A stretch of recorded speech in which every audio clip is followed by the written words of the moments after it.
जय प्रभुपदा जय प्रभुपदा जय प्रभुपदा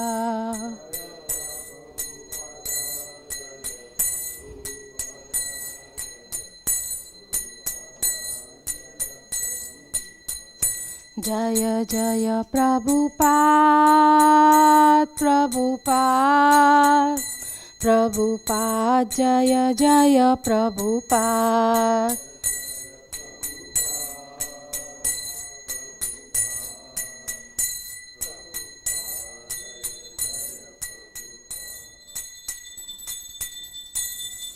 श्री गुरु चरण पद्मा केवल भक्ति सद्मा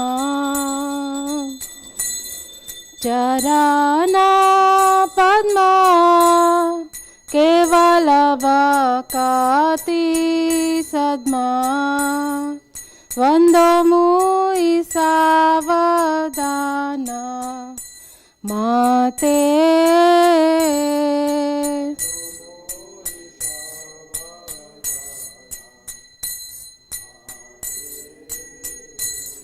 वंदो मुई सावधान माते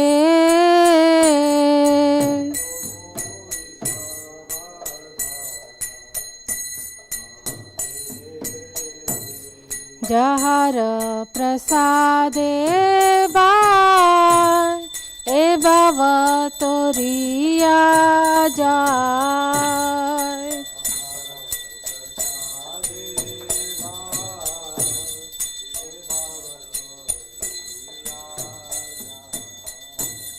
जहर प्रसादे बाय ए भव तोरिया जाय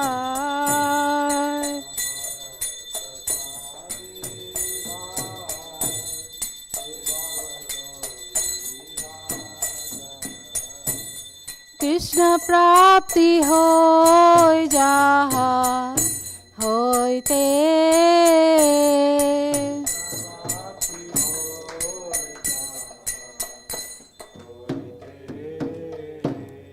कृष्ण प्राप्ति होय जहा होयते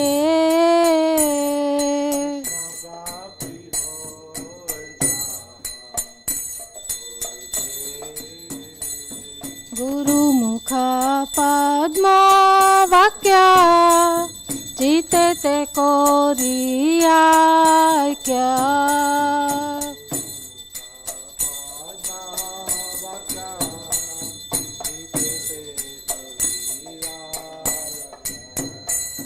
गुरुमुख पद्म वाक्य चिते ते कोरिया क्या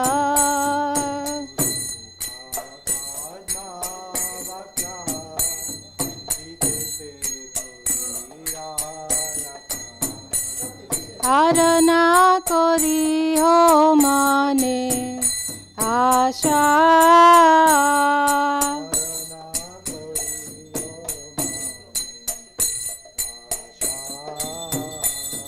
आरना कोरी हो माने आशा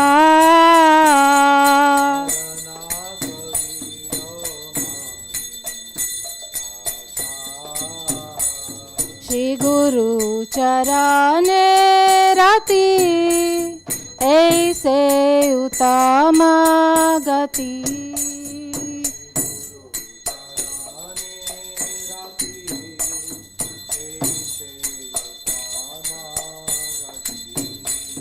श्री गुरु चरणे रति ऐसे उत्तम गति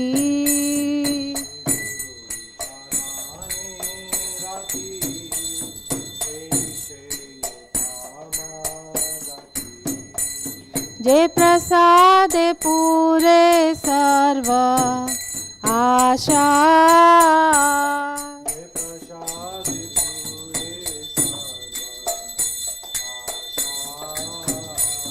जे प्रसाद पूरे सर्व आशा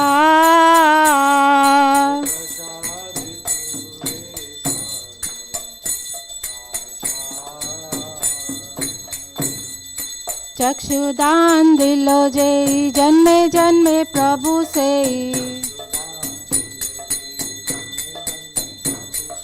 चक्षुदान दिलो जय जन्मे जन्मे प्रभु से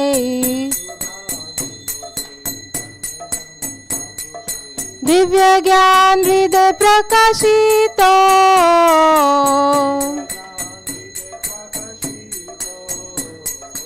दिव्य ज्ञान हृदय प्रकाशित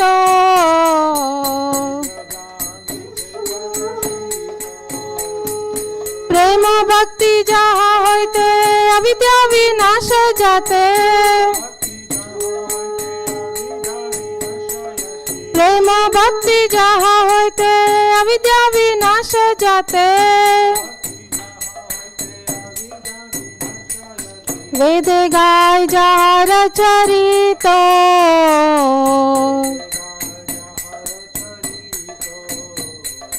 वेद गाय जहाँ रचरित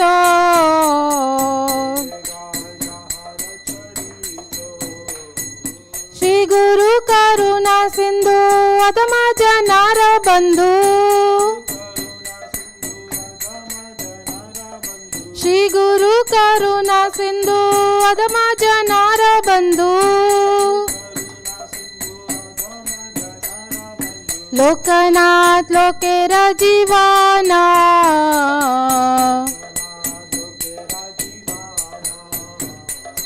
लोकनाथ लोकेर जीवाना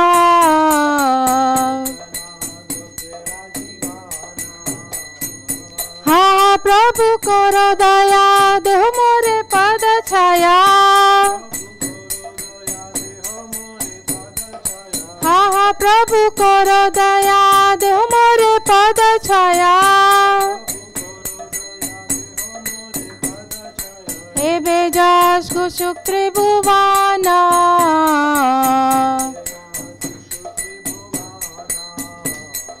हे बेजास कुशुक त्रिभुवाना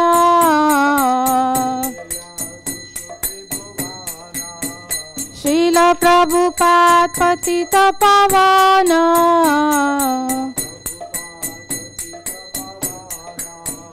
जय प्रभुपदा जय प्रभुपदा जय प्रभुपदा जय प्रभुपदा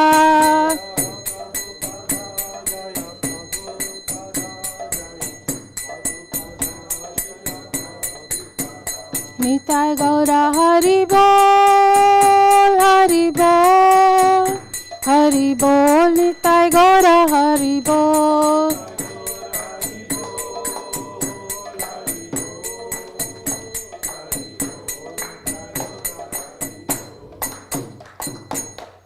नमो ॐ विष्णुपदाय कृष्णपृष्ठाय भूतले श्रीमते भक्ति वेदांत स्वामीति नामिने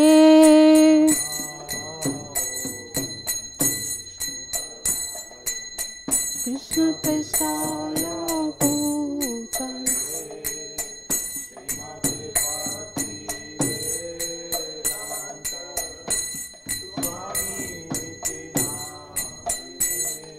नमस्ते सारस्वती देवे गौरवाणी प्रचारिणे निर्विशेष शून्यवादी पाश्चात्यादेश तारिणे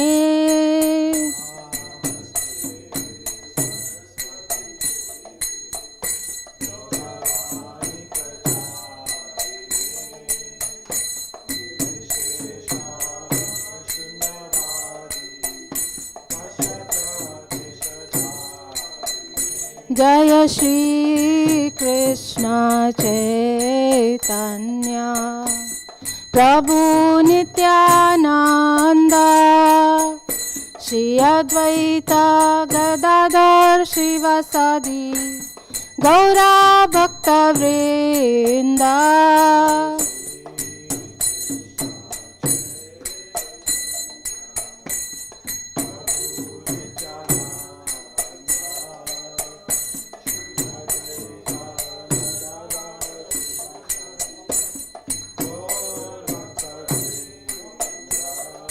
Hare Krishna, Hare Krishna, Krishna Krishna, Hare Hare, Hare Rama, Hare Rama, Rama Rama, Hare Hare.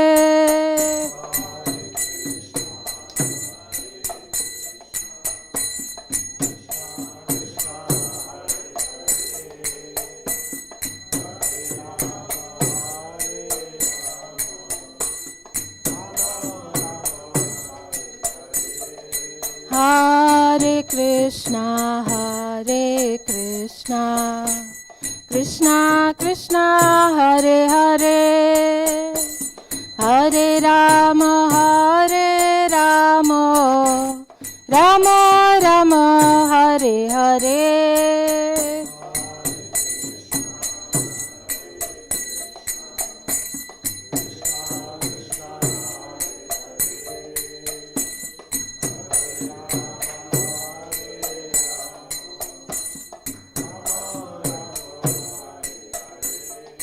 Hare Krishna, Hare Krishna, Krishna Krishna, Hare Hare, Hare Rama, Hare Rama, Rama Rama, Hare Hare.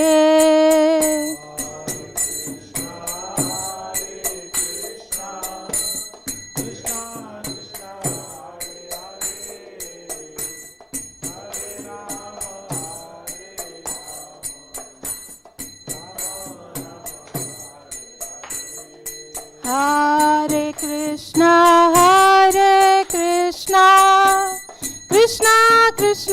Hare Hare, Hare Rama, Hare Rama, Rama Rama, Hare Hare.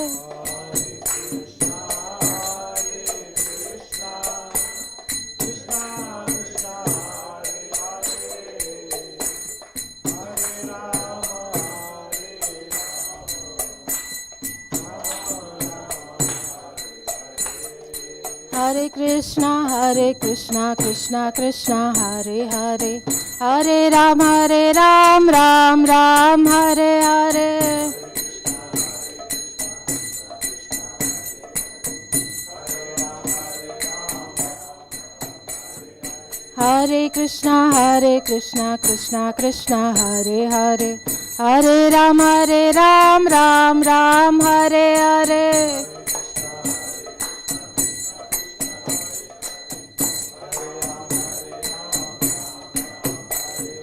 Hare Krishna, Krishna Krishna, Hare Hare, Hare Ram, Ram Ram, Hare Hare. Hare Krishna, Krishna Krishna, Hare Hare, Hare Ram, Ram Ram, Hare Hare.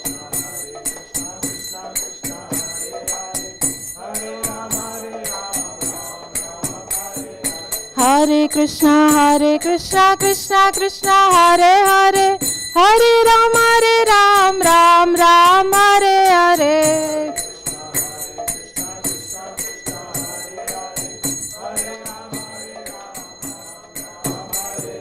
Hare Krishna, Krishna Krishna, Hare Hare, Hare Ram, Ram Ram, Hare Hare.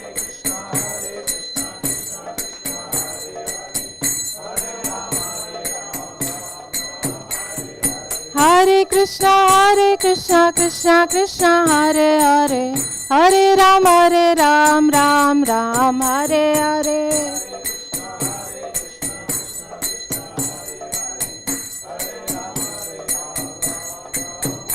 Jaya Prabhupada, Jaya Prabhupada, Jaya Prabhupada, Jaya Prabhupada.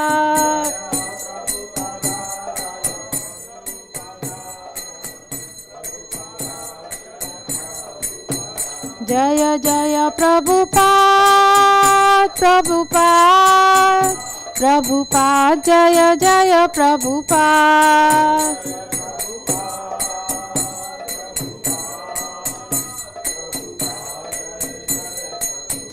Nitai Gaura Hari Bol, Hari Bol, Hari Bol, Nitai Gaura Hari Bol.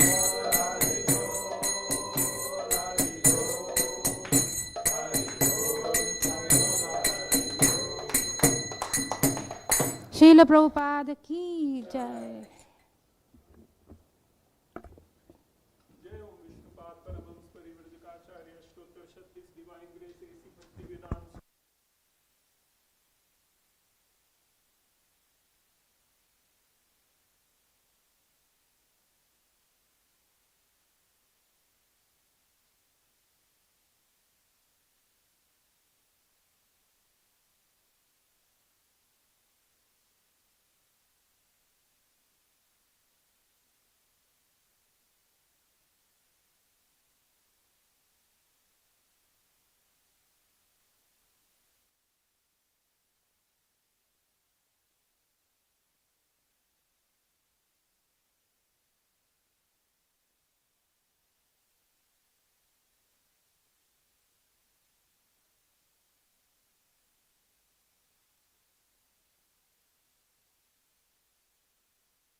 The lotus feet of our spiritual master are the only way by which we can attain pure devotional service.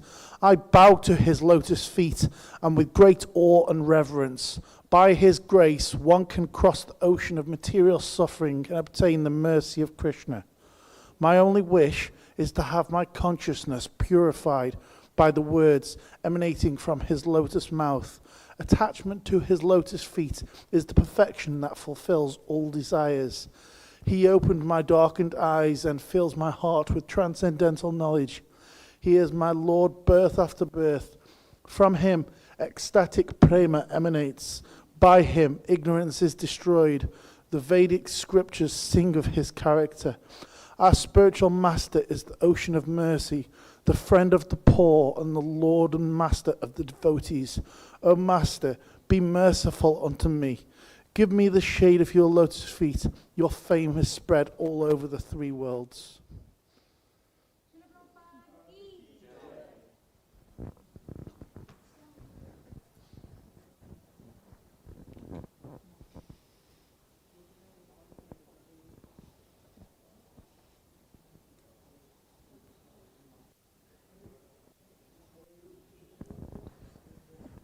Hare Krishna, Hare Krishna, Krishna Krishna, Hare Hare, Hare Rama, Hare Rama, Rama Rama, Hare Hare. So welcome everyone to our special program of Gita Jayanti. Today we are going to recite the full Bhagavad-Gita from start to finish. This is, when I was growing up, I never heard of it, Bhagavad-Gita. Forget about reading Bhagavad-Gita. You all are very lucky that, we all are getting together in a town of Stoke. And we are coming together to recite the whole Bhagavad-Gita together. So, I think we'll just, devotees will come as the time passes. But all our first chapter reciters are probably all here, so we are good to go. So what we are going to do now, those who want to sit on the chair, they can sit on the chair. And those reciters, who will be reading Bhagavad-Gita, they can come here, we'll put some chairs here, and then either you can read it from the screen, or you can have the Bhagavad-Gita or from a mobile phone, whichever is comfortable to you. You can read it from there. And I think some of the devotees, they'll recite in Sanskrit, some of them recite in English. So while they are reciting in Sanskrit, try to follow if you can. If not, you're not losing out anything. You can still read the English translation, which will be displayed on the screen. And if you don't understand what these Sanskrit are, don't worry, you are not losing anything, because this is the exact sound vibration Kṛṣṇa recited when he was in Kurukṣetra. So you are getting the same sound vibration which came out from Krishna's mouth. So it's like Om. Yeah, you understand the meaning of Om or you don't understand? The sound itself is very purifying. So whatever, when anybody is reciting in Sanskrit, and if you don't understand, don't worry, you are not losing anything. In fact, you are gaining. Someday you will understand that meaning also. So some of us, will not understand Sanskrit, but that's fine. You're not losing out anything. So I think we are all ready now. So we have a Dinbandhu Prabhu with us today. He is going to give us this chapter summary after every chapter or every few chapters. So we are very grateful that he has come. Let's give him a big round of Haribol. Haribol, Haribol, Haribol. So I think we are good to go, Prabhu. We'll do Mangala Charan Prabhuji first. Yeah? Okay. Okay, let's sit down, everyone. Who are the four reciters? Chervi, Bhargavi, and Risha, and all four of you are. Okay, you're going to do it together.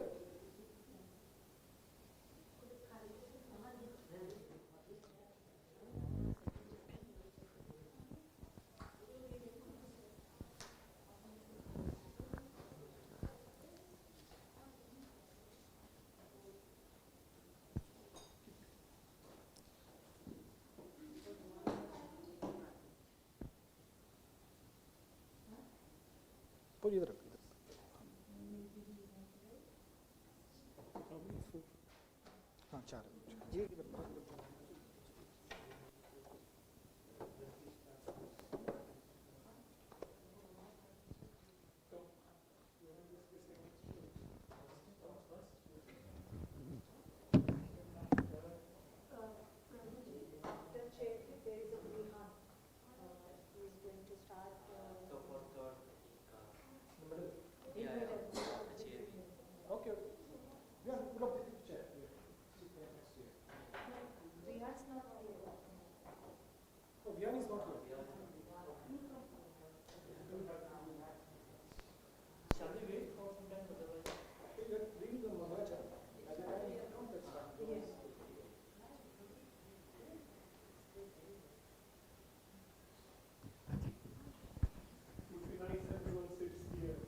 Hare Krishna.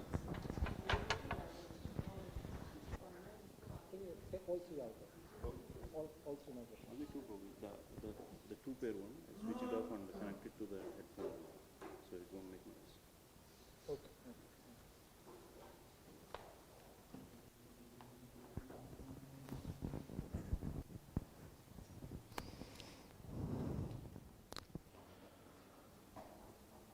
Om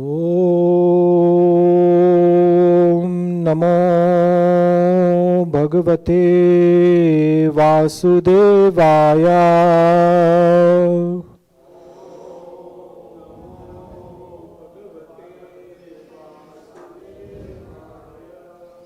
Om Namo Bhagavate Vasudevaya.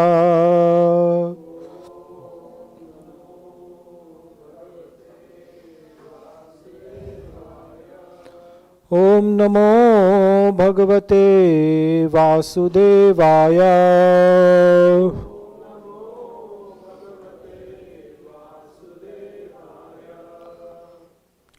Om Ajnantimirandasya Jnananjana Shalakaya Chakshurun Militam Yena Tasmai Shri Guruve Namaha.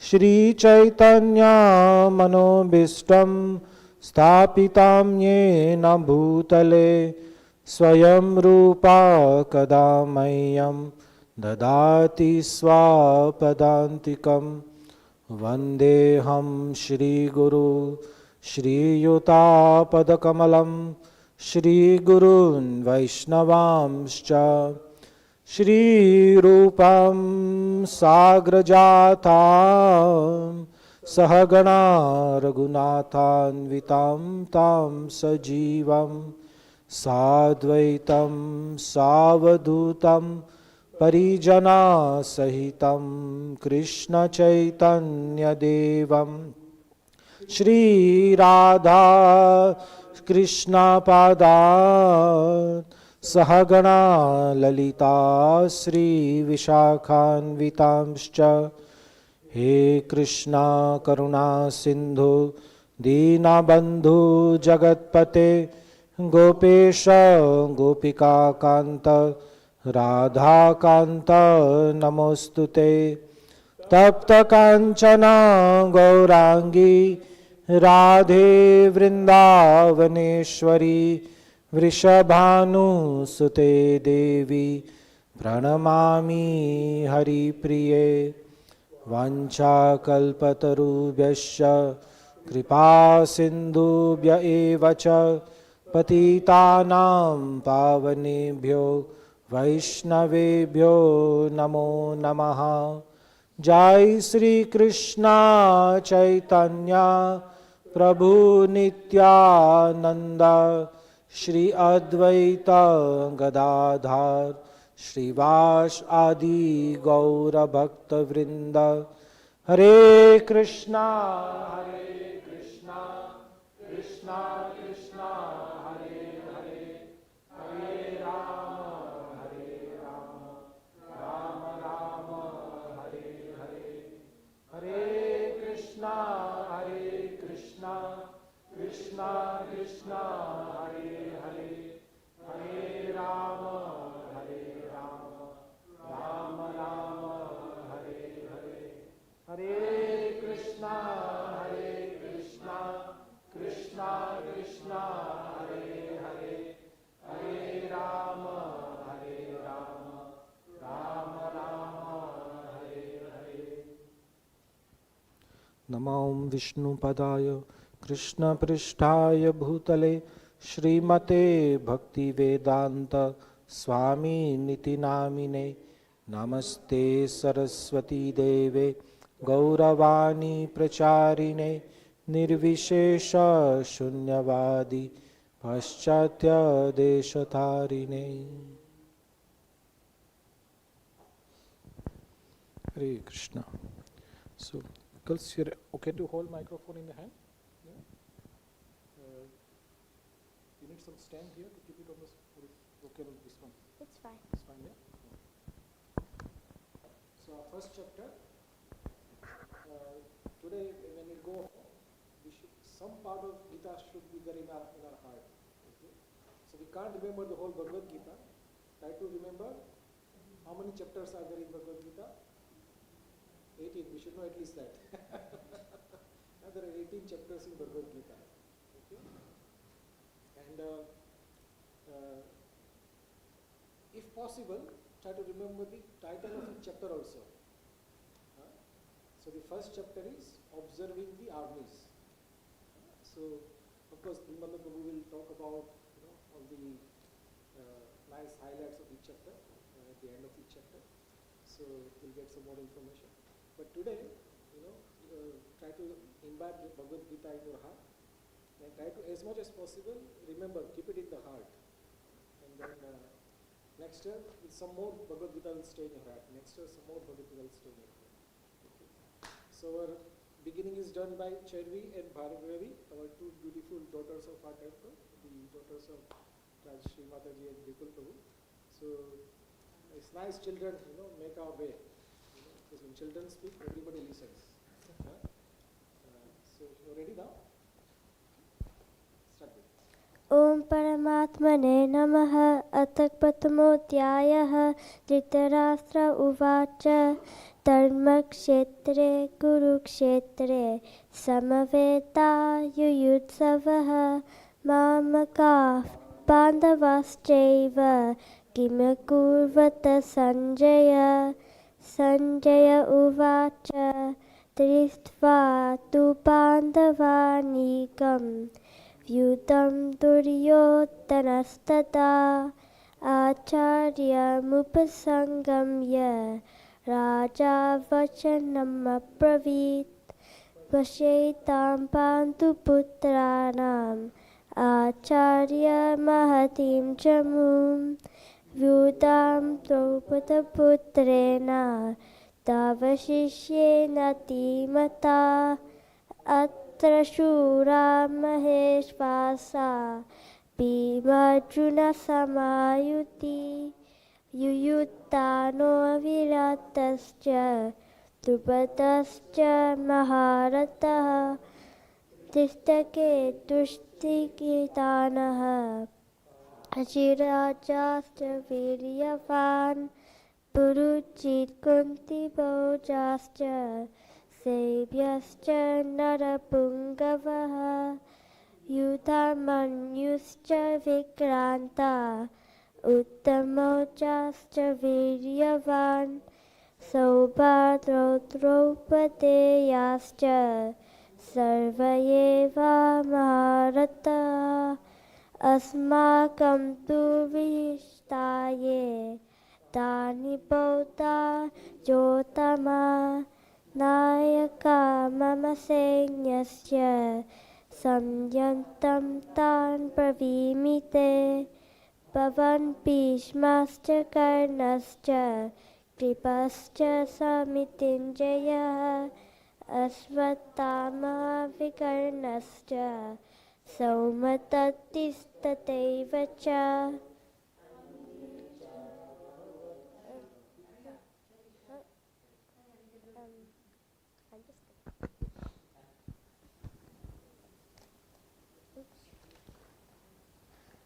Anye cha bahava shura matarte tyakta jivitaha nashascha praharanaha sarvayutta sharitaha aparyaptam tatasmakam balam bhishma pirakshitam parayaptam tritamedesham balam bhima pirakshitam ayaneshu cha sarveshu yatabhyagam avastitaha vishmamaevapya shantu bhavantas sarva evahi tasya sanjanayan harsham kuru vritta pitamaha Jimnanatim Triyanashche Ankartadmo Prataprabha Tatashankascha Beryascha Panavanaka Gomuka Sahasevabhyahanyanta Sashabdaftumulo Bhavat Tatashvete hayayukte mahati syanda nestito madhava pandavascheva devyo shanko pradatmatu panchajanyam rishikesha devadattam dhananjaya pondram dadmo mahashankam bhimakarma vikodara ananta vijayam raja kunti putro yudhishthiraha nakula sahadevascha shagosho pushpako Kāśyascha parameshvasaha Shikandi cha maharata Dristadamyo viratascha Satyakischa pirajata Rupado drapadeyascha Sarvashav prativipate Sobhadrascha mahabahuhu Shankam tadmo pritak pritak शकोशोतातराश्नानां हृदयानि व्यधारयत् न्यभ्यश्च पृथिवीं चैव तुमुलोऽभ्यनुनादयन् अत व्यवस्थितान् दृष्ट्वा तातरान् कपिध्वजः प्रवृत्ते शास्त्रसम्पाते तनुरुद्यम्य माधवः ऋषिकेशं तदा वाक्यम् इदमाह महीपते अर्जुन उवाच सेनयोरुभयोर्मध्ये रथं स्थापयमेच्युत यावदेता निरीक्षेऽहं योद्धुकामान् अवस्थितान् कैर्मया सह योद्धव्यम् अस्मिन् रणसमुद्यमे योत्स्यनानाशेऽहं या अतेत्रया समागतः धार्तराष्ट्रस्य दुर्बुद्धेः युद्धे प्रिये च केशवः सञ्जय उवाच एवमुक्तो ऋषिकेशः गुदाकेशन भारता सेनयोरुभयोर्मध्ये स्थापयित्वा रथोत्तमं भीष्मद्रोणासवर्तः सर्वेषां च महीक्षितम् उवाच पर्थ पश्यैतान् समवेतान् कुरुनीति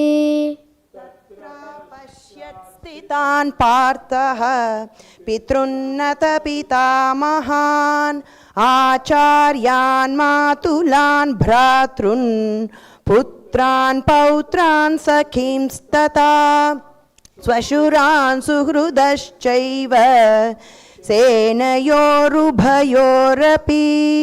तान् समीक्ष्य स कौन्तेयः सर्वान् बन्धूनवस्थितान् कृपया परयाविष्टः विषीदन्निदमब्रवीत् अर्जुन उवाच दृष्ट्वेमं स्वजनं कृष्ण युयुत्सुं समुपस्थितं सीदन्ति मम गात्राणि मुखं च परिशुष्यति वेपतुश्च शरीरे मे रोमहर्षश्च जायते गाण्डीवं संसृते हस्तात् त्वक्चैव परिदह्यते न च शक्नोम्यवस्थातुं भ्रमतीव च मे मनः तानि च पश्यामि विपरीतानि केशव न च श्रेयोनुपश्यामि हत्वा स्वजनमाहवे न काङ्क्षे विजयं कृष्ण न च राज्यं सुखानि च किन्नो राजेन गोविन्द किं भोगैर्जीवितेन वा येषामर्थे काङ्क्षितं नः राज्यं भोगा सुखानि च ते इमेव स्थिता युद्धे प्राणान् त्यक्त्वा धनानि च आचार्याः पितरः पुत्राः तथैव च पितामहाः मातुलाश्वशुराः पौत्राः शालासम्बन्धिनस्तथा तान् हन्तुमिच्छामि ज्ञतोऽपि मधुसूदन अपि त्रैलोक्यराज्यस्य हेतोः किन्नु मही कृते निहत्य दार्तराष्ट्रान्नः का प्रीतिः स्यात् जनार्दन पापमेवाश्रयेदस्मान् हत्वैतानाततायिनः तस्मान्नार्हा वयं हन्तुं धार्तराष्ट्रान् स्वबान्धवान् स्वजनं हि कथं हत्वा सुखिनः स्याम माधव यद्यप्येतेन पश्यन्ति लोभोपहत चेतसः कुलक्षयकृतं दोषं मित्रद्रोहे च पातकं कथं न ज्ञेयमस्माभिः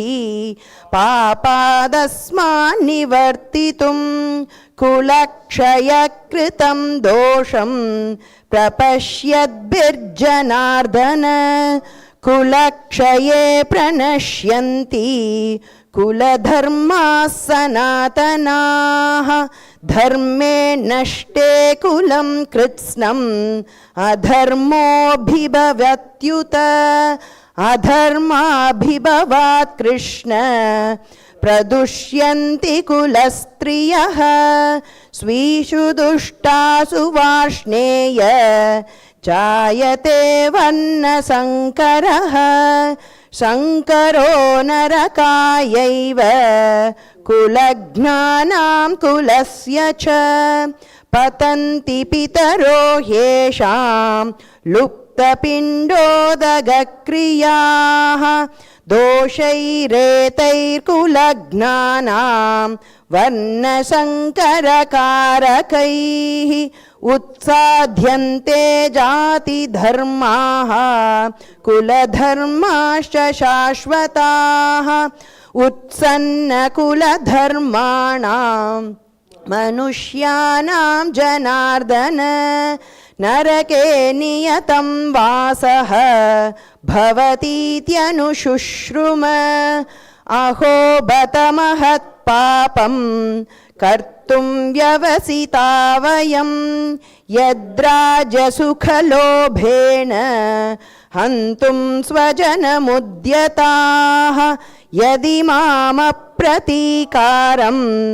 अशस्त्रं शस्त्रपाणयः धार्तराष्ट्रारणे हन्युः तन्मे क्षेमतरं भवेत् संजय उवाच एवमुक्त्वार्जुनः सङ्ख्ये रथोपस्थ उपाविशत् विसृज्य सशरं चापं शोकसंविघ्नमानसः ॐ तत्सत् इति श्रीमद्भगवद्गीतासु उपनिषत्सु ब्रह्मविद्यायां योगशास्त्रे श्रीकृष्णार्जुनसंवादे अर्जुनविषादयोगो नाम प्रथमोऽध्यायः। Chapter 2 Contents of the Gita summarized. Hare Krishna. Let's give a loud round of applause to all the reciters for the first chapter. It is a very beautiful occasion.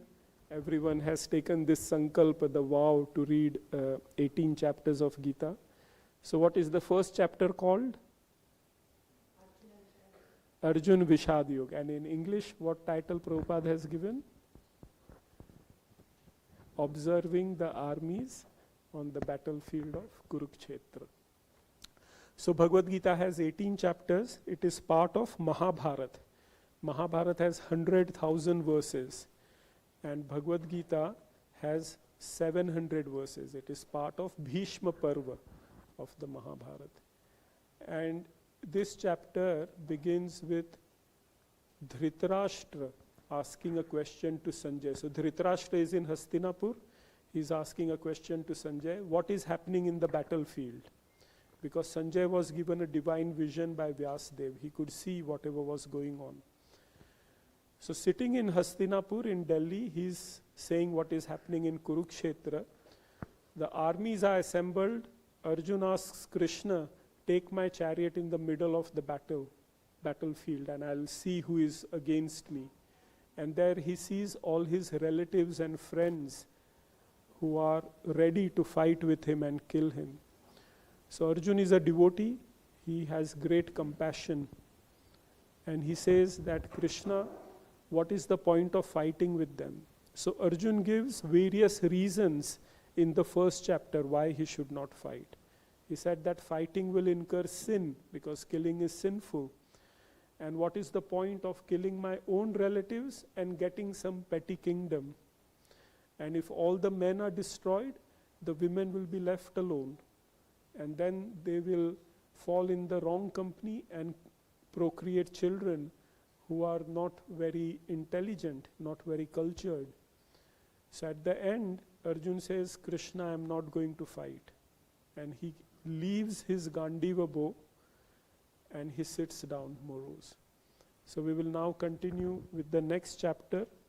The next chapter, contents of Gita summarized, 72 verses. And our dear Ahaan, he will be reciting this chapter. Hare Krishna, everyone. So, I know some of us, we won't be able to read English, even translation. So, Puj, can you show the QR code? So, what you can do, you can have you can read it through your mobile phone. Everybody has a mobile phone?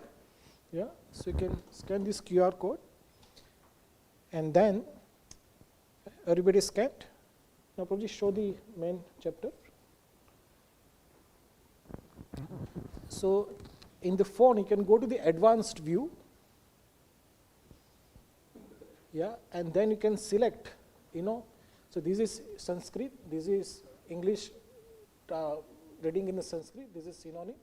So you can, if you just want to read the English translation, you can just take this one and untick everything else. Yeah. Yeah. So if this is verse text is there, then go, Prabhu. Then this translation will come. No, this one will come. Yeah. So you can select the way you want. Would you come down? Yeah. So you can either select verse text or translation or all of it, whichever you want. Yeah. And then you can read it very nicely, at your pace. So somebody is reading in Sanskrit and you want to read it in English, you can choose whichever way you want to read it.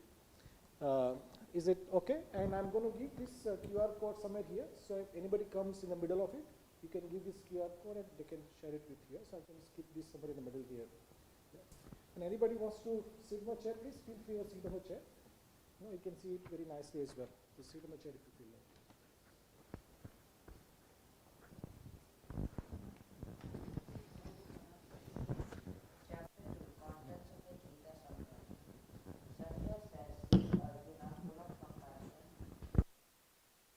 His eyes full of tears, Madhusuna, Krishna, spoke the following words. The Supreme Personality of Godhead said, My dear Arjuna, how have these impurities come upon you?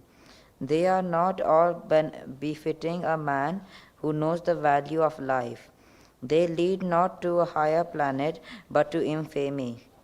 O son of Parth, do not yield to this degrading impotence. It does not become you. Give up such a petty weakness of heart and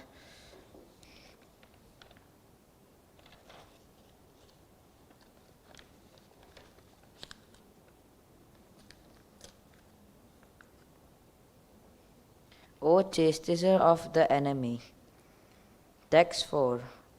Arjuna said, O killer of enemies, O killer of Madhu, how can I counterattack with arrows in the battle men like Bhishma and Drona, who are worthy of my worship? Text 5. It would be better to live in this world by begging than to live at the cost of the lives of great souls who are my teachers. Even though desiring worldly gain, they are my superiors. If they are killed, everything we enjoy will be tainted with blood. Nor do we know which is better, conquering them or being conquered by them. If we kill the sons of Dhritarashtra, we should not care to live. Yet they are now standing before us on the battlefield. Text 7. Now I am confused about my duty and I have lost all composure because of my miserly weakness. In this condition, I am asking you to tell me for certain what is best for me. Now I am your disciple, and a soul surrender unto you. Please instruct me. Text 8. I can find no means to drive away this grief which is drying up my senses. I will not be able to dispel it even if I win a prosperous and unrivaled kingdom on the earth with my sovereign like this.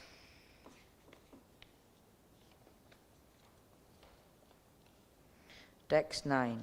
Sanjay said, having spoken thus, Arjuna, chastiser of enemies, told Krishna, Govinda, I shall not fight, and fell silent.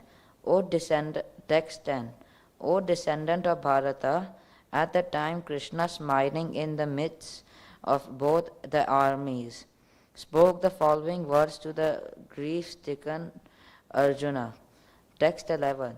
The Supreme Personality of Godhead said, while speaking learned words, you are mourning for what is not worthy of grief. Those who are wise lament neither for the living nor for the dead. Text 12. Never was there a time when I did not exist, nor you, nor all these kings, nor in the future shall any of us cease to be. Text 13. As the embodied soul continuously passes in the body from boyhood to youth to old age, the soul similarly passes into another body at death. A sober person is not bewildered by such a change. Text 14. O son of Kunti, the non-permanent appearance of happiness and distress, and this disappearance in due course are like the appearance and disappearance of winter and summer. Text 20. For the soul there is neither birth nor death at any time. He has not come into being, does not come into being. Just wanted to check you're missing something. Do you want to follow that? Yeah? Because, इसमें कुछ गलत है. no, that's exactly the same, but somehow we read it from O son of Kunti, the non-permanent appearance of happiness and distress, and their disappearance in the due course are like the appearance and disappearance of winter and summer seasons.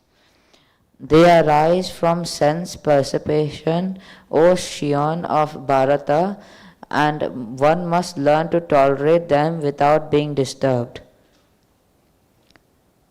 Text 15. O best among men, Arjuna, the person who is not disturbed by happiness and distress and is steady in both is certainly eligible for liberation. Text 16. Those who are seers of the truth have concluded that of the non-existent, the material body, there is no endurance, and of the eternal soul, the soul, there is no change. This they have concluded by studying the nature of both. Text 17. That which pervades the entire body you should know to be indestructible. No one is able to destroy that imperishable soul. Text 18. The material body are indestructible, immersible, and eternal living entity is sure to come to an end. Therefore, fight, O descendant of Bharata. Text 19. Neither he who thinks the living entity the slayer, nor he who thinks it slain is in knowledge. For the self slays not nor it slain. Text 20. For the soul there is neither birth nor death at any time.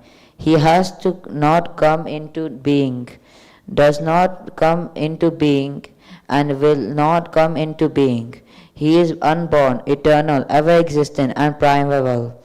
He is not slain when the body is slain. Text 21. O Parth, how can a person who knows that the soul is indestructible, eternal, unborn, and immutable kill anyone or cause anyone to kill? Text 22. As a person puts on new garments, giving up old ones, the soul similarly accepts new material bodies, giving up the old and useless ones. Text 23.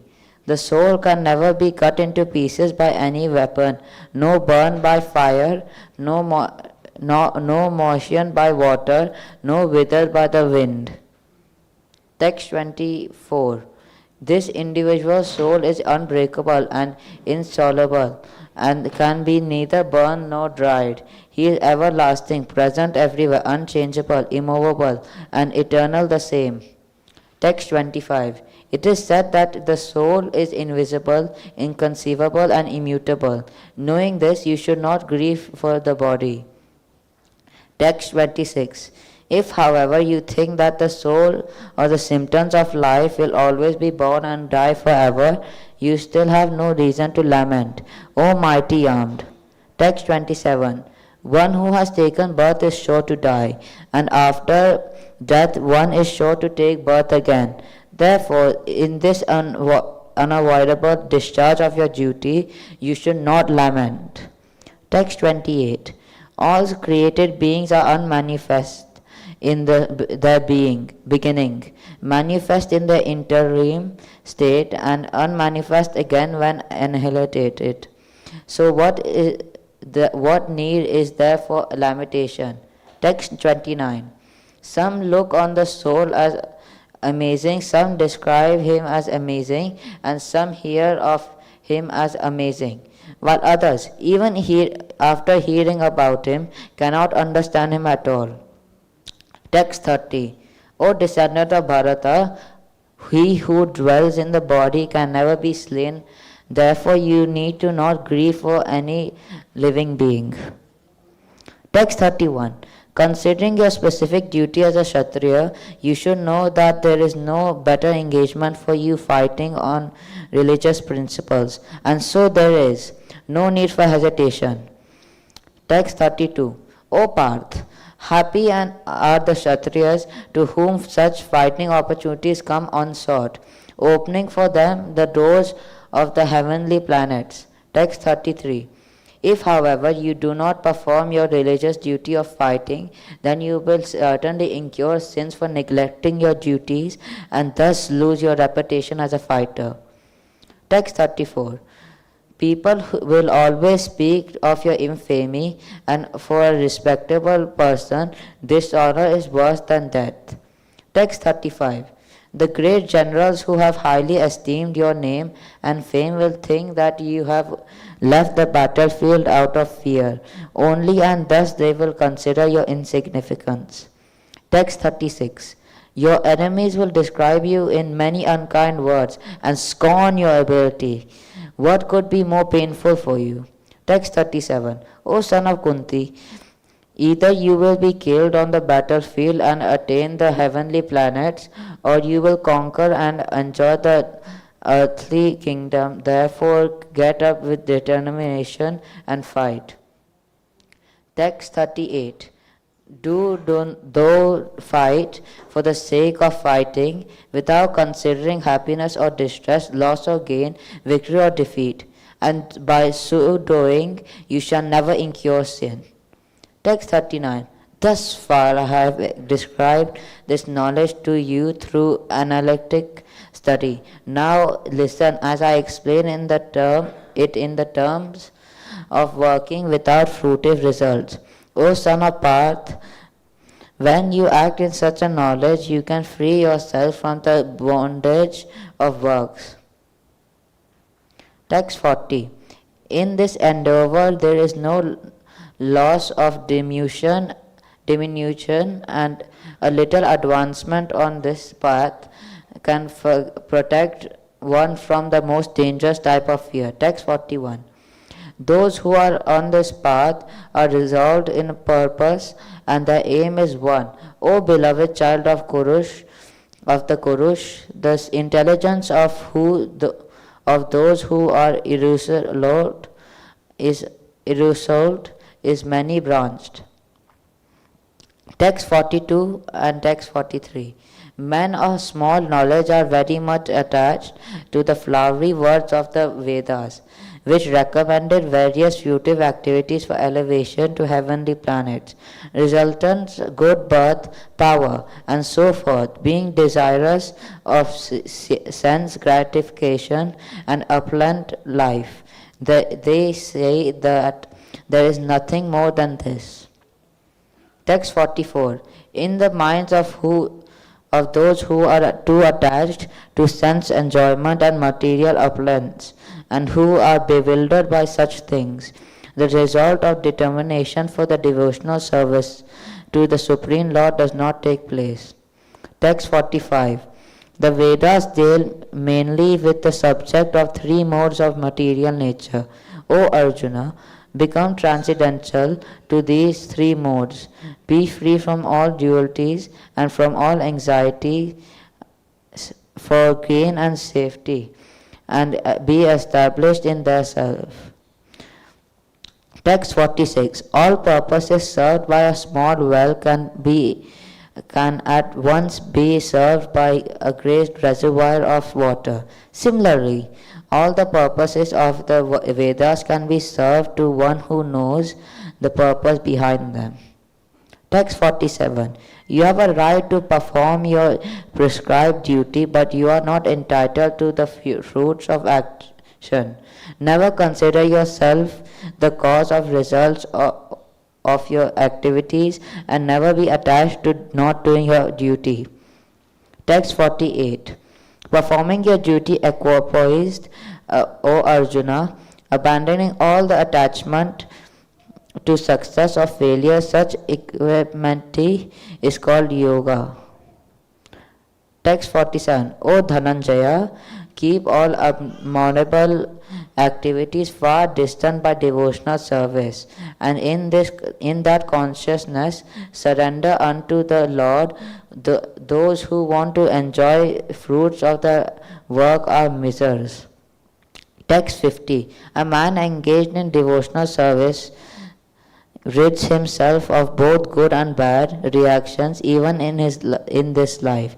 Therefore strive for yoga, which is the art of all work. Text 51.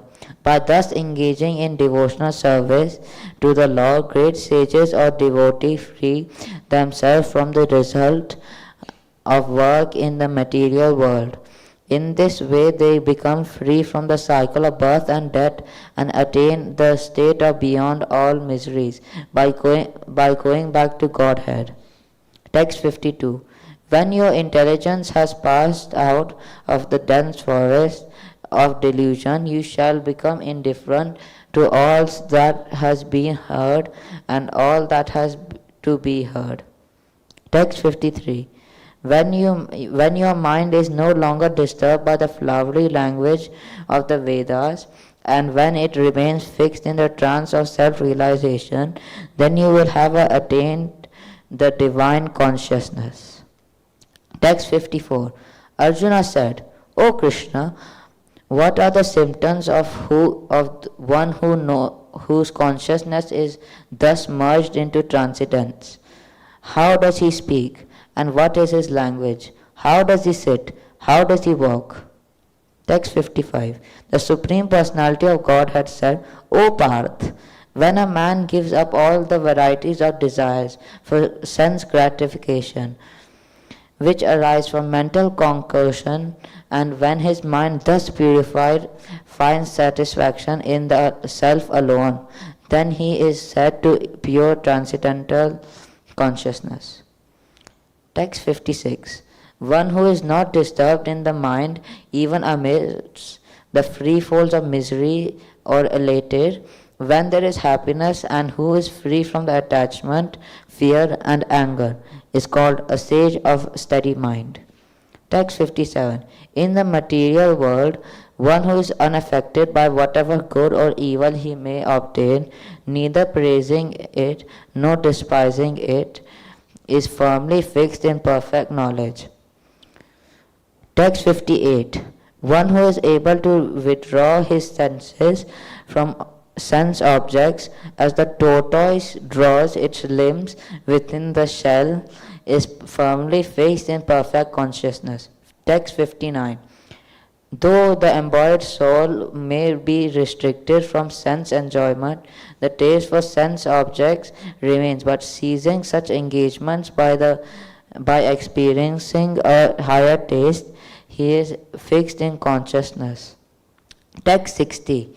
The senses are so strong imputers, O Arjuna, that they are forcibly carry away the mind even of a man discrimination who is enduring to control them. Text 61. One who restrains his senses, keeping them under full control and fixes his consciousness upon me, is known as a man of steady intelligence. Text 62. While contemplating the object of senses, a person develops attachment for them, and from such attachment lust develops, and from lust anger arises. Text 63. From anger complete delusion arises, and from delusion bewilderment of the memory. When memory is bewildered, intelligence is lost, and when intelligence is lost, one falls down again into the material pool. Text 64. But a person free from all attachments and aversion and able to control his senses through regulative principles of freedom can obtain the complete mercy of the Lord. Text 65.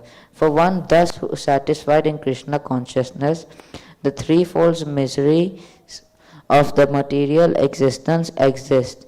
No longer in such a satisfied consciousness one's intelligence is soon well established. Text 66. One who is not connected with the Supreme in Krishna consciousness can have neither transcendental intelligence nor a steady mind, without which there is no possibility of peace. And how can there be any happiness without peace? Text 67. As a strong wind sweeps away a boat on the water, even one of the roaming senses on which the mind focuses can carry away a man's intelligence. Text 68. Therefore, mighty armed, one whose senses are restrained from their objects is certainly of steady intelligence. Text 69. What is night for all beings is the time of awakening for the self-controlled, and the time of awakening for all beings in night for the introspective sage. Text 70. A person who is not disturbed by incessant flow of desires that enter like rivers into the ocean, which is ever being filled but is always still, can alone achieve peace, and not the man who strives to satisfy such desires. Text 71. A person who has given up all desires for sense gratification, who lives free from desires, has given up all senses of proprietorship, and is devoid of false ego, he alone can attain real peace. Text 72. That is the way of a spiritual and godly life, after attaining which a man is not bewildered. If one is thus situated, even at the hour of death, one can enter into the kingdom of God. Hare Krishna.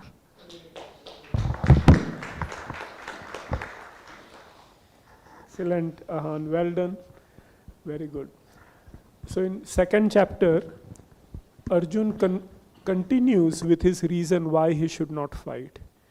And he says, ultimately, Krishna, I cannot decide. I am confused about my duty. And in that state, I surrender to you as a disciple. So whereas in the first chapter, beginning of second chapter, Krishna and Arjun are friends, but now Arjun takes the position of a disciple. And then when Arjun takes the position of a disciple, Krishna then starts speaking Bhagavad-Gita. And the first verse is Ashocyananva shochastam pragyavadamsya bhashase. That is called the Bija mantra of Bhagavad-Gita. The first verse which is spoken by Krishna, this is the seed mantra of Bhagavad-Gita, from which the whole tree of Bhagavad-Gita comes about. And then Krishna immediately dispels Arjuna's illusion by saying, you are not the body, you are the soul. And the soul is eternal, it keeps transmigrating. So there is no question of death. The body is always dead, the soul is always eternal. And in fact, by not doing your duty, you will incur sin. Not by killing. For a soldier, killing is duty. So by not doing your duty, you will incur sin. And then Arjuna asks Krishna, so what are the symptoms of someone who is equipoised, sthita pragya? And Krishna says in summary that one who is equipoised in happiness or distress, victory or failure, he is a sthita pragya. He is the one of a steady mind. And only such a person can attain peace. So in second chapter, Prabhupada gives the title, Contents of Gita Summarized.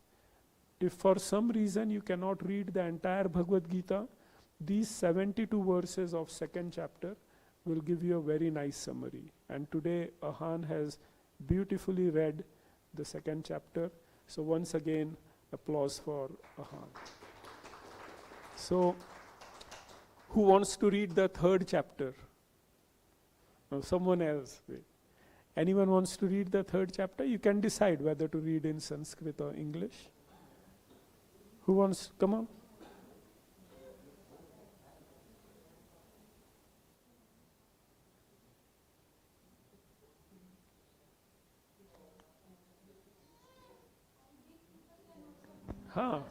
It's not just for children, okay? Anyone else? You want it in English? Yes. Excellent. Okay, so third chapter is about Karma Yoga, and Mataji is doing this third chapter in English. Sorry? You're doing it in English? Yeah. In English. Arjuna said, O Janardana, O Keshava, why do you want to engage me in this caste warfare? If you think that intelligence is better than fruitive work. Text 2. My intelligence is bewildered by your equivocal instructions. Therefore, please tell me decisively which will be most beneficial for me. Text 3. The Supreme Personality of Godhead said, O sinless Arjuna, I have already explained that there are two classes of men who try to realize the self. Some are inclined to understand it by imperial philosophical speculation and others by devotional service. Text 4. Not by merely abstaining from work can be one achieve freedom from reaction, nor by reunification alone can one attain perfection. Text 5. Everyone is forced to act helplessly according to the qualities he has acquired from the modes of material nature. Therefore, no one can refrain from doing something, not even for a moment. Text 6. One who restrains the sense of action, but whose mind dwells on sense objects, certainly deludes himself and is called a pretender. Text 7. On the other hand, if a sincere person tries to control the active sense by the mind and begins karma yoga in Krishna consciousness without attachment, he is by far superior. Text 8. Perform your prescribed duty, for doing so is better than not working. One cannot even maintain one's physical body without work. Text 9. Work done as a sacrifice for Vishnu has to be performed, otherwise work causes bondage in this material world. Therefore, O son of Kunti, perform your prescribed duties for his satisfaction, and in that way you will always remain free from bondage. Text 10. In the beginning of creation, the Lord of all creatures sent forth generations of men and demigods, along with sacrifice for Vishnu, and blessed them by saying, Be thou happy by this yajna sacrifice, because its performance will bestow upon you everything describable for living happily and achieving liberation. Text 11. The demigods, being pleased by sacrifices, will also please you, and thus, by cooperation between men and demigods, prosperity will reside for all. Text 12. In charge of the various necessities of life, the demigods, being satisfied by the performance of yajna, sacrifice, will supply all necessities to you. But he who enjoys such gifts without offering them to the demigods in return is certainly a thief. Text 13. The devotees of the Lord are released from all kinds of sin because they eat food which is offered first for sacrifice. Others who prepare food for personal sense enjoyment verily eat only sin. Text 14. All living bodies subsist on food grains which are produced from brains. Rains are produced by performance of yajna, sacrifice, and yajna is born of prescribed duties. Text 15. Regulated activities are prescribed in the Vedas, and the Vedas are directly manifested from the Supreme Personality of Godhead. Consequently, the all-pervading translations is entirely situated in acts of sacrifice. Text 16. My dear Arjuna, one who does not follow in human life the cycle of sacrifice, thus established by the Vedas, certainly leads a life full of sin. Living only for the satisfaction of the sense, such a person lives in the vain. Text 17. But for one who takes pleasure in the self, whose human life is one of self-realization, and who is satisfied in the self only, fully satisfied, for him there is no duty. Text 18. A self-realized man has no purpose to fulfill in the discharge of his prescribed duties, nor has he any reason not to perform such work, nor has he any need to depend on any other living being. Text 19. Therefore, without being attached to the fruits of activities, one should act as a matter of duty, for by working without attachment, one attains the Supreme. Text 20. Kings such as Janaka attained perfection solely by performance of prescribed duties. Therefore, just for the sake of educating the people in general, you should perform your work. Text 21. Whatever action a great man performs, common men follow, and whatever standards he sets by exemplary acts, all the world pursues. Text 22. O son of Parth, there is no work prescribed for me within all the three planetary systems, nor am I in want of anything, nor have I a need to obtain anything, and yet I am engaged in prescribed duties. Text 23. For if I ever failed to engage in carefully performing prescribed duties, O Parth, certainly all men would follow my path. Text 24. If I did not perform prescribed duties, all these words would be put to ruination. I would be the cause of creating unwanted population, and I would thereby destroy the peace of all living beings. Text 25.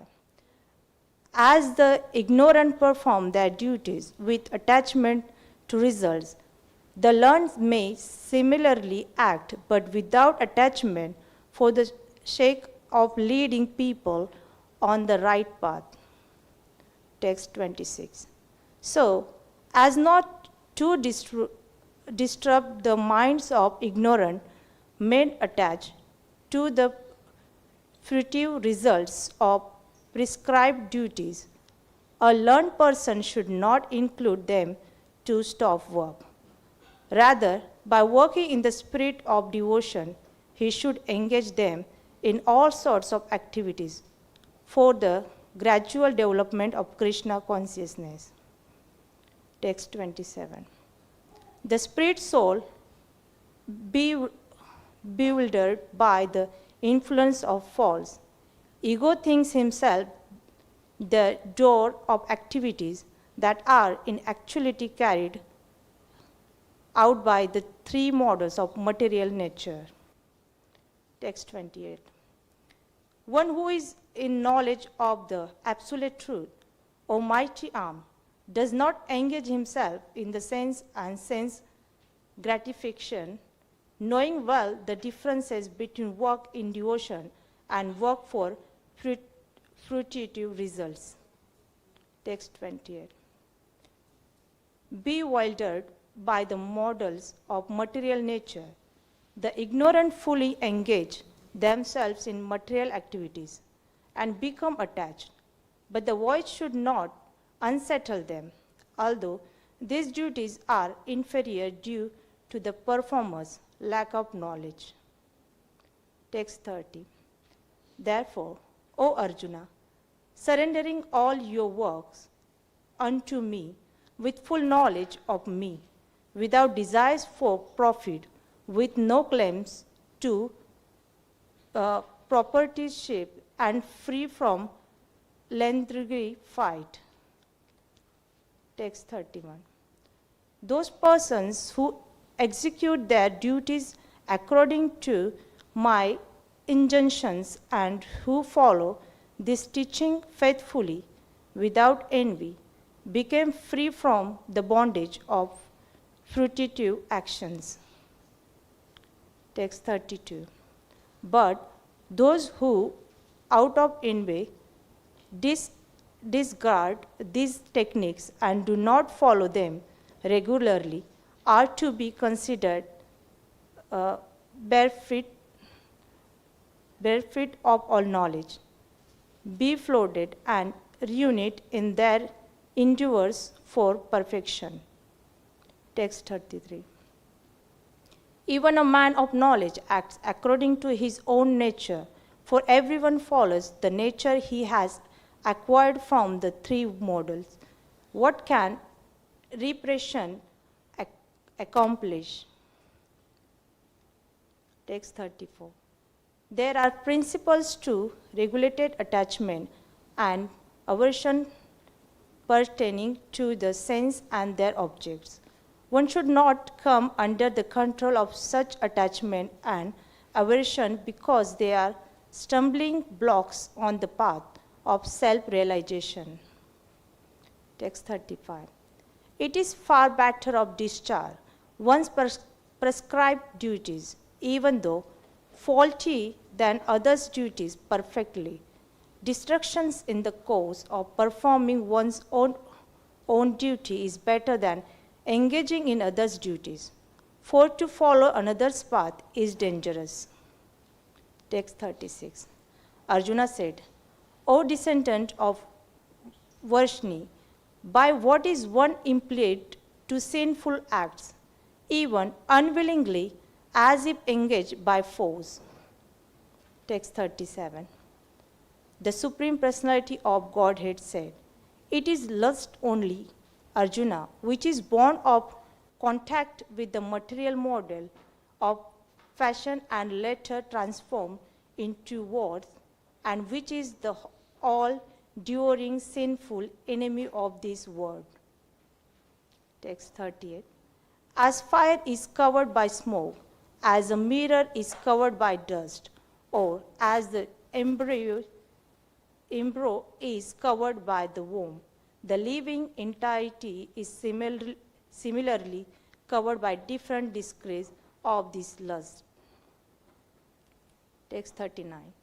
Thus the voice living entity's pure consciousness becomes covered by his internal enemy in the form of lust, which is never satisfied and which burns like fire. Text 40.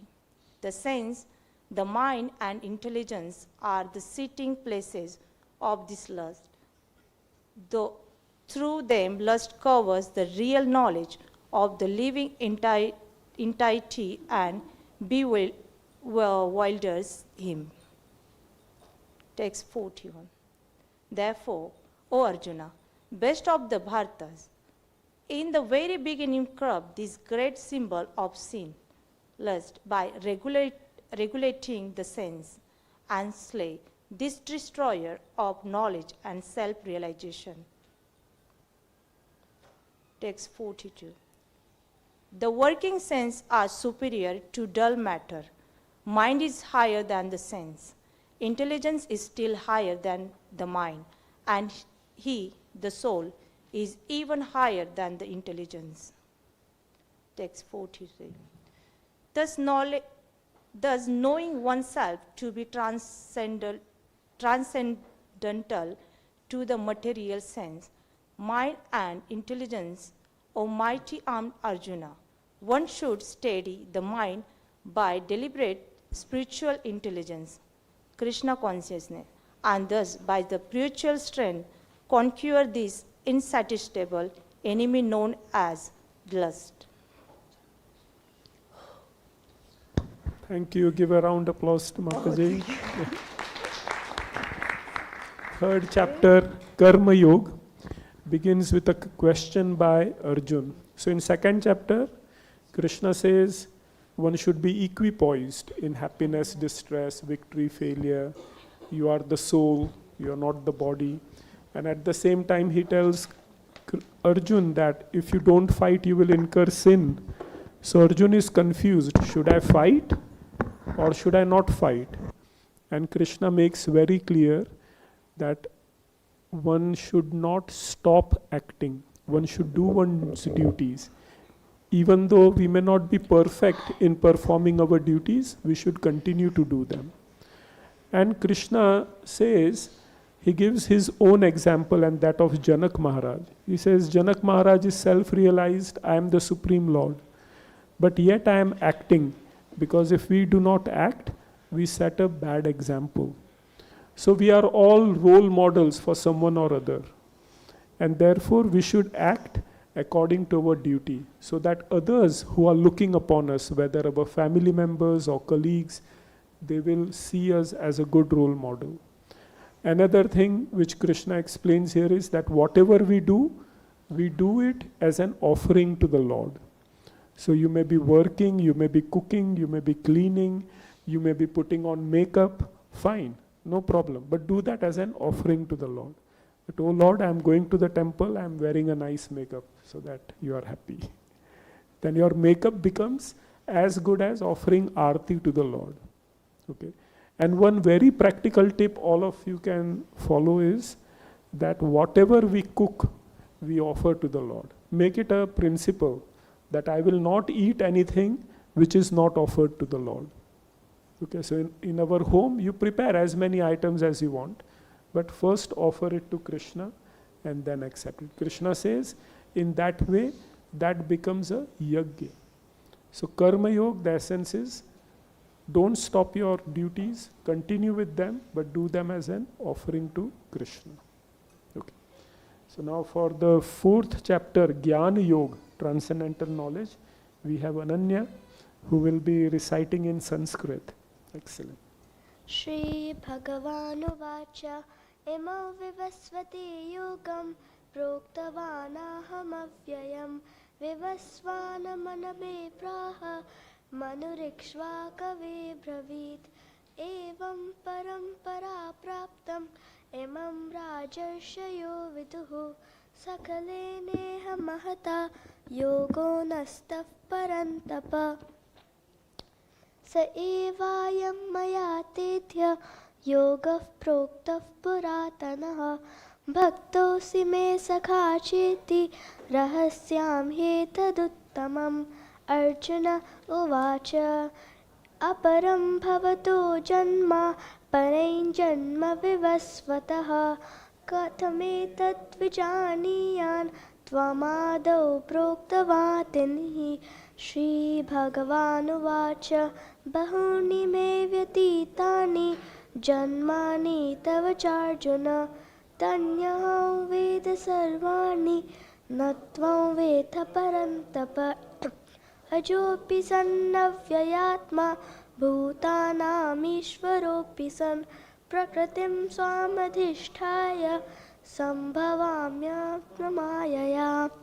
यदा यदा हि धर्मस्य ग्लानिर्भवति भारत अभ्युत्थानमधस्तास्य मानम्यहं परित्राणाय साधूनां विनाशाय च दुष्कृतां धर्मसंस्थापनार्थाय सम्भवामि युगे युगे मकर्मसु दिव्यम् एवं यो वेत्ति तत्त्वतः त्यक्त्वा देहां पुनर्जन्म नैति मामेति सोऽर्जुन वीतरागाभ्यक्रोधा मन्मया मामुपाश्रितः बहवो जानतपसा पूता मद्भावका गताः ये यदा मां प्रपद्यन्ते तांस्तथैव भजाम्यहम् ममावर्त्मानुवर्तन्ते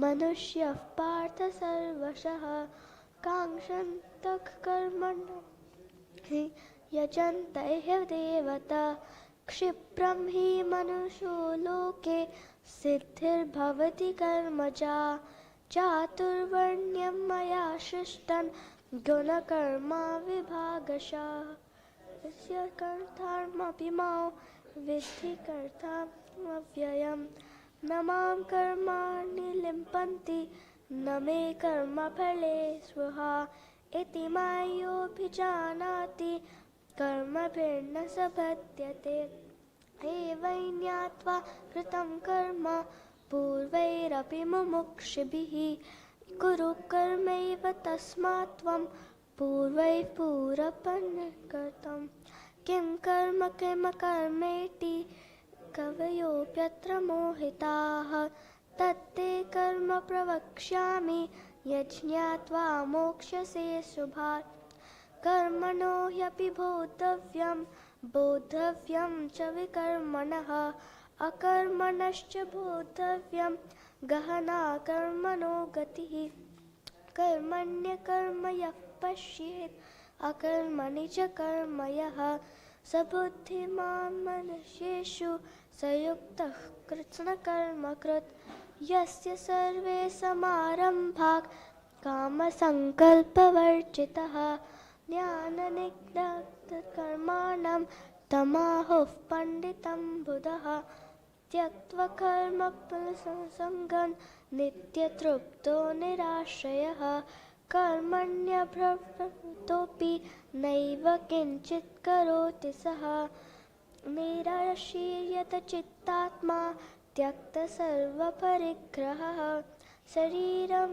केवलं कर्म कुर्वन्नाप्नोति किल्बिषम् यदृच्छलाभसन्तुष्टो द्वन्द्वातीतो विमत्सरः समसिद्धवसिद्धौ च कृत्वापि न निबध्यते गतसङ्गस्य मुक्तस्य ज्ञानवस्थितचेतसः यज्ञान्याचरतः कर्म समग्रं प्रविलीयते ब्रह्मार्पणं ब्रह्महविर्ब्रह्माग्नौ ब्रह्मणाहुतं ब्रह्ममैवज्ञतव्यं ब्रह्मकं दिना दैवमेव परे यज्ञै योगिनः पर्युपासते ममाग्नैव यज्ञै यज्ञनैवोऽपि जुह्वति श्रोत्रत्रीणीन्द्रियाण्यन्ये षण्मग्नमति सप्तादीनान् विषण्यन्ये इन्द्रियाग्निषु जुह्वति सर्वाणीन्द्रियाणि वणाकर्माणि चापरे आत्मसंयम्य योगाग्नौ जुह्वति ज्ञानदीपिते द्रव्यायज्ञास्तपोयज्ञ योगयज्ञस्तथा परे स्वाध्यायज्ञानश्च यथा यः समन्वितः आपने जुह्वति प्राणं प्राणे प्राणं ततः परे प्राणापाने युत्वा प्राणायां प्राणायणः अपरे नियताहाराः प्राणाप्राणेषु जुह्वति सर्वेऽप्येते यज्ञविदो यज्ञक्षाप्तिर्कल्मषः यज्ञशिष्टमतो भुजो यान्ति ब्रह्म सनातनं नायल्लोकोऽस्तन्यज्ञस्तकूटोऽन्यः कुरु सत्तम एवं बहुविधा यज्ञ वितात ब्रह्मणो मुखे कर्मयज्ञनित्यं सर्वान् एवं ज्ञात्वा विमुक्ष्यसे श्रेयान् द्रव्यमयात्यज्ञाच् नान्यत् परन्तप सर्वायमखिलं पार्थ ज्ञाने परमाप्यते तद्विधि प्राणिपातेन प्राणिप्रश्नेन सेवया उपदेक्ष्यन्ति ते ज्ञानं ज्ञानस्तत्त्ववर्तिनः यज्ञात्वा नापरो पुनर्मोहम् एवं यस्यसि पाण्डव येन भूतानि यशेन दृक्षस्त्मात्मन्योन्महि अपि चेदसि पापेभ्यः सर्वेभ्यः प्राक् सर्वैर्न्यप्लवलेन वृजिनं सन्तिरश्यसि यैतद्धांसि समिद्धोऽग्निर्भस्मसात् कुरुतेऽर्जुन ज्ञानाग्निः सर्वकर्माणि भस्मसात् कुरुते तथा न हि ज्ञानेन सदृशं पवित्रमिह विद्यते तत्स्वायं योगमविदः कलेनात्मनि विन्दति श्रद्धवल्लभज्ञानं तत्परः संयतेन्द्रियः ज्ञानं लब्ध्वा परं अचिरेन्द्रनगच्छति अज्ञश्च श्रद्धधानश्च समस्यात्मा विनश्यति नायल्लोकोऽसि न परो न सुखं न तयं मनः योगसन्न्यस्तता कर्मं ज्ञानसञ्चिन्न संशयम् आत्मवन्तं न कर्माणि निबध्नन्ति Dhananjay तस्मादज्ञानसम्भूतं हृत्स्नं ज्ञानसन्मन्यः चित्वैनं संशययोगम् अतिष्ठ Bharat Om Tatsatidit Srimad Bhagavad-Gītāsu Upanishatsu Brahma Vidyāyān Yoga Shastre Shri Krishna Arjuna Samvade Jnana Kurukṣetra Dhyāya. Om Shri Krishna Arpanamastu. Excellent. Well done. Now,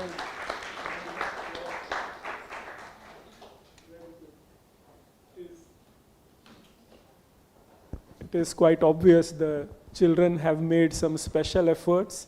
They have been practicing. Again, that can be seen very nicely. The pronunciation is beautiful, and it is really inspiring to hear from them.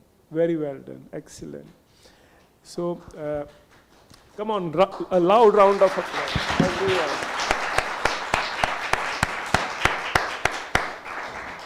Ananya has been very inspiring today.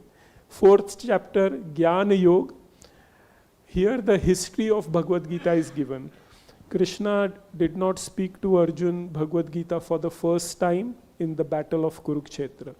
Krishna says, I first spoke it to the sun god, and then he transmitted it on. But in due course of time, this knowledge was lost. Therefore, I am giving it to you, Arjuna, again.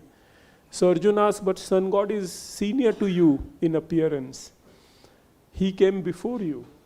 So Krishna says, Arjuna, I just told you chapter 2 about the soul, and the soul is eternal.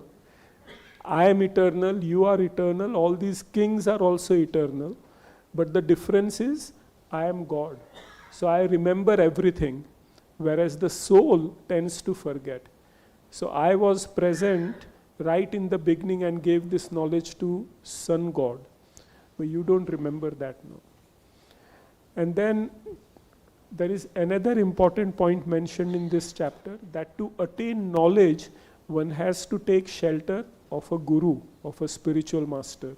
Serve the spiritual master with humility, with dedication, and then such a guru will impart knowledge to you. This knowledge is not something we can generate ourselves.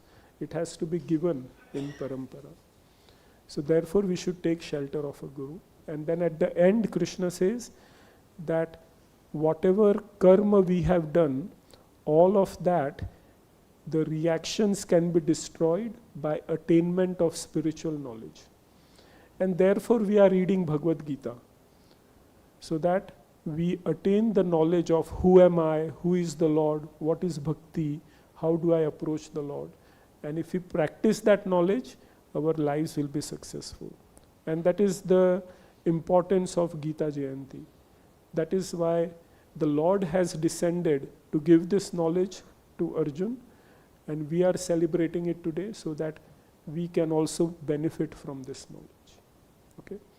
So next chapter, Karma Yoga, Action in Krishna Consciousness by Risha. Risha is going to recite in English, I suppose. Yes, excellent.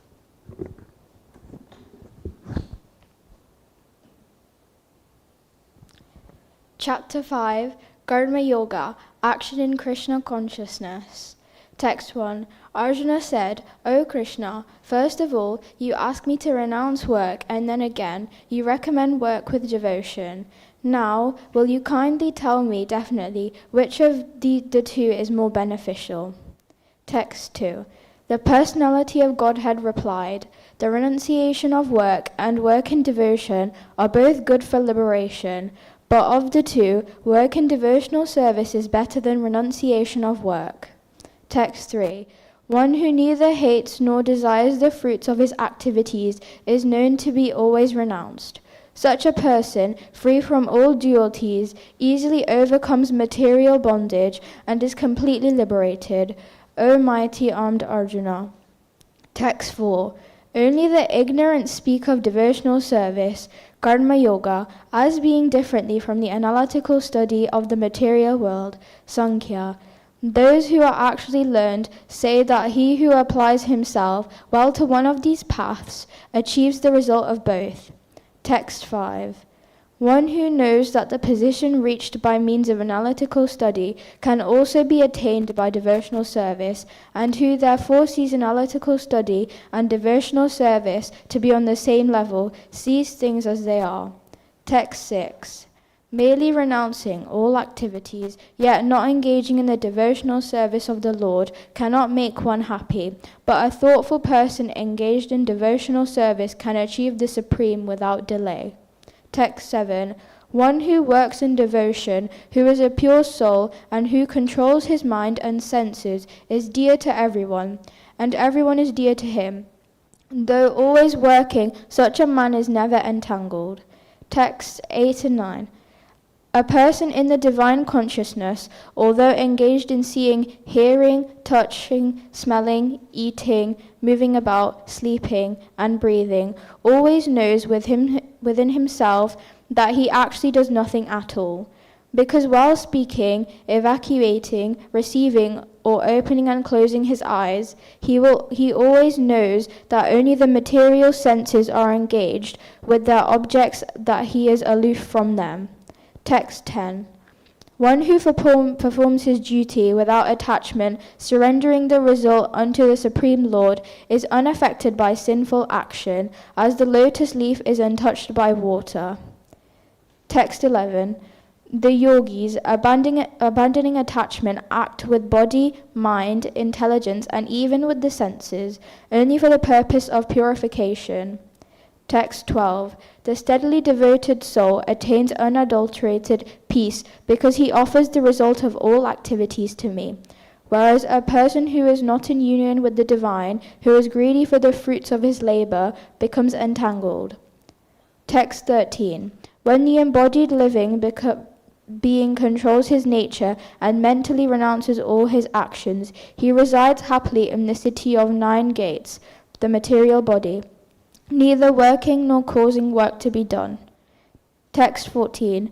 The embodied spirit, master of the city of his bodies, does not create activities, nor does he induce people to act, nor does he create the fruits of action. All this is enacted by the modes of material nature.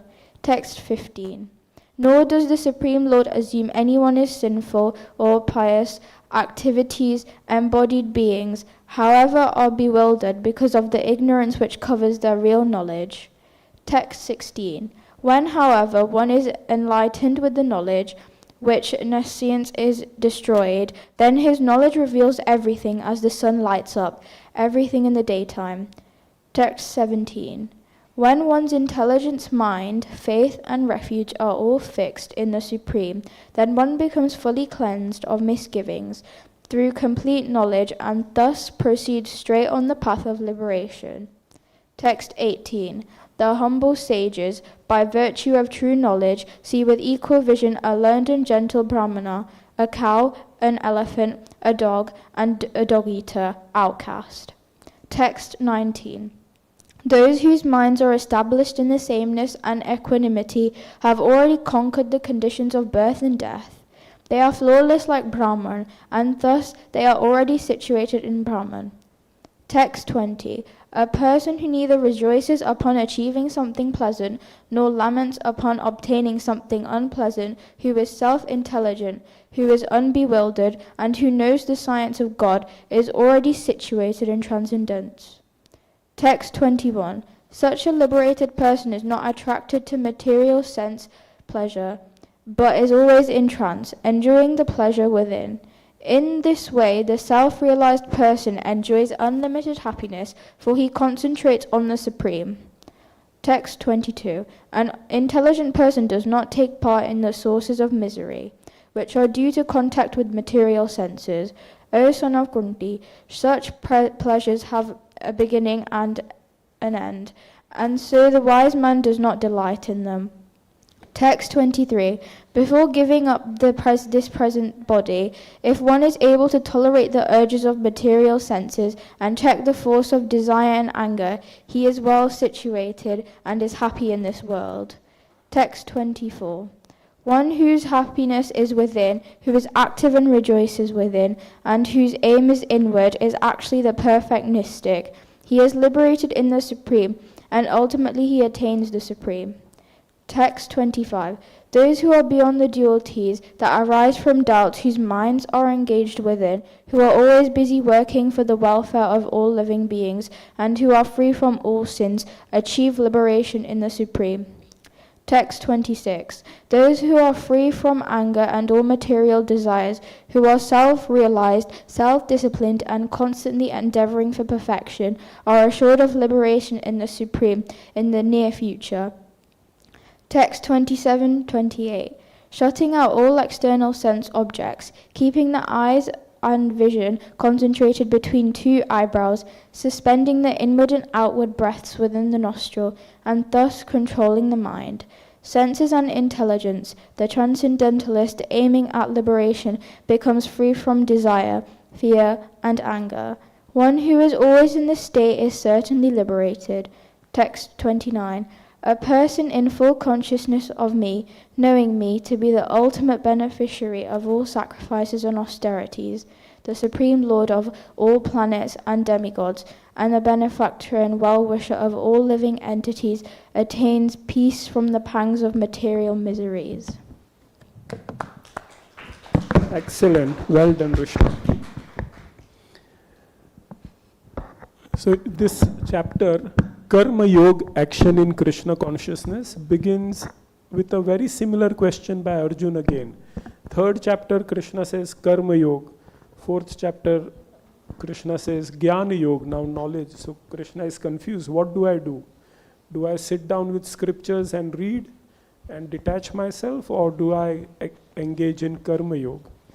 So Krishna says you have to do the duties, but the detachment is from the results that we expect. Oftentimes when we do our duties, we may cook, or we may read, or we may go to work, we are expecting some results. Krishna is saying that is what we have to be detached from. The sannyas is from karma phal, not from karma. And here Krishna gives a very beautiful verse that a self-realized soul, he sees everyone equally. He does not make distinctions as friends or enemies. Even if he sees an animal or a person who is engaging in sinful activities, he understands that there is Krishna within everyone. The Lord, the soul is the same within everyone. And then Krishna, just before verse 20, in 27 and 28, he says how to control the mind. So now in text 6, Krishna will elaborate upon that in the form of Dhyāna-yoga. Dhyāna-yoga is the meditative process by which we can control the mind. And you'll be reading the 6th chapter. Excellent. Great. Chapter 6, Dhyāna-yoga.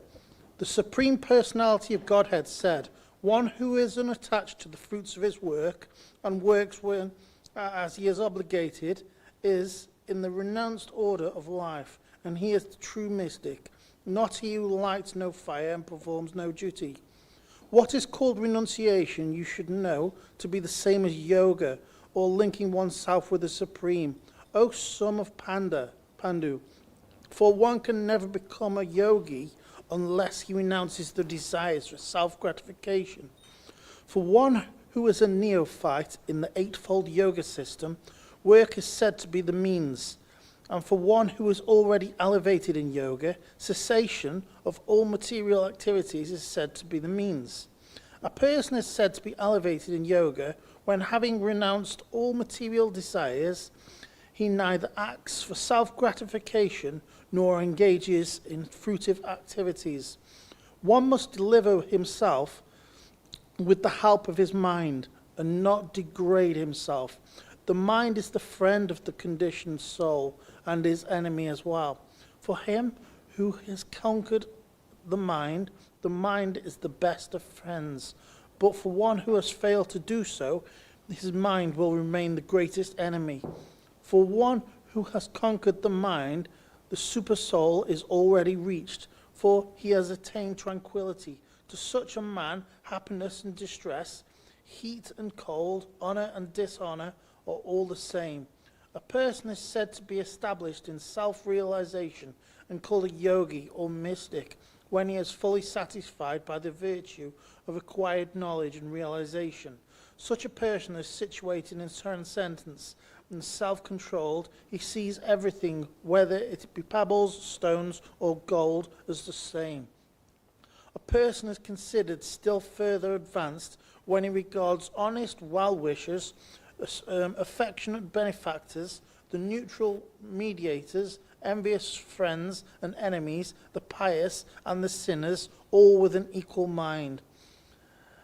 A transcendentalist should always engage his body, mind and self in relationship with the Supreme. He should live alone in a secluded place and should always carefully control his mind. He should be free from desires and feelings of possessiveness. To proactive yoga, one should go to a secluded place and should lay kusa, grass on the ground, and then cover it with a deer skin and a soft cloth. The seat should be neither too high nor too low, and should be situated in a sacred place. The yogi should then sit on it very firmly and practice yoga to purify the heart by controlling his mind, senses, and activities and fixing the mind on one point. One should hold one's body, neck, and head erect in a straight line and stare steadily at the tip of the nose. Thus, with an unagitated, subdued mind, devoid of fear, completely free from sex life, one should meditate upon me within the heart and make me the ultimate goal of life. Thus, practicing constant control of the body, mind, and activities, the mystic, transcendentalist, his mind regulated, attains to the kingdom of God or the abode of Kṛṣṇa by cessation of material existence. There is no possibility of one becoming a yogi, O Arjuna. If one eats too much or eats too little, sleeps too much or does not sleep enough, he who is regulated in his habits of eating, sleeping, recreation and work can mitigate all material pains by practicing the yogi system.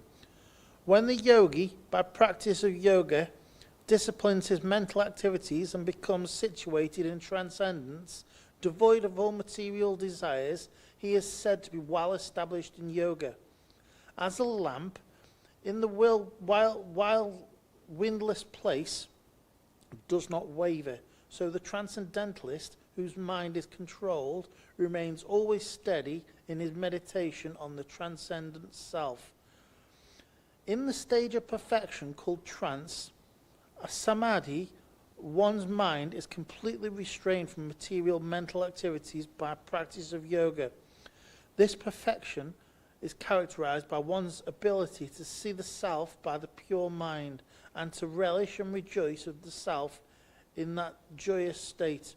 One is situated in boundless transcendental happiness, realized through transcendental senses.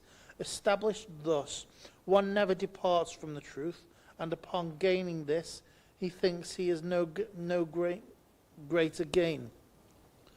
Being situated in such a position, one is never shaken, even in the midst of greatness, difficulty. This, indeed, is actual freedom from all miseries arising from material contact. One should engage oneself in the practice of yoga with determination and faith, not from deviation from the path. One should abandon, without exception, all material desires born of mental speculation and thus control all the senses on all sides by the mind. Gradually, step by step, one should become situated in trance by means of intelligence sustained by the full conviction, and thus the mind should be fixed on the self alone and should think of nothing else. From wherever the mind wanders due to its flickering and unsteady nature, one must certainly withdraw it back and bring it back under the control of the self. The yogi whose mind is fixed on me verily attains the highest perfection of transcendental happiness. He is beyond the modes of passion. He realizes his qualitative identities with the Supreme, and thus he is freed from all reactions to past deeds. Thus, The self-controlled yogi, constantly engaged in yoga practice, becomes free from all material contamination and achieves the highest stage of perfect happiness in transcendental loving service to the Lord. A true yogi observes me in all beings and also sees beings in me. Indeed, the self-realized person sees me, the same Supreme Lord, everywhere. For one who sees me everywhere and sees everything in me, I am never lost, nor is he ever lost to me. Such a yogi who engages in the worshipful service of the super soul, knowing that I and the super soul are one, remains always in me and in the circumstances. He is a perfect yogi who, by comparison to his own self, sees the true equality of all beings in both their happiness and their distress, O Arjuna. Arjuna said, O Madhusandana, the system of yogi which you have summarized appears impractical and unendurable to me, for the mind is restless and unsteady. The mind is restless, turbulent, and obstinate, and very strong, O Kṛṣṇa, and to subdue it, I think, is more difficult than controlling the wind. Lord Shri Krishna said, O mighty armed son of Kunti, it is undoubtedly very difficult to curb the restless mind, but it is possible to suitably practice and by detachment. For one whose mind is unbridled, self-realization is difficult work, but he whose mind is controlled and who strives by appropriate means is assured of success. That is my opinion. Arjuna said, O Krishna, what is the destination of the unsuccessful transcendentalist, who in the beginning takes to the process of self-realization and faith, but who later desists due to the worldly mindedness and thus does not attain perfection in mysticism?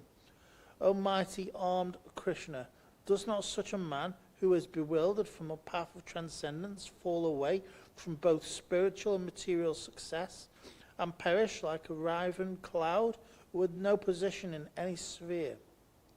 This is my doubt, O Krishna, and I ask you to dispel incompletely, but no one is to be found who can destroy this doubt. The Supreme Personality of Godhead said, Son of Pritha, a transcendentalist engaged in auspicious activities does not meet with destruction either in this world or in the spiritual world. One who does good, my friend, is never overcome by evil.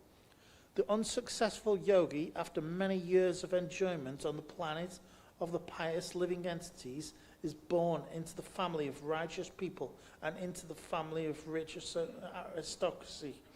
Or, if unsuccessful after long practice of yoga, he takes his birth in a family of transcendentalists who are surely great in wisdom. Certainly, such a birth is rare in this world. On taking such a birth, he revives the divine consciousness of his previous life, and he again tries to make further progress in order to achieve complete success, O son of Kuru. By virtue of the divine consciousness of his previous life, he automatically becomes attracted to his yogic principles, even without seeking them, such as inquisitive transcendentalist stands always above the ritualistic principles of the scriptures. And when the yogi engages himself with sincere endeavor in making further progress, being washed of all contamination, then ultimately achieving perfection, after many, many births of practice, he attains the supreme goal. A yogi is greater than the ascetic, greater than the empiricist, and greater than the fruitive worker. Therefore, O Arjuna, in all circumstances, be a yogi. And of all the yogis, the one with great faith who always abides in me, thinks of me within himself and renders transcendental love with service to me, is the most intimately united with me in yoga and is the highest of all. That is my opinion. Thank you, Prabhu.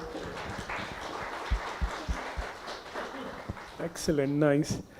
So, in previous chapter, Krishna told Arjun to restrain the body, mind and senses. And in this chapter, Krishna gives a mechanical process called the Ashtanga-yoga or Dhyāna-yoga, by which one can restrain the mind and senses. And 5,000 years ago, Arjun, who is so qualified, one of the names of Arjun is Gudakesh, he would not sleep. All night he would practice archery. He had such self-control. Even he is telling Krishna that you tell me to control the wind, I can possibly do that. But to control my mind is impossible. Is that your experience also? That controlling the mind is very difficult. Krishna says with practice and detachment, you can do that. So Arjun says, what if I don't succeed? What if I do some, all of you are coming to the temple, you are chanting, and you may have a doubt, what if I don't succeed in this life? What will happen? Is this all waste? So Krishna says, no. Any effort you make in spiritual life is eternal. Like you may study medicine in this life and be a doctor. That does not mean in next life you can say, oh, Prabhu, last life I was a doctor, so I will practice now. No, that knowledge is gone, it is destroyed, you have to study again. But bhakti or devotion is not like that. Whatever you are doing, the kids are studying Gita, all of you are reciting Gita, coming to the temple, serving, all of that is eternal. It all goes into your devotional account. And say for some reason you are attached to something, you have to take a birth again, it will not be vanished. Immediately you will start. Look at the kids. Radha Mohan Prabhu was saying in his childhood he did not hear about Bhagavad-Gita. I was the same, I came across Bhagavad-Gita in my 20s. And why are these kids in 6, 7, 8 years of age, they are reading Gita? It's not their first time. They have read Gita in their previous lives. And now they are picking up from where they left. And at the end of this chapter, Krishna says, don't worry. Of all the yogis, Karma Yoga, Jnana Yoga, Dhyāna Yoga, I have mentioned 3 types of yoga. Who is the best yogi? Bhakti, Bhakta Yoga.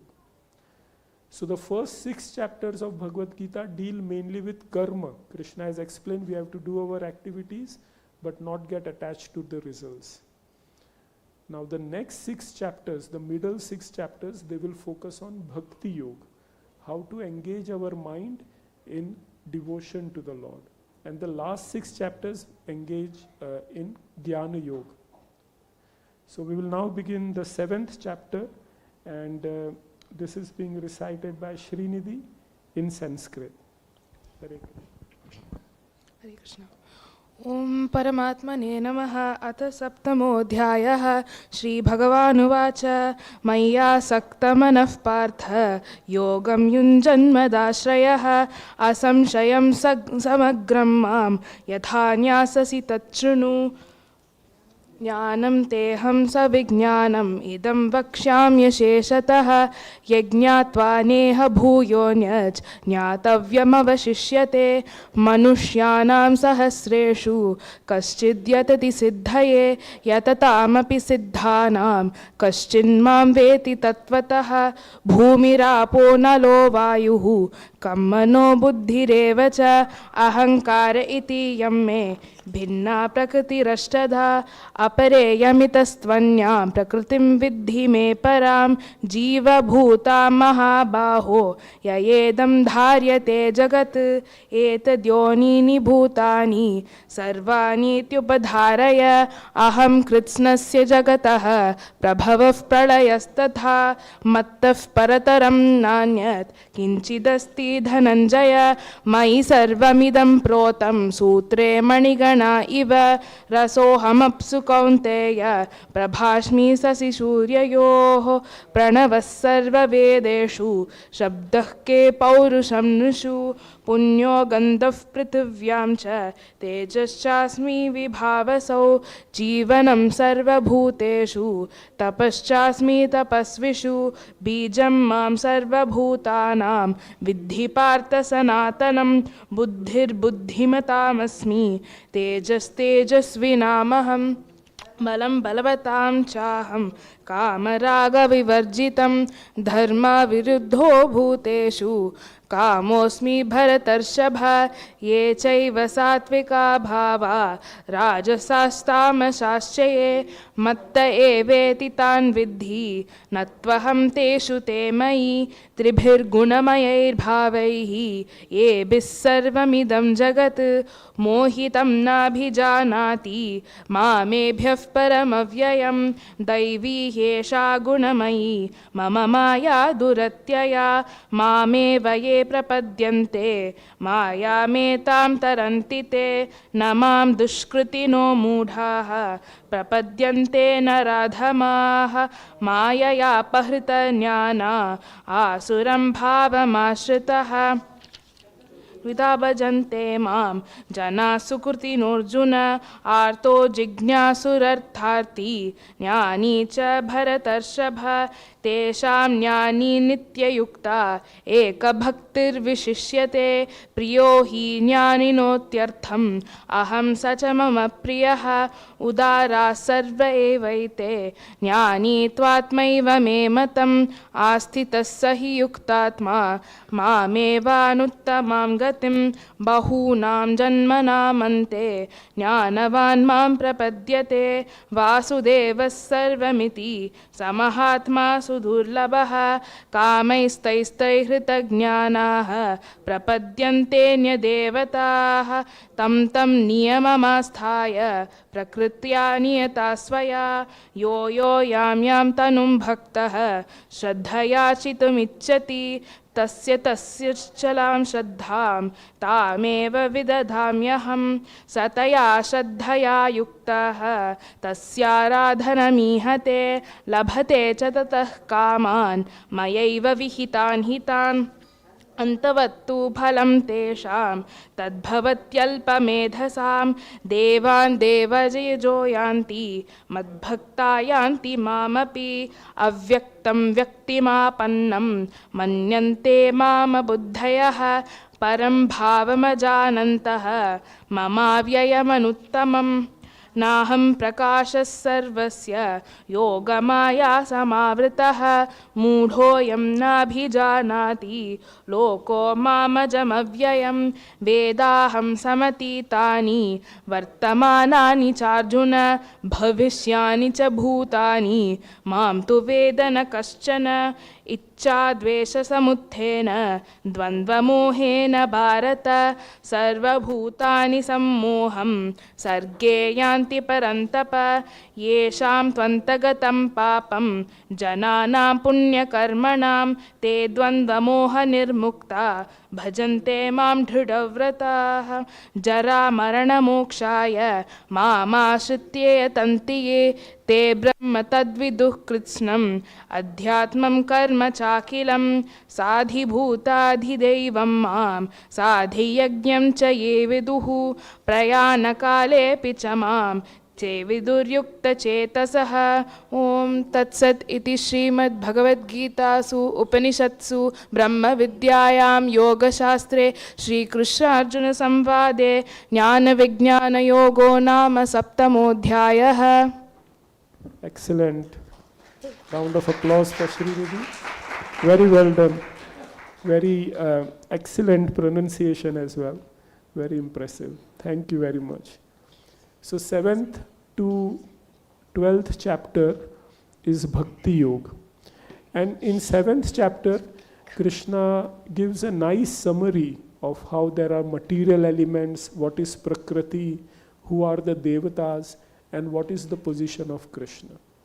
Now, Karma Yoga, Jnana Yoga, and Dhyāna Yoga, you have to do yourself. How much effort you put, that much results you will get. But what are our efforts? We can only make very minimal effort. If you want to run, how much speed can you gather? not much. But if you want to really go at high speeds, you sit in an aeroplane or a rocket, and then you can attain phenomenal speeds. Bhakti Yoga is like that. In Bhakti Yoga, we don't rely on ourselves. We rely on the mercy of the Lord. We tell Krishna that, oh Krishna, I am useless, I am full of faults, I cannot even do anything nicely. But somehow, I want to worship you, I want to engage in your devotional service. That is bhakti. And then Krishna describes the 4 types of people who actually take his shelter, the 4 types of people who do not take his shelter. And he also describes those who take shelter of Devata, the demigods, they will go to the demigods. But those who take shelter of Krishna eventually come to him. So in 7th chapter, Krishna makes a big jump. He's saying, Karma Yoga, Jnana Yoga, Dhyāna-yoga, all is okay. But the best yoginam api sarvesham madgate nantaratmana. Shraddhavan bhajate yomam same yukta tamo mate. In 6th chapter ending, Krishna says, who is the best yogi? One who engages in devotional service. So at the end of 7th chapter, Krishna introduces various terms. Adidev, Adibhut, that prayana kale apima, what happens at the time of death. He mentions very briefly. So now in 8th chapter, Arjun will ask Krishna that please explain those terms in detail. So 8th chapter is a response to Arjuna's questions, and we have Sriniket, Sri Hari. Sri Hari will be reciting in English, Sanskrit. Excellent, Sanskrit. Okay, well, Sri Hari, over to you. Om Paramatmane Namaha. अथ अष्टमोऽध्यायः अर्जुन उवाच किं तद्ब्रह्म किमध्यात्मं किं कर्म पुरुषोत्तमं हरिभूतं च किं प्रोक्तम् हरिदैवं किमुच्यते हरियज्ञकथं कोत्र देहेऽस्मिन् मधुसूदन प्रयाणकाले च कथं ज्ञेयोऽसि नियतात्मभिः श्रीभगवानुवाच अक्षरं ब्रह्म परमं स्वभावोऽध्यात्ममुच्यते भूतभावोद्भवकरः विसर्गकर्मसन्निधः हरिभूतं शरो भावः पुरुषश्चादिदैवतं हरियज्ञोऽहमेवात्र देहे देहभृतां वर अन्तकाले च मामेव स्मरन्मुक्त्वा कलेवरं यः प्रयाति स मद्भावं याति नास्त्यत्र संशयः यं यं वापि स्मरं भावं त्यजत्यन्ते कलेवरं तं तमेवेति कौन्तेय सदा तद्भावभाविताः तस्मात् सर्वेषु कालेषु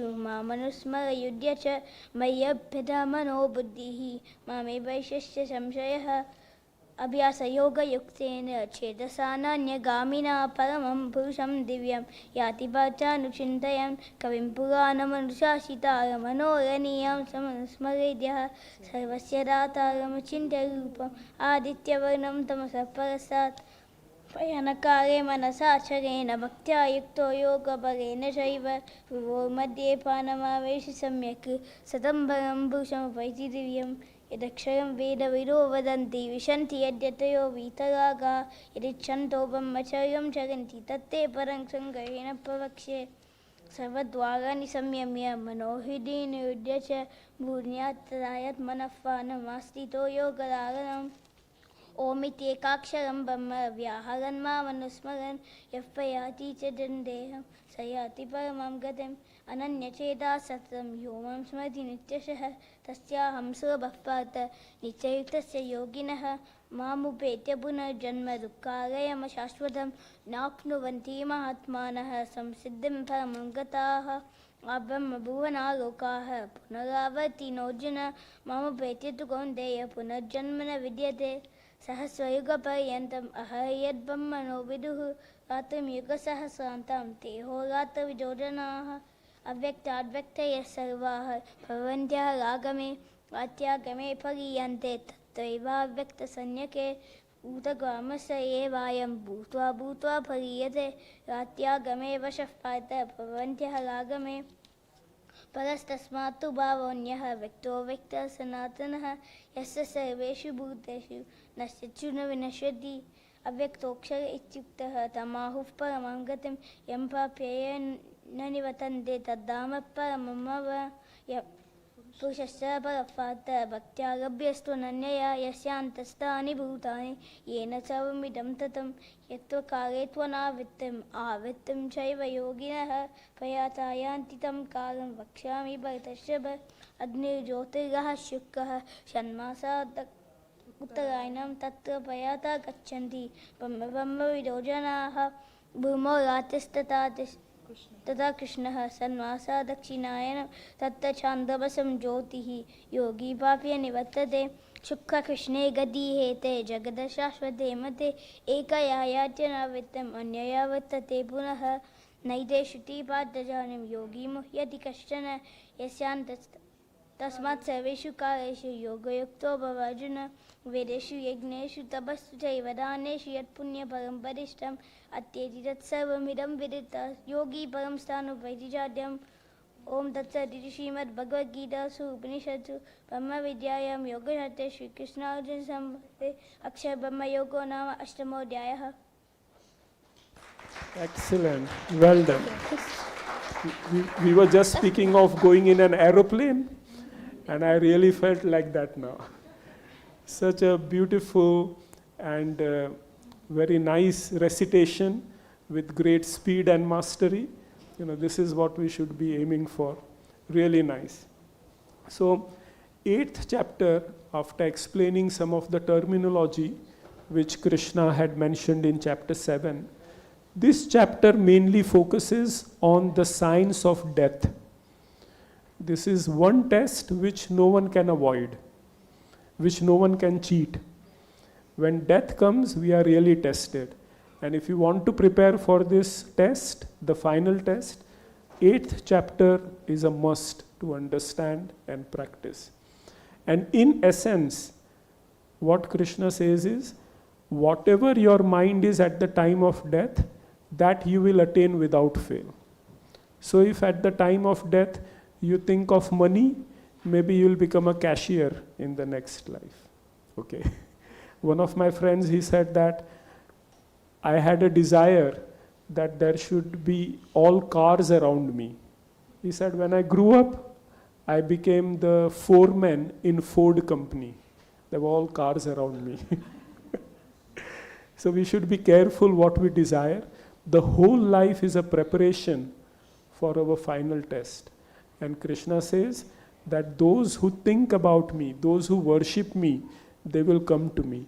If we think of anything else, we will have to repeat the cycle of birth and death. We'll have to keep coming again. But let us in this life make a resolution that I will think of Krishna. Whole life, we make our life centered around Krishna. Not around us, not around family, not around money, not around position, nothing of this material world. Let us, this life, give it to Krishna. Whatever we do, keep Krishna in the center, and then Krishna says, you will come back to me, no more life, no more birth, no more death, no more exams. Okay, is that something you would want? Yes? All we need to do is chant Hare Krishna. Hare Krishna, Krishna Krishna, Hare Hare, Hare Ram, Ram Ram, Hare Hare. By constantly chanting Hare Krishna, even in your sleep you will start chanting Hare Krishna. And at the time of death, nothing but Hare Krishna will come from your mouth. Okay. So we will now go to 9th chapter, the most confidential knowledge. Who is reciting? Ananya, I have the name here. Megha. Ananya, okay, good. Teacher is giving exam in place of student today. Now, will you be reciting in Sanskrit? Okay. Hare Krishna. Om Shri Paramatmane Namaha. Srimad Bhagavad-Gita Atha Navamodhyayah.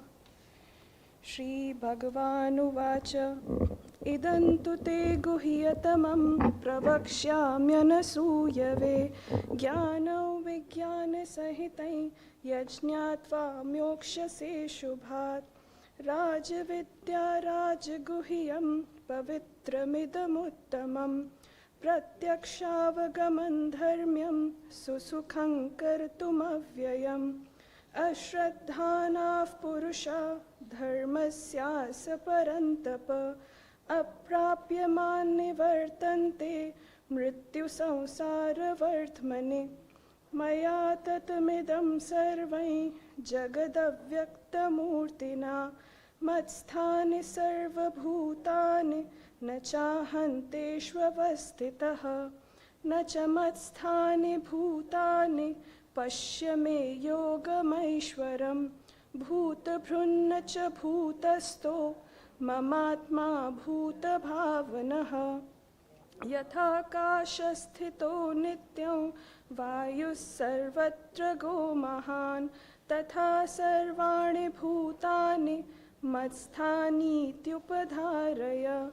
सर्वभूतानि कौन्तेय प्रकृतिं यान्ति मामिकां कल्पक्षये पुनस्तानि कल्पादौ विसृजाम्यहम् प्रकृतिं स्वामवष्टभ्य विसृजामि पुनः पुनः भूतग्राममिमं कृत्स्नम् अवशं प्रकृतिर्वशात् न च मान्तानि कर्माणि निबध्नन्ति धनञ्जय उदासीनवदासीनम्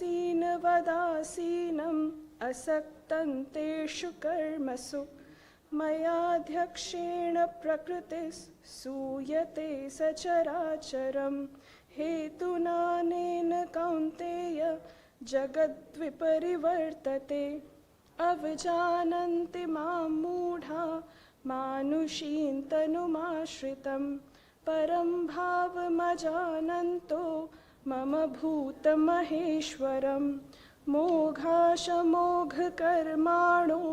मोघज्ञानविचेतसः राक्षसीमासुरीं चैव प्रकृतिं मोहितीं श्रिताः महात्मानस्तु मां पार्थ दैवीं प्रकृतिमाश्रिताः भजन्त्यनन्यमनसो ज्ञात्वा भूतादिमव्ययम् सततं कीर्तयन्तो मां यतन्तस्तृणव्रतस्त्यंशश्च मां भक्त्या नित्ययुक्ता उपासते ज्ञानयज्ञेन चाप्यन्ये यजन्तो मामुपासते एकत्वेन पृथक्त्वेन बहुधा विश्वतो मुखम् अहं क्रतुरहं यज्ञस्वधाहमहमौषधम् मन्त्रोऽहमहमेवाज्यम् अहं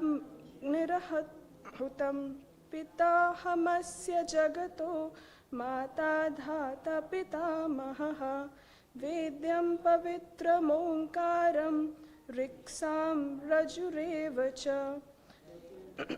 प्रभुः साक्षी निवासः शरणं सुहृत् प्रभवः प्रलयस्थानं निधानं बीजमव्ययं तपाम्यहं वर्षं निगृह्णाम्युत्सृजामि च अमृतं चैव मृत्युश्च सदसच्चाहमर्जुन त्रैविद्या मां सोमपाः पूतपापा यज्ञैरिष्ट्वा स्वर्गतिं प्रार्थयन्ते ते पुण्यमासाद्य सुरेन्द्रलोकम् अश्नन्ति दिव्यान् दिवि देव भोगान् ते तं भुक्त्वा स्वर्गलोकं विशालं क्षीणे पुण्ये मर्तलोकं विशन्ति एवं त्रयीधर्मनुप्रपन्ना गता गतं कामकामा लभन्ते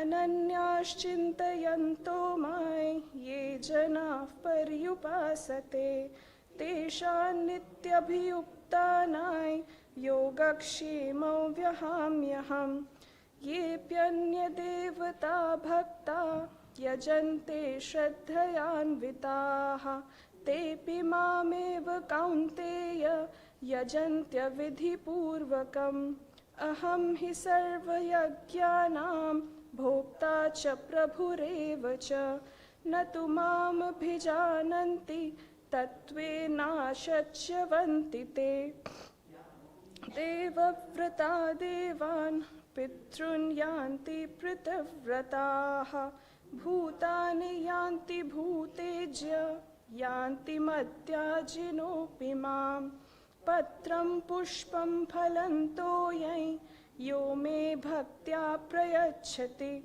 तदहं भक्तियुपृहतम् अश्नामि प्रयतात्मनः यत्करोषि यदश्नासि यज्जुहोषि ददासि यत्तपस्यसि कौन्तेय तत्कुरुष्व मदर्पणम् शुभाशुभफलैरेवं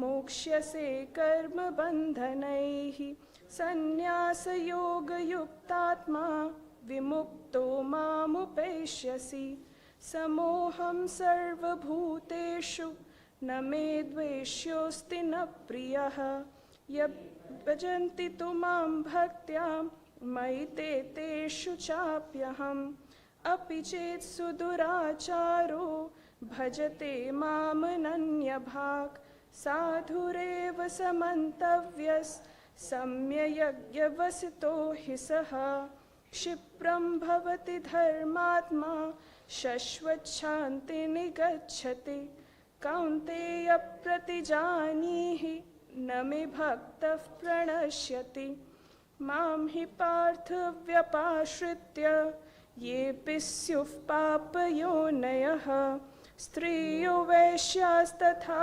शूद्रास्तेऽपि यान्ति परां गतिम् किं पुनर्ब्राह्मणाः पुण्या भक्ता राजर्षयस्तथा अनित्यमसुखं लोकम् इमं प्राप्य भजस्व माम् मन्मना भावमद्भक्तो मद्याजी मां नमस्कुरु मामे वैश्यसि युक्त्वैवम् आत्मानं मत्परायणः ॐ तत्सदिति श्रीमद्भगवद्गीतासु उपनिषत्सु ब्रह्मविद्यायां योगशास्त्रे श्रीकृष्णार्जुनसंवादे राजविद्या राजगुह्ययोगो नाम नवमोऽध्यायः ॐ श्रीकृष्णार्पणमस्तु जय Shri Krishna. Excellent. Very nice, very beautiful recitation. 9th chapter is called Rajavidya, the king of all knowledge. Because here Krishna describes himself, how he is the controller of everyone and how one can approach him. Krishna may be the supreme lord, the proprietor of everything. But how you can control Krishna, how you can approach the Lord? Just by offering him a leaf, a fruit, a flower, or a water. And if you offer him with devotion, with love, he comes under your control. Isn't it so beautiful? You know, in some places, you know, you have to bribe government officials to get some work done. And you have to give, you know, huge amounts of bribe. Here the supreme officer, the supreme lord, he says, just offer me a glass of water with love and I'll be yours. This is the supremacy of devotional service. By bhakti, God comes under your control. So who is higher, God or devotee? Who is in a higher position? Bhakta या भगवान कौन बड़े हैं? Bhakta, the devotee. Therefore this is called Raja Vidya. It is not common knowledge. Raja Guhyam, the king of all secret. The secret of Bhagavad-Gita is that devotee is greater than Krishna himself. And therefore one should endeavor to become a devotee. Not to become greater than Krishna, but because a devotee is most dear to Krishna. And Krishna is most dear to a devotee. That knowledge we get from 9th chapter. So now Arjun is becoming very curious. He is getting really excited about Krishna. To become devoted to someone, you should know who that person is. So in 10th chapter, he will now ask Krishna. And Krishna will describe all his opulences. So 10th chapter, Chitraji will recite in Sanskrit. Welcome.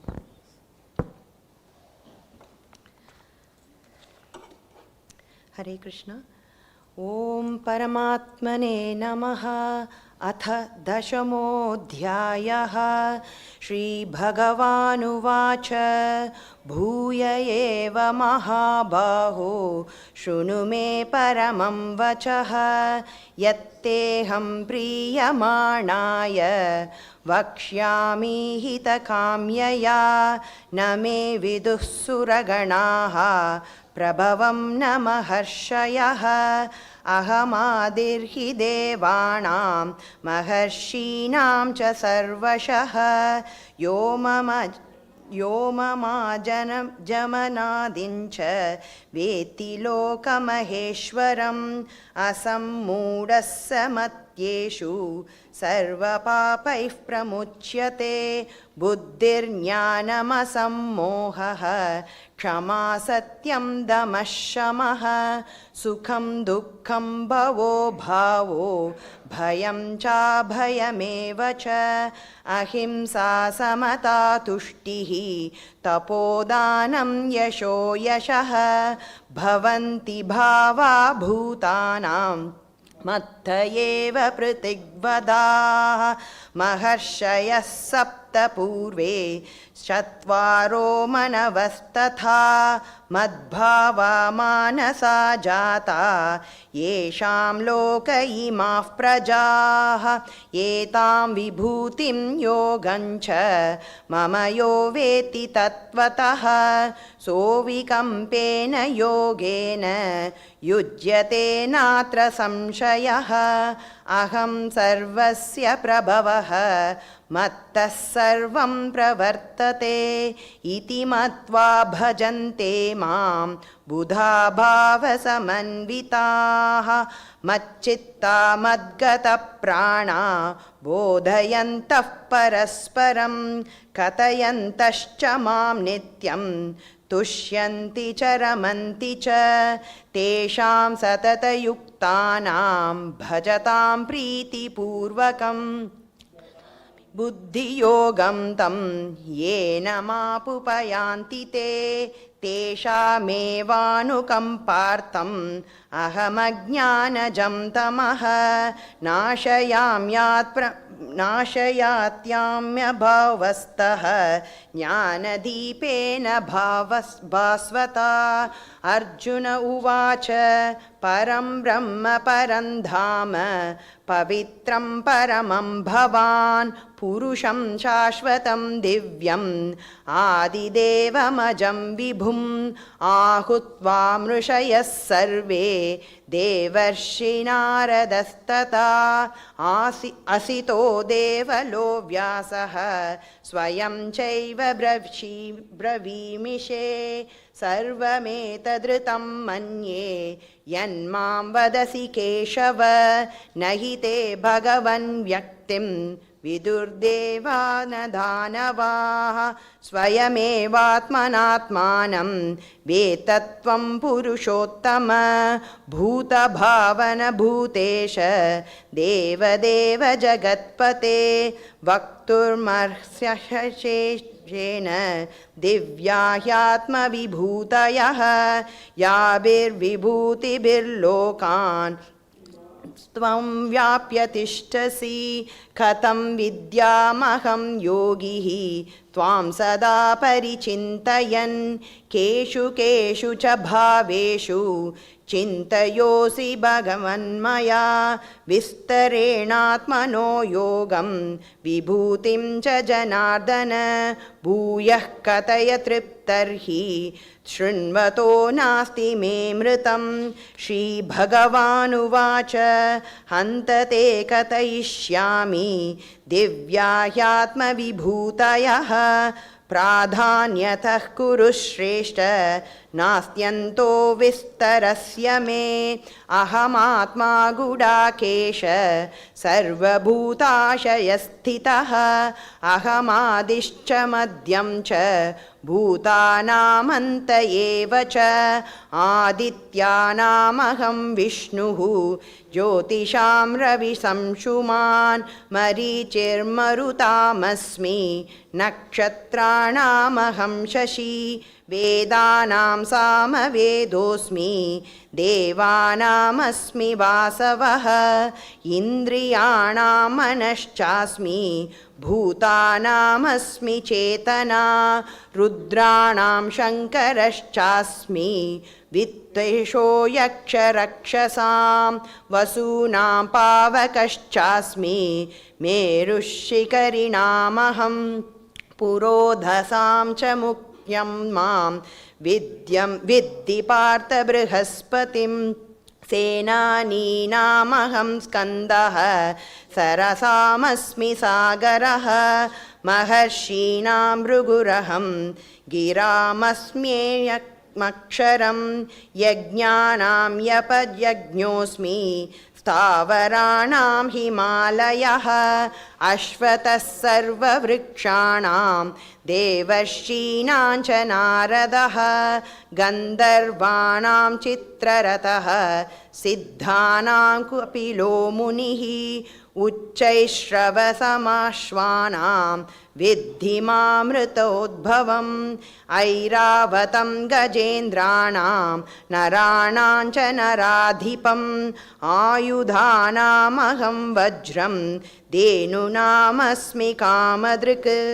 प्रजनश्चास्मि कन्दर्पः सर्पाणामस्मि वासुकिः अनन्तश्चास्मि नागानां वरुणो यादसामहं पितॄणामर्मया चास्मि यमः संयमतामहं प्रह्लादश्चास्मि दैत्यानां कालः कलयतामहं मृगाणां च मृगेन्द्रोऽहं वैतनि च पक्षिणां पवनः पवतामस्मि रामः शस्त्रभृतामहं जक्षाणामकरश्चास्मि स्रोतसामस्मि जाह्नवी सर्गाणामदिरन्तश्च मध्यं चैवाहमर्जुन अध्यात्मविद्याविद्यानां वादः प्रवदतामहम् अक्षराणामकोरस्मि द्वन्द्वस्सामासिकस्य च अहमेवाक्षयः कालो धाताहं विश्वतो मुखः मृत्युसर्हरश्चामद्भुत भविष्यतां कीर्तिश्रीवार्चनारीणां स्मृतिर्मेधा धृतिः क्षमा बृहत्सामतता साम्नां गायत्री छन्दसामहं मासानां मार्गशीर्षोऽन्यं ऋतूनां कुसुमाकरः द्यूतं चलयतामस्मि तेजस्तेजस्विनामहं जयेऽस्मि व्यवसायोऽस्मि सत्वं सत्त्ववतामहं ऋषीणां वासुदेवोऽस्मि पाण्डवानां धनञ्जयः मुनीनामप्यहं व्यासः कवीनामुशना कविः दण्डो दमयतामस्मि नीतिरस्मि जिगीषतां मौनं चैवास्मि गुह्यानां ज्ञानं ज्ञानवतामहं यच्चापि सर्वभूतानां बीजं तदहमर्जुन न तदस्ति विना यत्स्यान् मया भूतं चराचरं नान्तोऽस्ति मम दिव्यानां विभूतीनां परन्तप एष तु उद्देशतः प्रोक्तो विभूतेर्विस्तरो मया यद्यद्विभूतिस्मत्सत्त्वं श्रीमद्वर्जितमेव च तत्तदेवावगच्छत्वं मम तेजोंशसम्भवम् अथवा बहुनैतेन किं ज्ञातेन तवार्जुन विष्टभ्याहमिदं कृत्स्नम् एकांशेन स्थितो जगत् ॐ तत्सत् इति श्रीमद्भगवद्गीतासु उपनिषत्सु ब्रह्मविद्यायां योगशास्त्रे श्रीकृष्णार्जुनसंवादे विभूतियोगो नाम 10मोऽध्यायः. हरे Krishna. Well done. Excellent. So, in Bhagavad-Gita, I request all of you to read all the verses, but if you can't, then there is a Chatur Shloki Gita, the whole Gita summarized in 4 verses, which fall in this chapter. 10th chapter, verse 8, 9, 10, 11. In 4 verses, the entire Gita is summarized, and I would request all the audience, especially the kids, to memorize 4 verses. Which verses will you memorize? 10th chapter, 8, 9, 10, 11. If you memorize these 4 verses, the entire essence of Bhagavad Gita you have memorized. Okay? In this chapter, Krishna is explaining how he is the best of everything. And he gives various analogies that of the immovable, I am Himalayas. Of the topmost mountain, I am Meru. Like that, he's saying that of all the categories, how one can perceive of Krishna as the best. And in one verse, he is saying, Masanam Marga Shirshoham, that of all the months, I am the month of Marga Shirsh, which is the current month, which is going on. Kartik month or the Damodar month is followed by Marga Shirsha. So we are so fortunate that in the month of Marga Shirsha, we are celebrating the words of Krishna himself. And then Krishna concludes by saying, what need is there, Arjun, for me to describe all the opulences?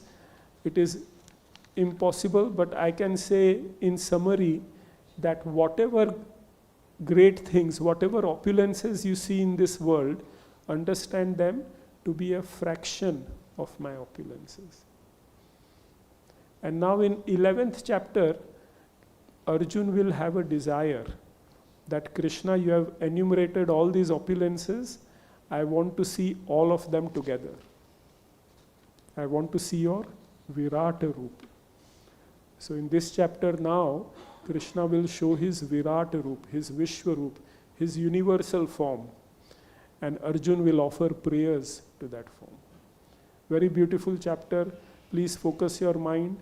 If you want to select some prayers to offer to Krishna, you can copy Arjun. Arjun will recite so many prayers. And again, you can memorize one of those verses or all those verses.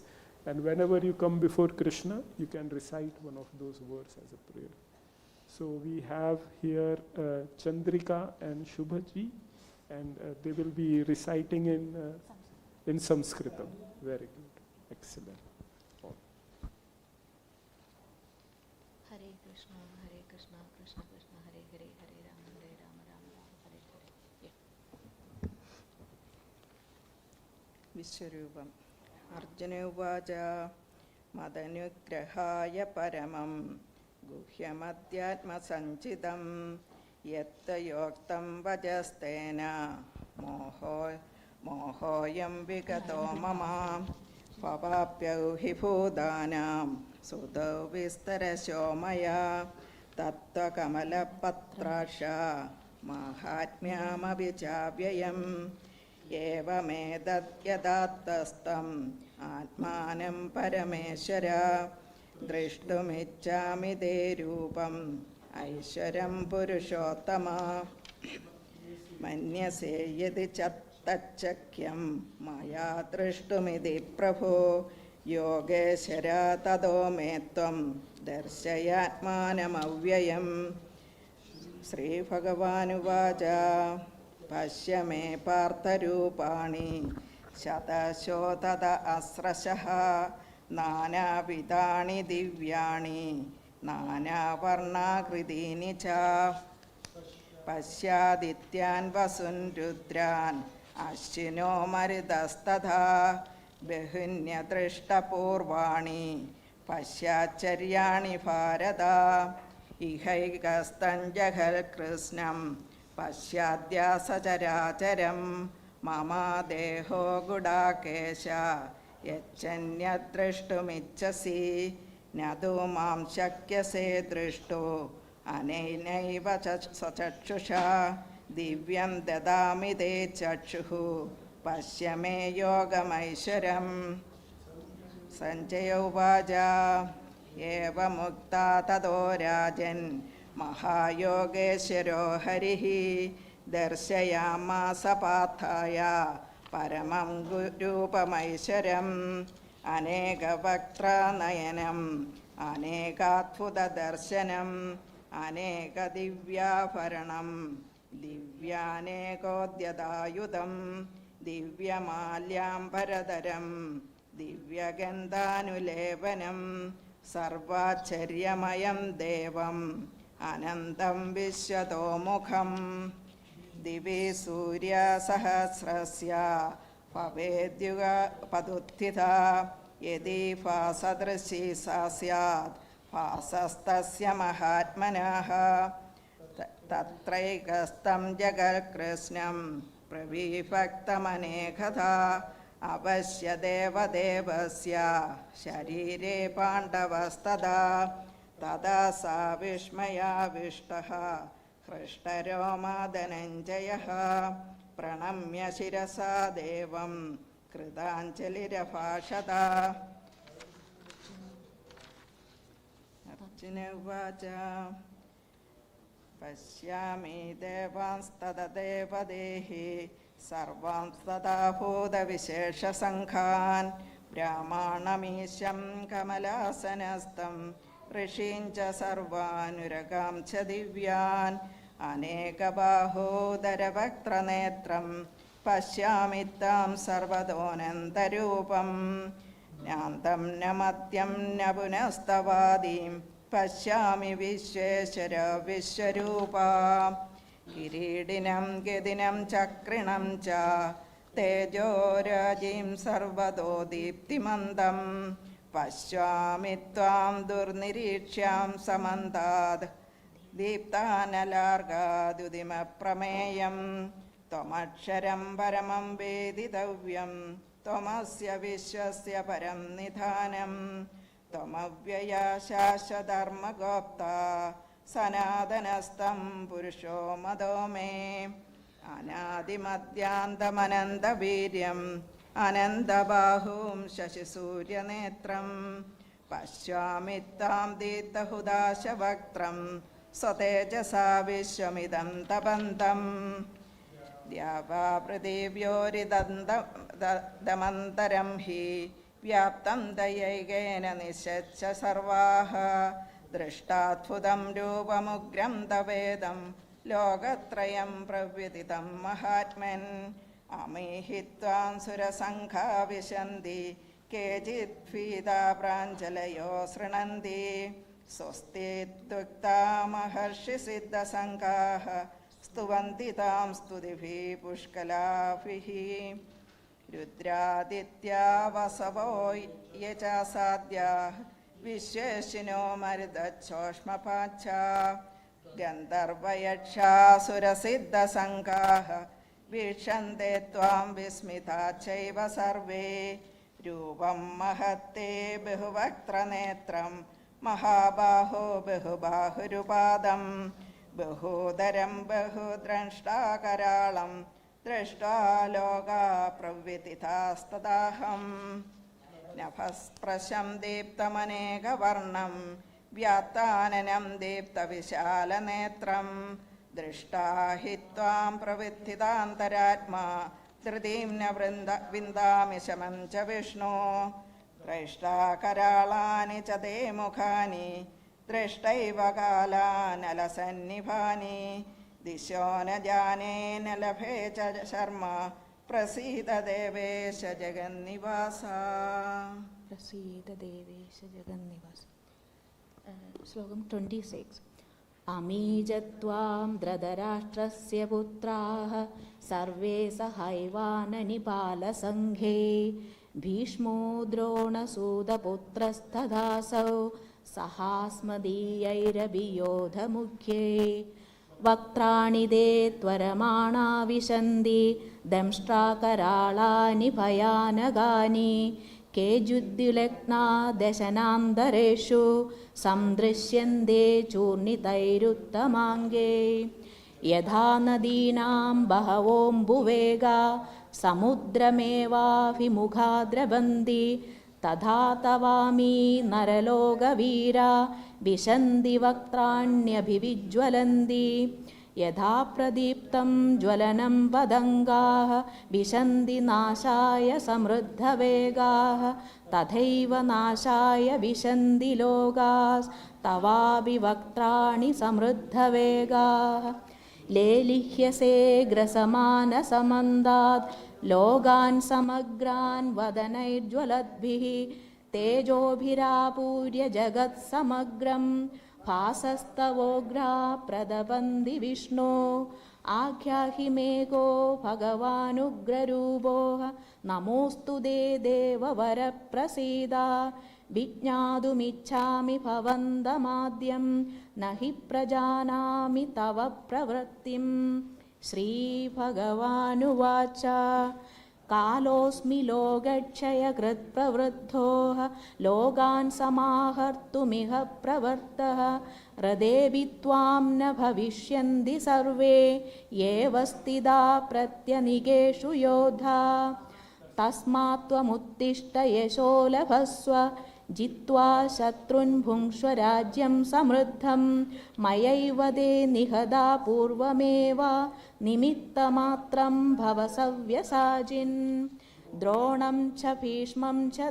जयद्रथं च कर्णं तदान्यानपि योधवीरान् मया हतास्त्वं जहिमा व्यधिष्ठा युध्यस्व जेदासि रणे सपत्नान् सञ्जय उवाच एतच्छ्रुत्वा वचनं केशवस्य कृताञ्जलिर्वेपमानः किरीटी नमस्कृत्वा भूय एवाह कृष्णं सगद्गदं भीतभीतप्रणम्य अर्जुन उवाच स्थाने ऋषिकेश तव प्रकीर्त्या जगत्प्रहर्ष्यत्यरुणज्यते च रक्षांसि भीतानि दिशो द्रवन्ति सर्वे नमस्यन्ति च सिद्धसङ्गा कस्माञ्चिदेना न मेरन्महात्मन् गरीयसे ब्रह्मणोऽप्यादिकर्त्रे अनन्तदेवेश जगन्निवासा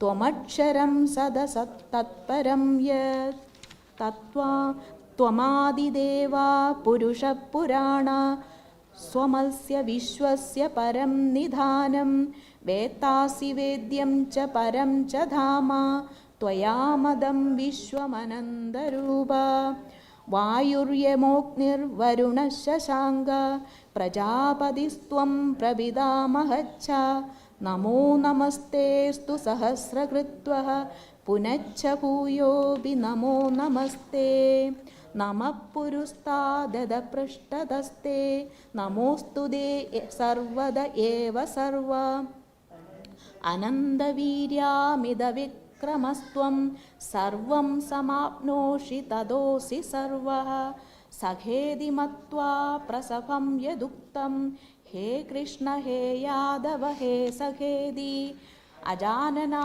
महिमानं तवेदं मया प्रमादात् प्रणयेन वापि यच्चावहासार्थमसत्कृतोऽसि विहारशय्यासनभोजनेषु एको ददा अच्युततल्समक्षं तस्माक्षये त्वामहमप्रमेयं पितासि लोकस्य चराचरस्य त्वमस्य पूज्यच्च गुरुर्गरीयान् न त्वल्समोऽस्तप्यधिकः कुतोऽन्यो लोकत्रयेऽप्यप्रतिमप्रभाव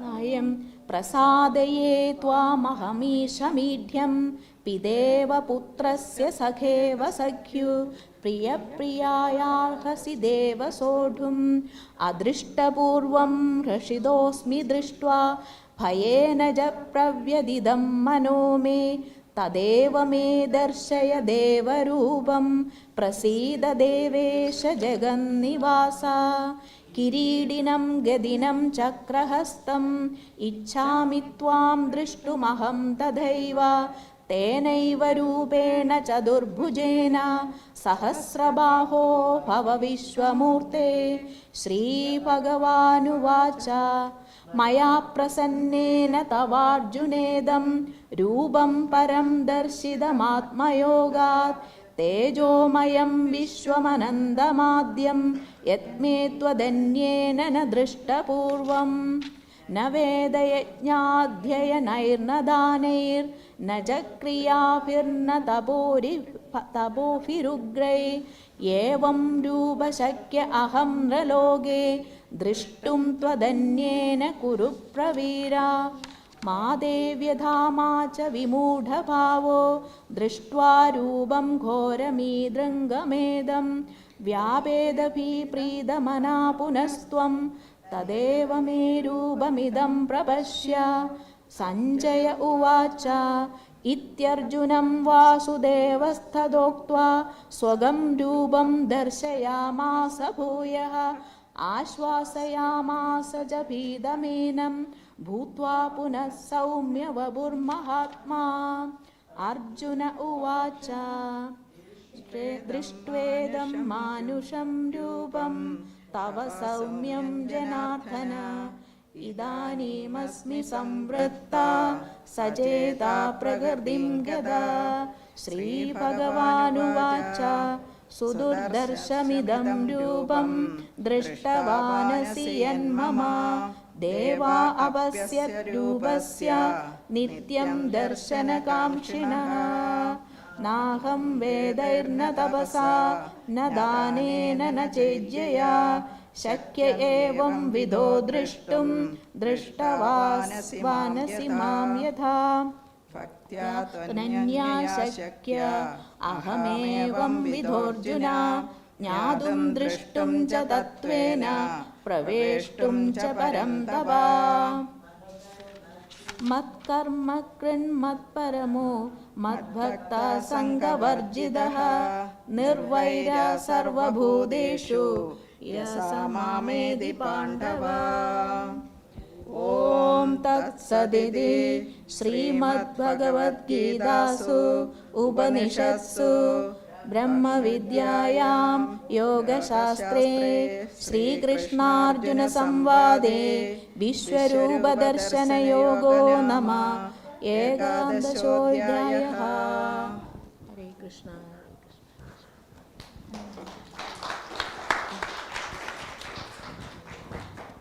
Chandrika and Shubhaji, very well recited. So, Arjun, he requests Krishna, I want to see all your opulences, and Krishna shows him the Virat form. And seeing the Virat form with millions of heads and arms and all the soldiers being destroyed, Arjun becomes very afraid. And he says, who are you? Or what are you? He's so bewildered. And then Krishna says, Kalosmi lokashayakrit pravriddho. I am time, destroyer of all. It is said that when Oppenheimer saw the field test of the nuclear bomb, this verse came into his mind. That time am I, destroyer of all. The Lord, in his form of time, destroys everyone. And so Arjun, he offers his prayers and he requests Krishna that come back to your original form. So then Krishna shows him his two-armed form. And then Krishna says, this form, the two-armed form of Krishna, is the most rare form of Krishna that can be seen. It is a form which is seen only by devotees who have great love for Krishna. Otherwise, Krishna comes as Vishwaroop or Vishnu or in other incarnations. But for those who have pure love for Krishna, only they can see this form. And then Krishna says that one cannot approach Krishna by jnana, dana, yajna, tapa. All these are useless in approaching the Lord. But only by bhakti one can approach the Lord. So in the next chapter, which is titled Bhakti Yoga itself, it's a very short chapter, 20 verses. I again know a lot of children, they have memorized this chapter. 12th and 15th chapter, they both have 20 verses. They are the short chapters of Gita. You can memorize them, especially 12th chapter, Bhakti Yoga.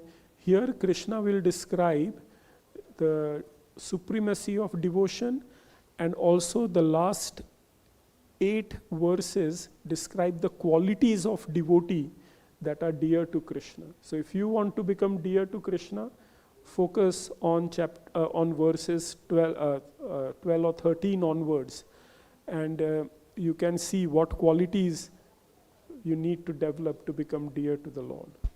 So 20th chapter is being recited by Arav. Arav, will you recite in English or Sanskrit? In English. Fantastic. Okay, come. Chapter 12, Devotional Service. Text 1. Arjuna inquired which are considered to be more perfect. Those who are always properly engaged in your devotional service, or those who worship the impersonal Brahman, the unmanifested. Text 2. The Supreme Personality of Godhead said, those who fix their minds on my personal form and are always all-pervading, inconvincible, unchanging, fixed, and immovable, the impersonal conception of the absolute truth, by controlling the various senses and being equally disposed to everyone. Such persons engage in the welfare of all at last achieve me.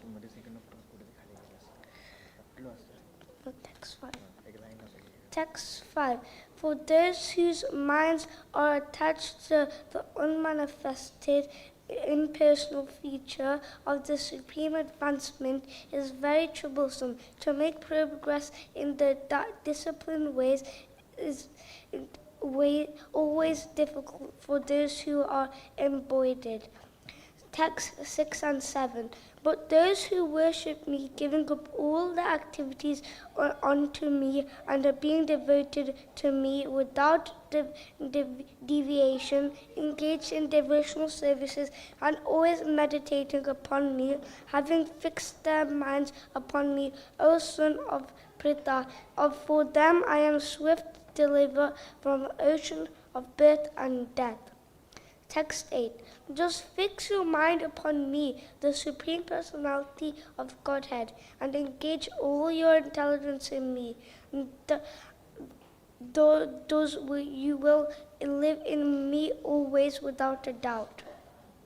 My dear Arjuna, O winner of wealth, if you cannot fix your mind upon me without deviation, then follow the regulative principles of Bhakti Yoga. In the way, develop a desire to attain me. Text 10. If you cannot practice the regulations of Bhakti Yoga, then just try to work for me, because by working for me, you will come to the perfect stage. Text 11. If, however, you are unable to work in the consciousness of me, then try to act giving up all results of your work and try to be self-situated. If you cannot take this practice, then engage yourself into cultivation of knowledge. Better than knowledge, however, is meditation, and better than meditation, renunciation of the fruits of action. For by such renunciation, one can attain a peace of mind. Text 13 and 14. One who is not envious, but is kind friend to all living entities, who does not think himself a proprietor, and he is free from also ego, who is equal in both happiness and distress, who is tolerant, always satisfied, self-controlled, engaged in devotional service with determination, and his mind and intelligence fixed on me. Such a devotee of mine is very dear to me. Text 15. He by whom no one is put into difficulty, and who is not disturbed by anyone, who is equipoised in happiness and distress, fear and anxiety, is very dear to me. Text 16. My devotee who is not dependent on the ordinary course of activities, who is pure expert without cares, free from all pains, and not striving for some result, is very dear to me. Text 17. One who neither rejoices nor gives griefs, to who neither laments nor desires, and who renounces of both auspicious and inauspicious things, such as devotee, is very dear to me. Text 18 and 19. One who is equal to friends and enemies, who is equipoised in honor and dishonor, heat and cold, happiness and distress, fame and infamy, who is always free from contaminating association, always silent and satisfied with anything, who doesn't care for any residence, who is fixed in knowledge, and who is engaged in devotional service. Such a person is very dear to me. Text 20. Those who follow the imperishable path of devotional service and who completely engage themselves with faith, making me the supreme goal, are very, very dear to me. Hare Krishna. Excellent. Well done, Arav.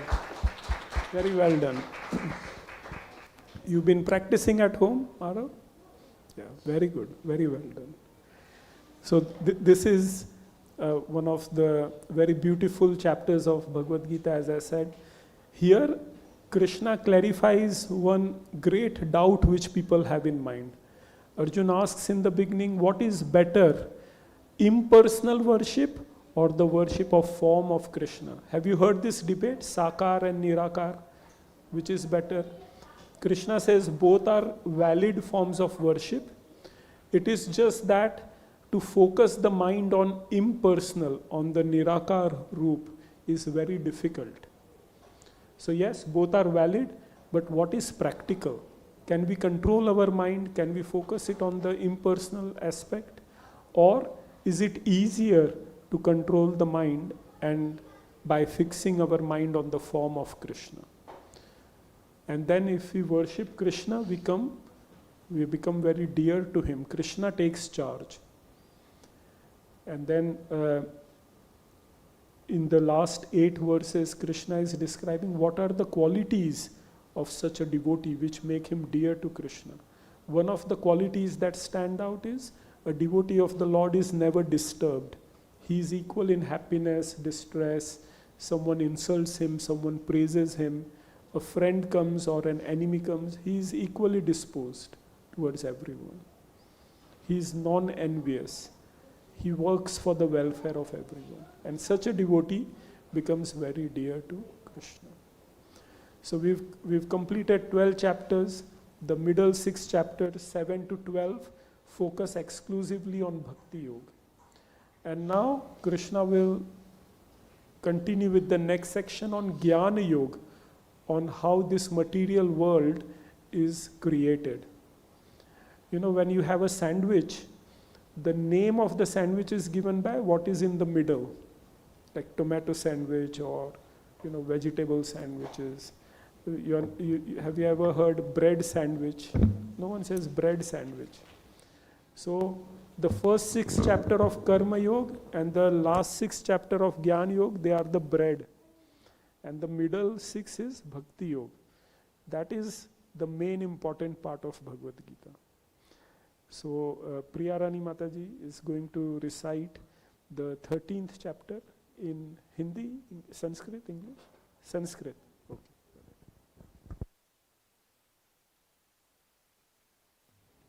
Nature, the enjoyer and consciousness.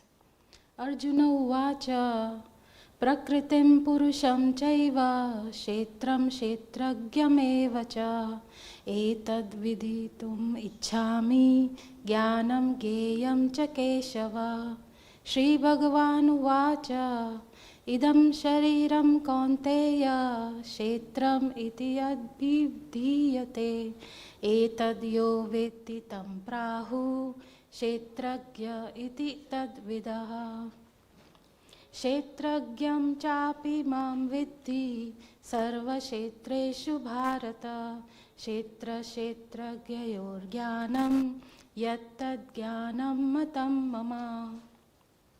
Tat kshetram yaccha yadrikcha yad vikari yatascha yad sacha yo yad prabhavascha tat samasena me shrinu. Rishibhir bahuda Gītam Chandobhir vividai prithak Brahma sutra padaishchaiva Hetumadbhir vinishchitai. Mahabhutani ahankaro buddhir avyaktameva cha indriyani dashaikam cha panchachendriya gocharaha.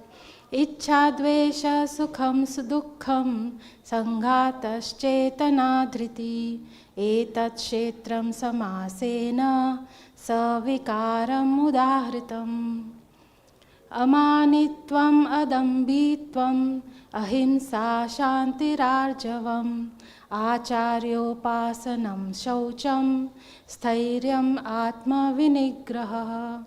Indriyartheshu vairagyam anahankaraveva cha janma mrityu jara vyadhi dukkha doshanudarshanam asaktir anabhisvanga putra dara grihadishu nityam cha samachitatvam ishtanishtopapatishu mayi chananya yogena bhaktir avyabhicharini vivikta desha sevitvam aratir jana samshadi adhyatma jnana nityatvam tattva jnanartha darshanam etaj jnanam iti proktam ajnanam yad atonyatha.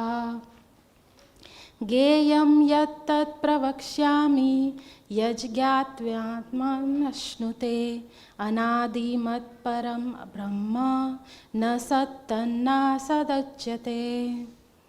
Sarvata panipadam tat sarvatoshi shiro mukha sarvata shruti malyoke sarvam avritya tishthati. Sarvendriya gunabhasam sarvendriya vivarjitam asaktam sarvabhrichaiva nirgunam gunabhoktra cha. Bahir antascha bhutanam acharam charameva cha sukshmatvat tad avigyeyam durastham chantike chatat. Avibhaktam cha bhuteshu vibhaktam iva cha sthitam bhuta bhatra cha itajyeyam grasishnu prabhavishnu cha. Jyotisamapi tajyotis tamasa paramuchyate jnanam geyam jnanagamyam hridhi sarvasya vishtitam. Iti kshetram tatha jnanam geyam choktam samasatah madbhakta etad vijñāya madbhāvāyopapadyate. Prakritim purusham chaiva vidhi anadi ubhavapi vikaramscha gunamschaiva vidhi prakriti sambhavan. Karya karana kartritve hetu prakritiruchyate purusha sukha dukkhanam bhoktritve heturuchyate. पुरुषः प्रकृतिस्थो हि भुङ्क्ते प्रकृतिजान् गुणान् कारणं गुणसङ्गोऽस्य सद् असत् योनिजन्मसु उपद्रष्टानुमन्ता च भर्ता भोक्ता महेश्वरः परमात्मेति चाप्युक्तो देहेऽस्मिन् पुरुषः परः य एवं वेत्ति पुरुषं प्रकृतिं च गुणैः सह सर्वथा वर्तमानोऽपि न स भूयोऽभिजायते ध्यानेनात्मनि पश्यन्ति केचित् आत्मानमात्मना अन्ये साङ्ख्येन योगेन कर्मयोगेन चापरे अन्ये त्वेनम् अजानन्त श्रुत्वान्येभ्य उपासते तेऽपि चातितरन्त्येव मृत्युं श्रुतिपरायणा यावत् सञ्जायते किञ्चित् सत्त्वं स्थावरजङ्गमं क्षेत्रक्षेत्रज्ञसंयोगात् तद्विद्धि भरतर्षभ समं सर्वेषु भूतेषु तिष्ठन्तं परमेश्वरं विनश्यत् अविनश्यन्तं यः पश्यति स पश्यति समं पश्यन् हि सर्वत्र समवस्थितमीश्वरं न हि नस्ति आत्मनात्मानं ततो याति परां गतिं प्रकृतैव च कर्माणि क्रियमाणानि सर्वशः यः पश्यति तथात्मानम् अकर्तारं स पश्यति यदा भूतपृथग्भावम् एकस्थम् अनुपश्यति तत एव च विस्तारं ब्रह्म सम्पद्यते तदा अनादित्वान् निर्गुणत्वात् परमात्मायम् अव्ययः शरीरस्थोऽपि कौन्तेय न करोति न लिप्यते यथा सर्वगतं सौक्ष्म्यात् आकाशं नोपलिप्यते सर्वत्रावस्थितो देहे तथात्मानोपलिप्यते यथा प्रकाशयति एकः कृत्स्नं लोकम् इमं रविः क्षेत्रं क्षेत्री तथा कृत्स्नं प्रकाशयति भारतः क्षेत्रक्षेत्रज्ञयोरेवम् अन्तरं ज्ञानचक्षुषा भूतप्रकृतिमोक्षं च ये विदुर्यान्ति ते परम्. Hare Krishna. Thank you Priya and Mataji.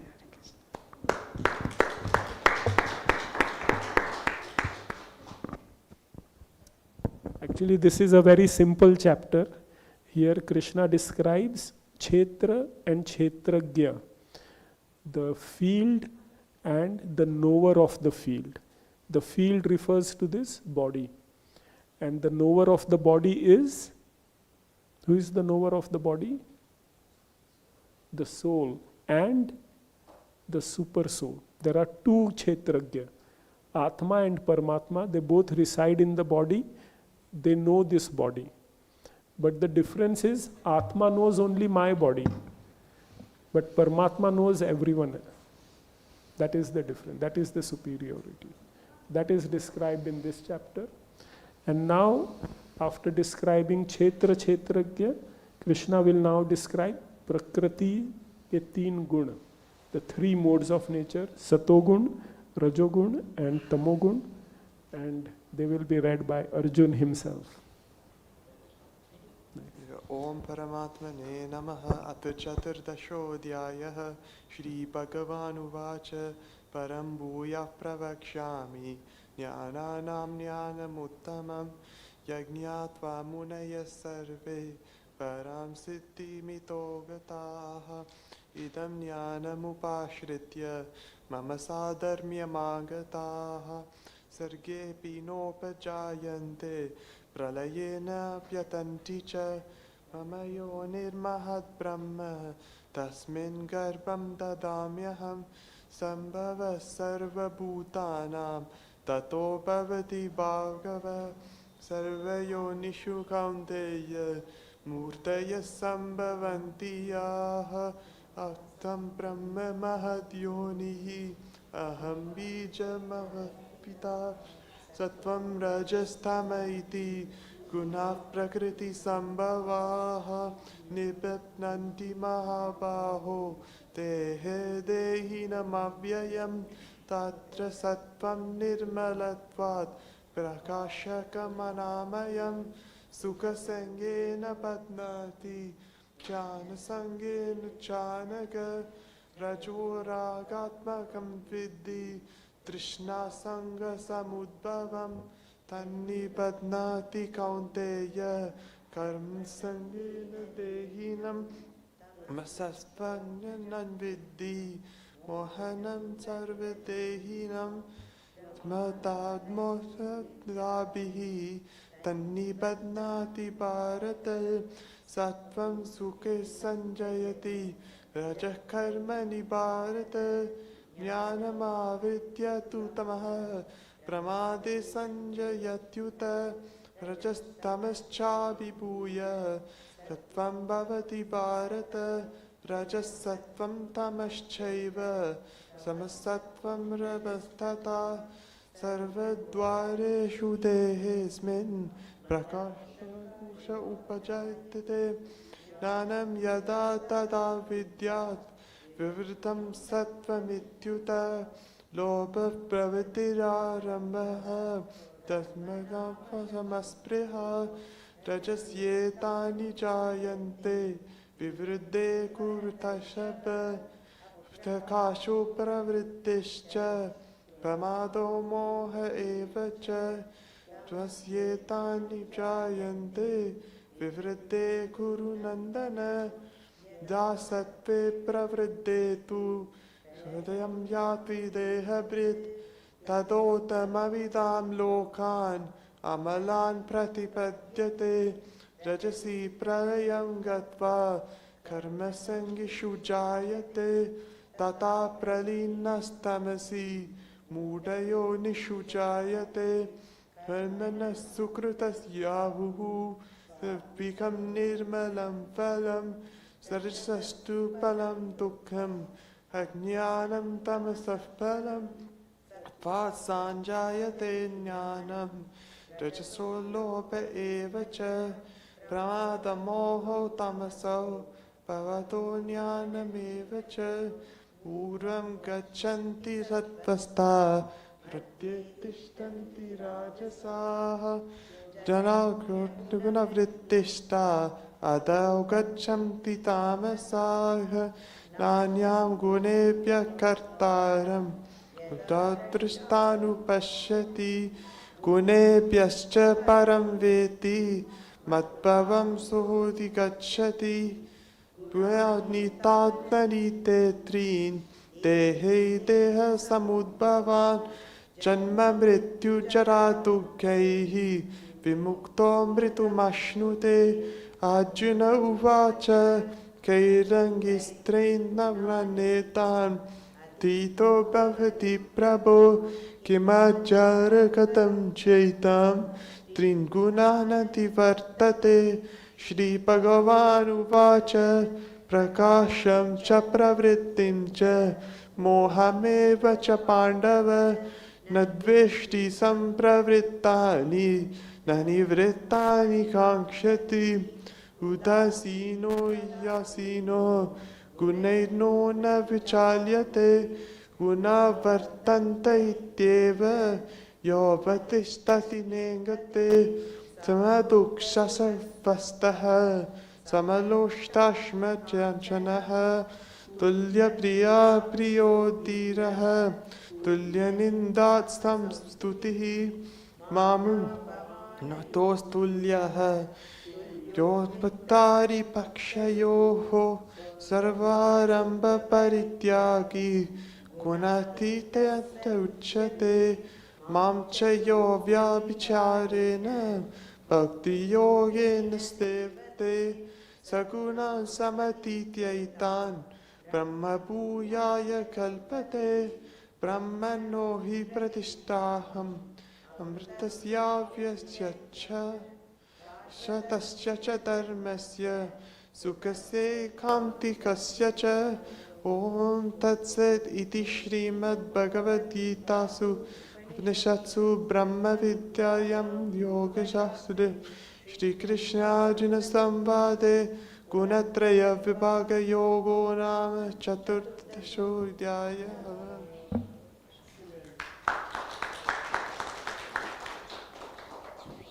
Very well recited, very nice.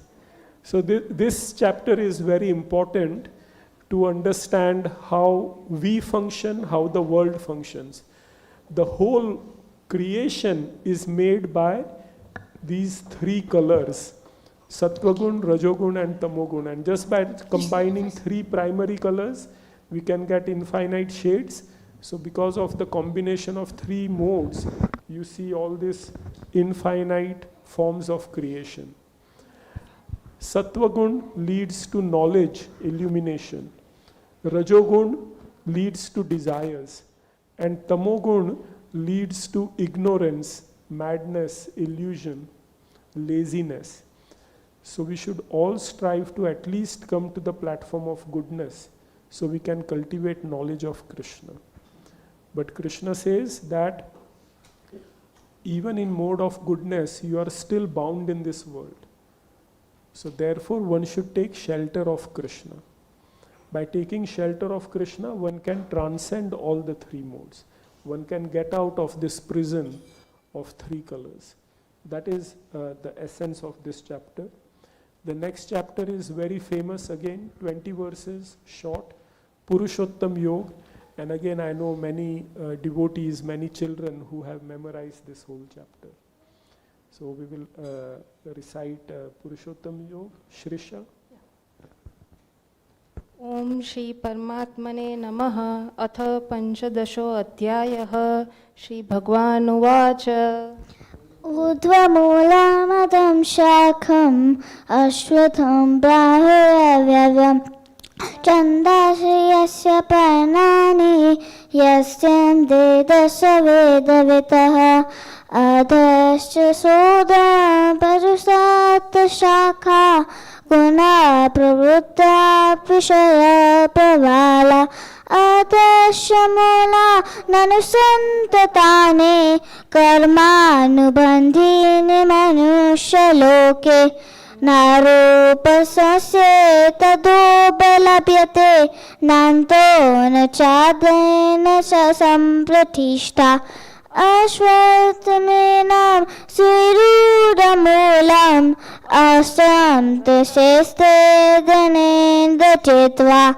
ततः पदं तत्प्रतिमागतव्यं यस्मिन् गता न निवर्तन्ति भूय तमेव चाद्यं पुरुषं प्रपद्ये यतः प्रवृत्ते पुरुषा पुराणि निर्माणमोहाच ससङ्गदोषा कर्मान्तनिष्ठान् विमुक्तकामा नन्दविमुक्तां सुदूतसङ्गे गच्छन्तनुदान् विनयन्त तत् न तत्पत्से सूर्यो न शशाङ्को न पावक यद्गत्वा न निवर्तन्ते तद्धामं परमं मम मम जीवलोके जीवभूत सनातन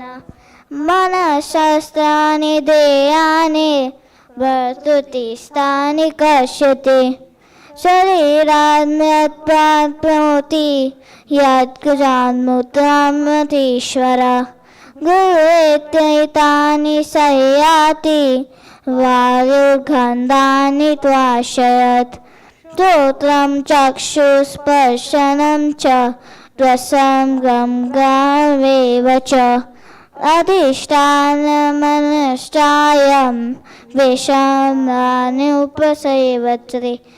उत्क्रामन्तं स्थितं वापि पुञ्जां वामृतं विन्द्रामं विशन्ति पश्यन्ति जनुरक्षुषा यथा तो योगिनः शयनं पश्यन्तात्मनिमीश्वरम् दान्तोऽप्यत्पतात्मानो नयनं पश्युत्न चैव च नितात्नित्यं तेजो जगत्माश्रयतेऽखिलम् यत्कन्दं सेतच्छान्नो व्रतेभ्यो वेति मामकम् गानं विश्वा च भूतानि गाननामविमुचस पुष्यं निचक्षन्ति सर्वा सोमो भूत्वा नुसामक अहं वैश्वानरो भूत्वा प्राणिना देहमाश्रितः प्राणसमायुक्ते पचामि अन्नं चतुर्भुजम् सर्वस्य चाहं यजन्विष्टो मतः संविदाय विमुवदञ्च वेदेषु च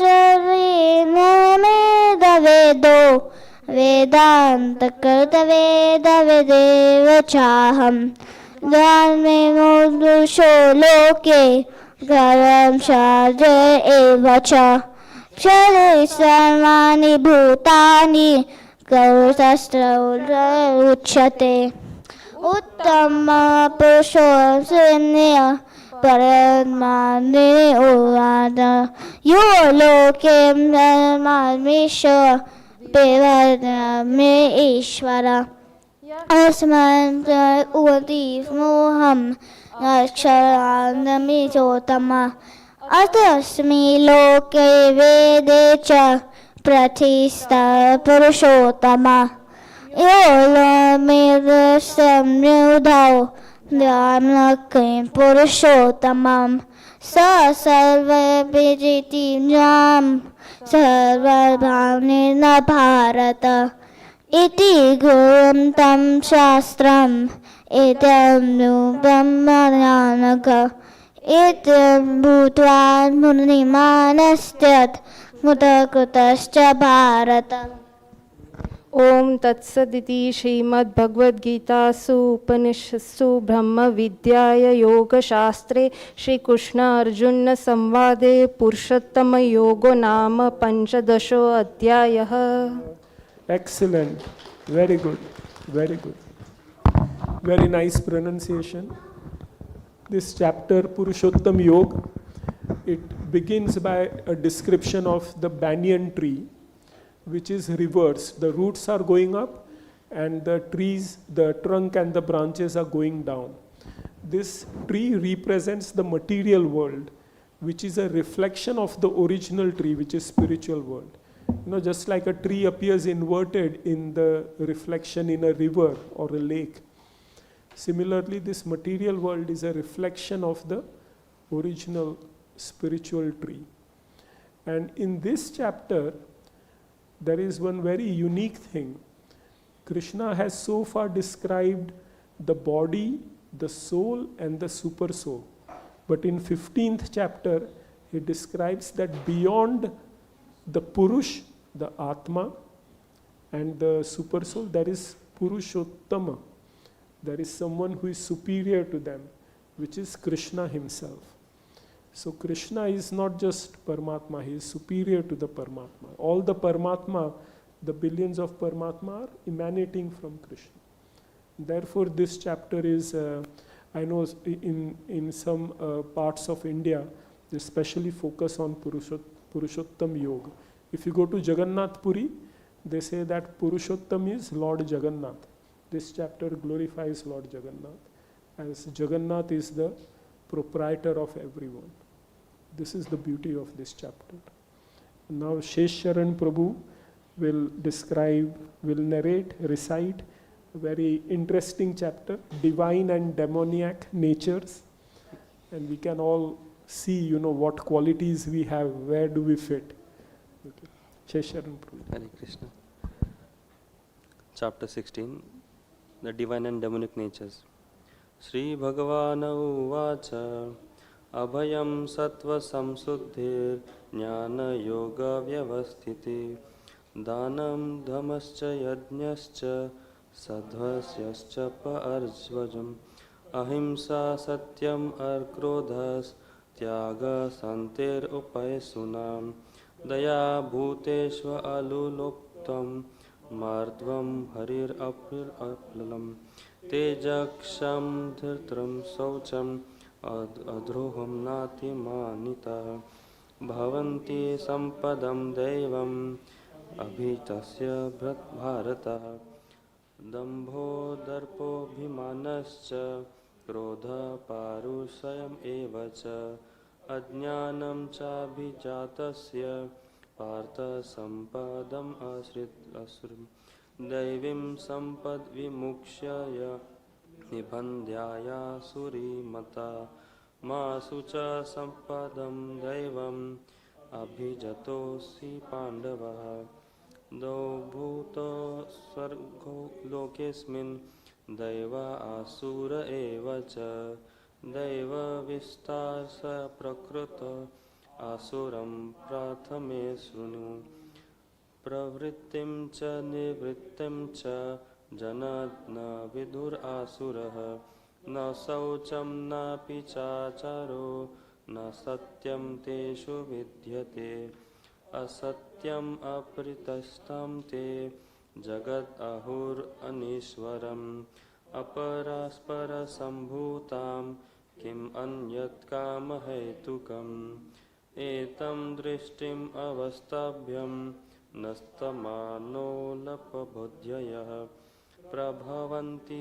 उग्रकर्मणः क्षयाय जगतो हितः कामम् अश्रीदुष्पुरं दम्भमानमदान्वितः मोहगृहीत्वसद्गृह्णान् प्रवर्तन्ते शुचिव्रतः चिन्तम् अपरिमेयं च प्रलयन्तम् उपाश्रितः कामोपाघो भोगपरम एव एतद्वत् इति निश्चयात् यस्य पाशसतेर्बद्धः कामक्रोधपरायणः इहन्ते कामभोगार्थम् अन्यायेनार्थसञ्चयः इदम् आद्य मया लब्धम् इमं प्राप्स्ये मनोरथम् इदम् अस्तीदम् अपि मे भविष्यति पुनर्धमम् असौ मया हतः श्रुस्तुर्हंसे चापरन् अपि ईश्वरोऽहम् अपं भोगी सिद्धोऽहं भवदां सुखीम् अद्योऽभिजवानस्मि कोऽन्योऽस्ति सदृशो मया यक्ष्ये दास्यामि मुक्तिक्षे इति ज्ञानविमोहितः अनेकचित्तविभ्रान्ता मोहजलसमावृतः प्रसक्तः कामभोगेषु पतन्ति नरकेषु च आत्मसम्भाविता शब्दा ध्यानमानमनावृतः यजन्ते नाम यज्ञस्ते दम्भेनाविधिपूर्वकम् अहङ्कारं बलं दर्पं कामं क्रोधं च संश्रितः मम आत्मपरदेशेषु प्रदीर्घेषु सन्तो भूषुकः तन् अहं विशतः कुर्वन् संसारेषु नराधनं क्षिपामि अर्जुसरम् अशुभन् अरुषि एव योनिषु असुरीं योनिम् अपन्न मुद्धा जन्मनि माम् उपार्पयेव कौन्तेय ततो यान्ति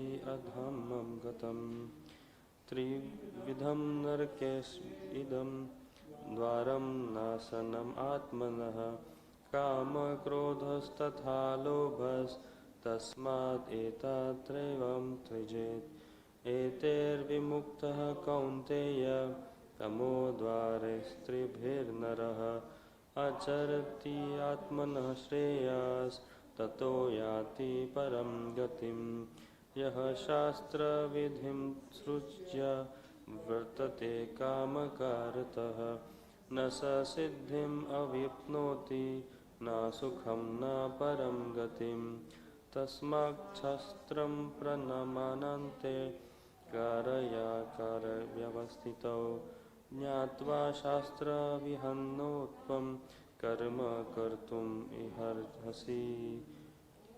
ओम हरे कृष्ण कृष्ण कृष्ण हरे हरे, हरे राम राम राम हरे हरे। Thank you Shekhar. हरि बोल। So this chapter describes the divine and demonic natures. So divine nature, Krishna explains in the first 6 verses that divine personalities are devotees of the Lord. They are compassionate. They take care of everyone. Whereas the demonic personalities are very self-centered. They only think what I can get. And they are not bothered at what expense they are accruing these things. Because they think there is no God. There are no karmic reactions that will come to them. And therefore they behave accordingly. And you can see so many examples nowadays. How because of prominence of demonic personality, the whole world is suffering so much. So now in 17th chapter, Krishna will describe various things according to the modes of nature. So how, for example, yajna, jnana, tapa, they can all be in the mode of goodness, passion and ignorance. And Sri Hari is going to recite it. Are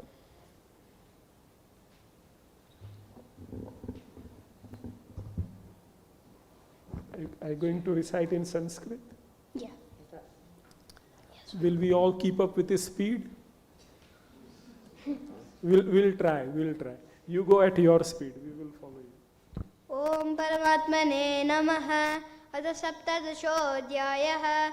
Arjunovacha Yeshtasraviti Mutsrujya Yajante Shraddhayanvitaha Tesham Nishtatuka Krishna Sattvamaho Rajastamaha Shri Bhagavanuvacha Trivida Bhavati Shraddha Dehinam Sasvabhavaja Satvaki Rajasi Cheva Tamasi Cheti Tamshuru Sattvanurupa Sarvasya Shraddha Bhavati Bharata Shraddha Mayoyam Purusha Yoya Shraddhasya Eva Saha Yajante Satvika Devan Yaksharakṣamsi Rajasa Pretan Bhudakanans Shanye Yajante Tamasajanaha Aha Rashtravi Sarvasya Ashastravihitam Goram Tapyante Tapojanaha Tamba Hamkara Samyuktaha Kamalaga Balanvitaha Kachyanta Sharirastam Bhutagrama Machetasah Mamchevanta Sharirastam Tan Vidyasura Nishayan Aharastravi Sarvasya Dividobhavati Priyaha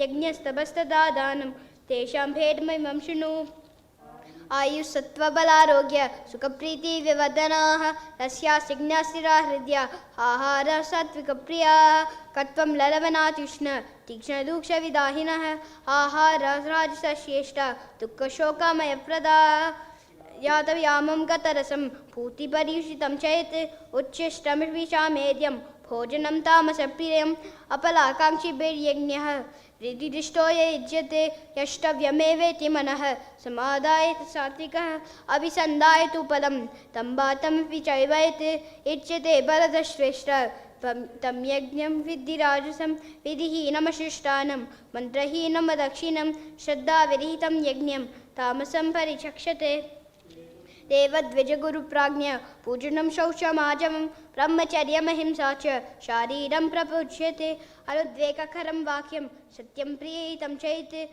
Swadhya Vyasaram Chaiva Vagmayam Tapauchyate Manafrasada Saumyatvam Maunamadmagri Nigraha Pavasam Shuddhirityeta Tapomanasam Uchyate Shraddhaya Paraya Taptam Tapastam Trividam Chaihi Apalakamshi Vidyuktaihi Satvikam Parichakshate Satkaramana Pujatam Tapodambena Chaivete Kriyate Tadiha Proktam Rajasam Chalamadruvam Mudagrahenatmanah Yatpidaya Kriyate Tapaha Parasyotsadana Tamba Tatamasamudaritam Datavyamiti Yaddanam Diyate Nupakarini Deshe Kale Chapatre Cha तद्दानं सात्विकं स्मृतं यत् प्रत्युपकारार्थं फलमुद्दिश्य वा पुनः दीयते चापरे कृष्णं तद्दानं राजसंस्मृतम् आदेशकाले यद्दानम् अपातेभ्यश्च दीयते असत्कृतकर्मवद्यात्मं तत्तामसमुदाहृतम् ॐ तत्सदिति निर्देशः ब्राह्मणस्त्रिविधा स्मृतः ब्राह्मणास्तेन वेदाश्च यज्ञाश्च विहिताः पुराः तस्मादोमित्युदाहृत्य यज्ञदानतपक्रियाः प्रवर्तेत्विदानोक्ताः सतं ब्रह्मवादिना तदित्यनभिसन्धाय फलं यज्ञतपक्रियाः तान् क्रियाश्च विविधाः क्रियन्ते मुक्तकाङ्क्षिभिः सद्भावे साधुभावे च सदित्येव प्रयुज्यते परशस्ते कर्मणि तथा सच्छब्दस्पातयुज्यते यज्ञे तपसि दाने च सिद्धि सदिति चोच्यते कर्म चैव तदतीयं सदित्येवाभिधीयते अश्रद्धया हुतं दत्तं तपस्तं त्रिविधं असिद्युच्यते पार्थ न च तत्प्रयोजनो ह्यः ॐ तत्सत् श्रीमद्भगवद्गीतासु उपनिषत्सु ब्रह्मविद्यायां योगशास्त्रे श्रीकृष्णार्जुनसंवादे श्रद्धात्रया विभागयोगो नाम सप्तदशोऽध्यायः हरि ओं तत्सत्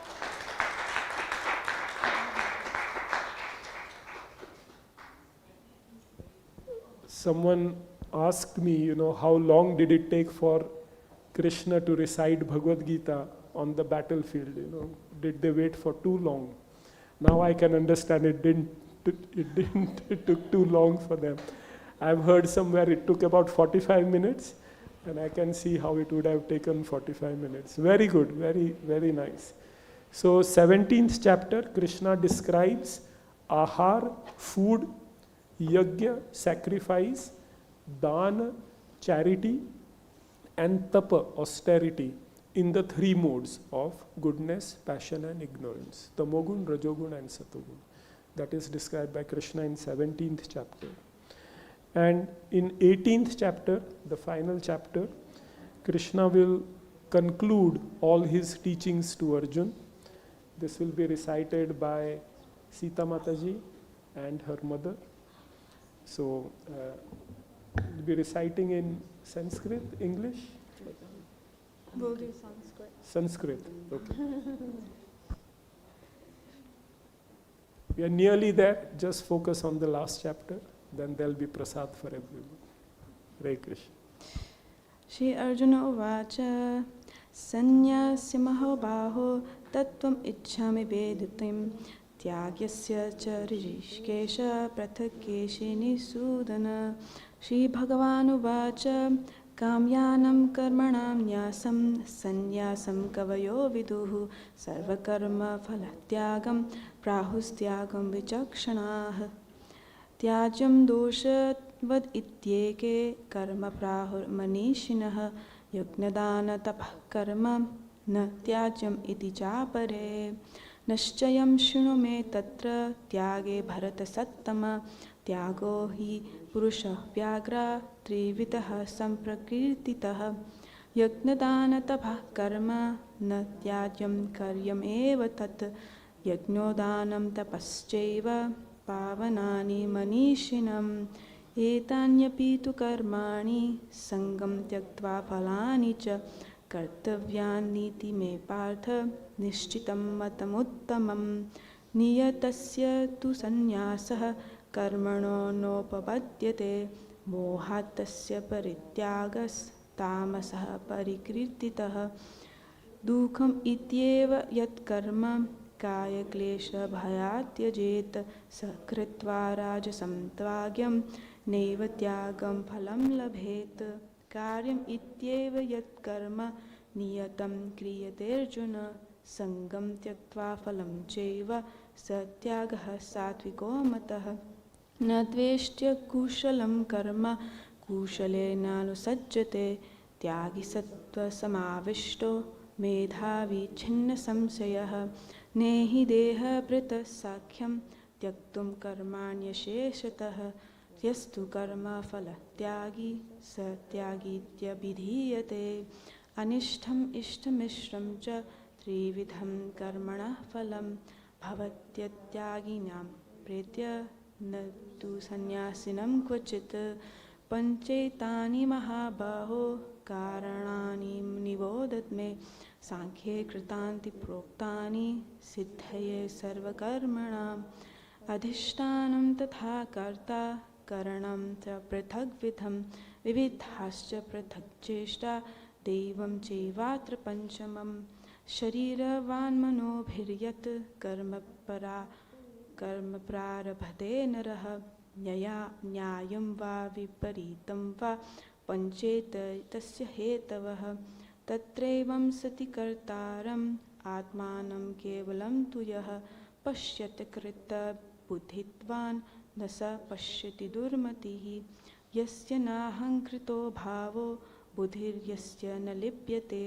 हत्वापि स इमा लोकान् न हन्ति न निबध्यते ज्ञानं ज्ञेयं परिज्ञाता त्रिविधा कर्मचोदना करणं कर्म कर्तेति त्रिविधः कर्मसङ्ग्रहः ज्ञानं कर्म च कर्ता च द्विदैव गुणत्रयभेदतः प्रोच्यते गुणसंज्ञाने यथावत् शृणुतान्यपि सर्वभूतेषु येनैकं भावम् अव्ययम् ईक्षते अविभक्तं विभक्तेषु तज्ज्ञानं विधि सात्विकं पृथक्त्वेन तु यज्ञानं नानभावान् पृथग्विधान् वेति सर्वेषु भूतेषु तज्ज्ञानं विधि राजसं यत्तु कृत्स्नावद् एकस्मिन् कार्ये सक्तम् अहेतुकम् अतत्त्वार्थवद् अल्पं च तत्तामसम् उदाहृतं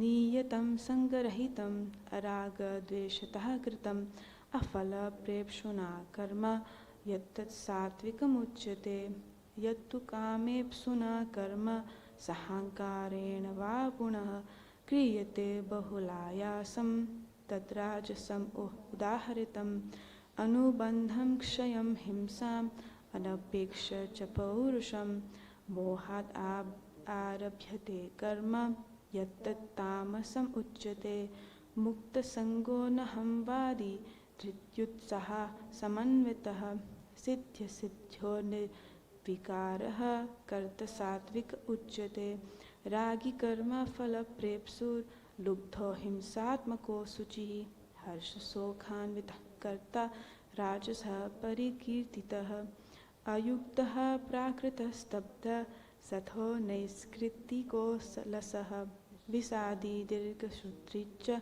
कर्ता तामस उच्यते बुद्धिर्भेदं धृतेश्चैव गुणतस्त्रिविधं शृणु प्रोच्यमानम् अशेषेण पृथक्त्वेन धनञ्जय प्रवृत्तिं न निवृत्तिं च कार्याकार्ये भयाभये बन्धं मोक्षं च यावेति बुद्धि सा पार्थ सात्विकी यया धर्मम् अधर्मं च कार्यं चाकार्यम् एव च अयथावत् प्रजानाति बुद्धि सा पार्थ राजसी अधर्मं धर्ममिति या मन्यते तमसावृता सर्वार्थान् विपरीतांश्च बुद्धि सा पार्थ तामसी धृत्य यया धारयते मनः प्राणेन्द्रियक्रियाः योगेनाव्यभिचारिण्या धृति सा पार्थ सात्विकी यया तु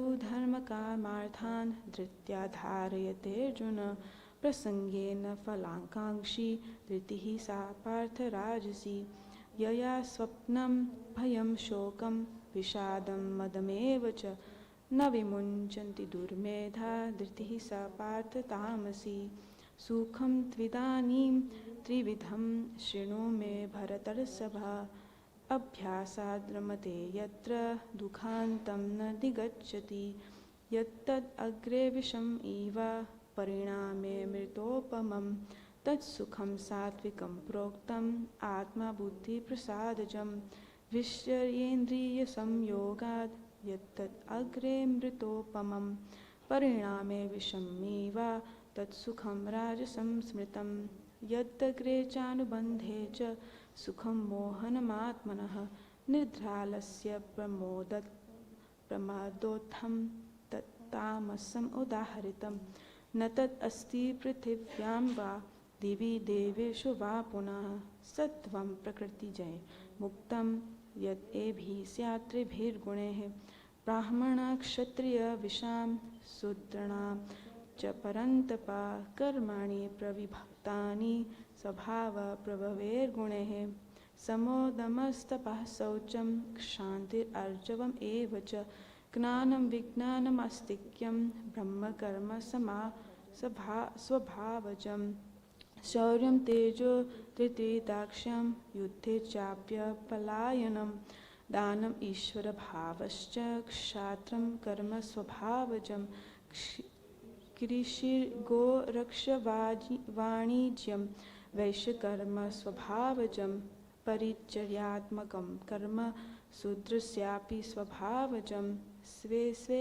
कर्मण्यभिरतः सिंसिद्धिं लभते नरः सकर्मनिरतः सिद्धिं यथा विन्दन्ति तच्छृणु यतः प्रवृत्तिर्भूतानां येन सर्वम् इदं ततं स्वकर्मणा तम् अभ्यर्च्य सिद्धिं विन्दन्ति मानवः श्रेयान् स्वधर्मविगुणः परधर्मात् स्वनुष्ठितात् स्वभावनियतं कर्म कुर्वन्नाप्नोति किल्बिषं सहजं कर्म कौन्तेय स्वदोषम् अपि न त्यजेत् सर्वारम्भा हि दोषेण धूमेनाग्निरिवावृताः असक्तबुद्धिः सर्वत्र जितात्मा विगतस्पृहः नैष्कर्म्य सिद्धिं परमां सन्न्यासेनाधिगच्छति सिद्धिं प्राप्तो यथा ब्रह्म तथाप्नोति निबोध मे समासेनैव कौन्तेय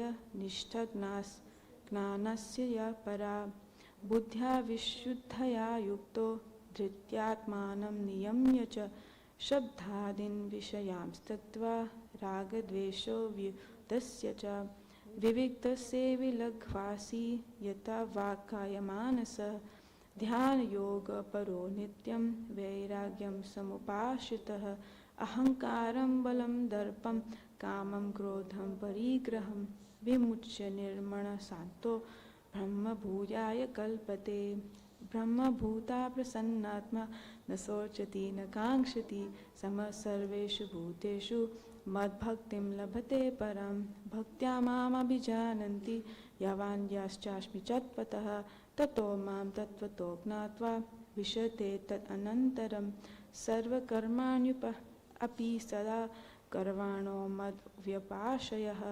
मत्प्रसादात् अवाप्नोति शाश्वतं पदमव्ययं चेतसा सर्वकर्माणि मयि सन्न्यासमत्परः बुद्धियोगम् उपाश्रित्य मच्चित्तः सततं भव मच्चित्तः सर्वदुर्गाणि मत्प्रसादात् तरिष्यसि अथ चेत् त्वम् अहङ्कारान् न श्रोष्यसि विनङ्क्ष्यसि यद् अहङ्कारम् आश्रित्य न योत्स्य इति मन्यसे मिथ्यैष व्यवसायस्ते प्रकृतिस्त्वं नियोक्ष्यति स्वभावजेन कौन्तेय निबद्धः स्वेन कर्मणा कर्तुं नेच्छसि यन्मोहात् करिष्यस्य विसोऽपि तत् ईश्वरः सर्वभूतानां हृद्देशेऽर्जुन तिष्ठति भ्रामयं सर्वभूतानि यन्त्रारूढानि मायया तमेव शरणं गच्छ सर्वभावेन भारत तत्प्रसादात् परां शान्तिं स्थानं प्राप्स्यसि शाश्वतम् इति ते ज्ञानमाख्यातं गुह्याद् गुह्यतरं मया विंशैताद् आशेसेन यथेच्छसि तथा कुरु सर्वगुह्यतमं भूयः शृणु मे परमं वचः इष्टोऽसि मे दृढम् इति ततो वक्ष्यामि ते हितं मन्मना भव मद्भक्तो मद्याजी मां नमस्कुरु माम् एवश्यसि सत्यं ते प्रतिजाने प्रियोऽसि मे सर्वधर्मान् परित्यज्य मामेकं शरणं व्रज अहं त्वं सर्वपापेभ्यो मोक्ष्यिष्यामि मा शुचः इदं ते न तपस्काय न भक्त्याय कदाचन न चाशुषवे वाच्यं न च मां यो भयूषभ्यासूयति य इदं परमं गुह्यं मद्भक्त्वेषभिधास्यति भक्तिं मयि परां कृत्वा माम् एवश्यत्य समस्यः न च तस्मान् मनुष्येषु कश्चिन् मे प्रियकृत्तमः भविता न च मे तस्मात् अन्यः प्रियतरो भुवि अध्येष्यते च ये इमं धर्म्यं संवादम् आवयोः ज्ञानयज्ञेन ये तेनाहम् इष्टः स्याम् इति मे मतिः श्रद्धावान् अनुसूयश्च शृणुयात् अपि यो नरः सोऽपि मुक्तः सुबालोकान् प्राप्नुयात् पुण्यकर्मणां क्वचित् एतत् श्रुतं पार्थ त्वयैकाग्रेण चेतसा क्वचित् अज्ञानसम्मोहः प्रणष्टस्ते धनञ्जय श्री अर्जुन उवाच नष्टो मोहः स्मृतिर्लब्धा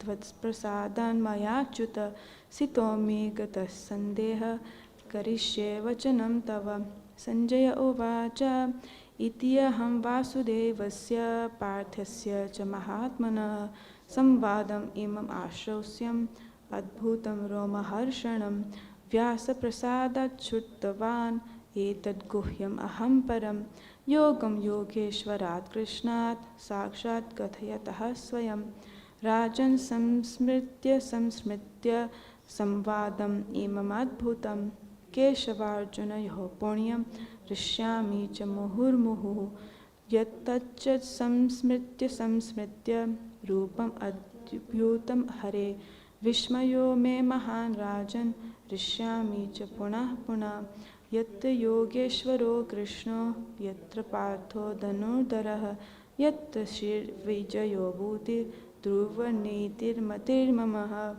हरे कृष्णा कृष्णा कृष्णा हरे हरे हरे राम राम राम हरे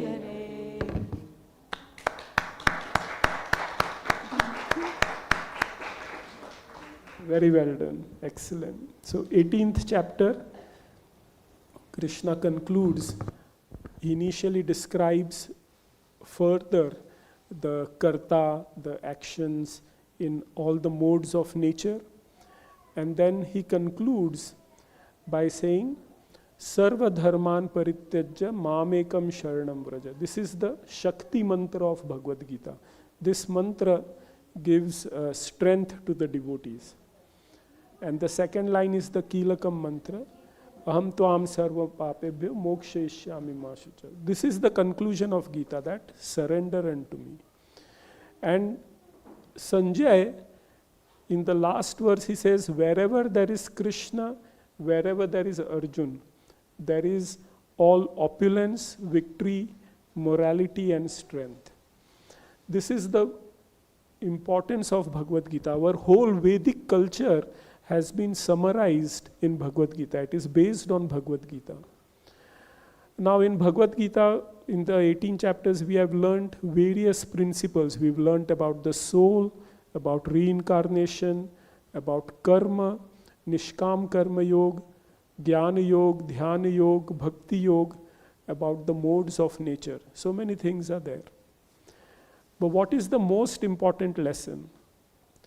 It is very beautifully summarized in one pastime of Chaitanya Mahaprabhu.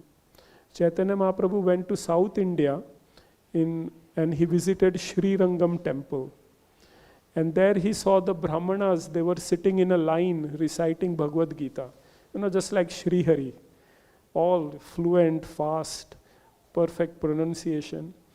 And there was one Brahman on the sides. He was struggling with Gita. He could not recite properly. And all the other Brahmanas were making fun of him. So Chaitanya Mahaprabhu, the Supreme Lord, Krishna himself, he approached this Brahman and he said, what's going on? So he said, my Guru Maharaj gave me the order, recite Bhagavad Gita daily.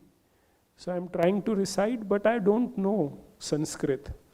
I don't know how to recite, but because it is the order of my Guru, I'm reciting. So Mahaprabhu says, I can see you are not reciting properly, but I can also see that you are feeling very ecstatic. You are feeling very happy. So without understanding Gita, how are you feeling happy? So he said, all I am thinking is that Krishna, the Supreme Lord, he has become the servant of his devotee Arjun. He's become his charioteer. And looking at this quality of the Lord, that he is Bhakta Vatsal, he becomes surrendered to his devotee, that is giving me great joy. So Mahaprabhu said, you have perfectly understood Gita. So the lesson we have to learn from Gita is, Krishna is not in need of anything. But when we serve him with love and devotion, he is happy to even take a subordinate position. And that comes about by bhakti. So all we have to learn from Bhagavad-Gita is to become a bhakta of Krishna. And when we become Krishna bhakta, Krishna will become your bhakta. Yes. And this knowledge, this secret of Bhagavad-Gita, it was propounded by Srila Prabhupada. I was doing some research on various aspects of Bhagavad-Gita. And one interesting finding is that yes, Bible is the most published book on this planet. But apart from that, Srimad Bhagavad-Gita is the next most published and distributed book. And of the Bhagavad-Gitas that have been distributed, more than 95% copies are Srila Prabhupada's Bhagavad-Gita as it is. And how did Prabhupada write Bhagavad-Gita? How did he write his translation? He looked at the commentaries of all the previous acharyas. And in the night time when we are sleeping, Prabhupada would wake up and he would dictate and he would write his Bhagavad-Gita. And this Bhagavad-Gita is now so widely distributed, so widely studied, that it has become the one edition. If someone says Bhagavad-Gita, automatically what comes to mind is Bhagavad-Gita as it is. Recently one Muslim wanted to study Bhagavad-Gita. He said, do you have Bhagavad-Gita in Urdu? And I said, yes. We have Bhagavad-Gita in Arabic language. We have Bhagavad-Gita in more than 50 languages translated now. That is the effort Srila Prabhupada took.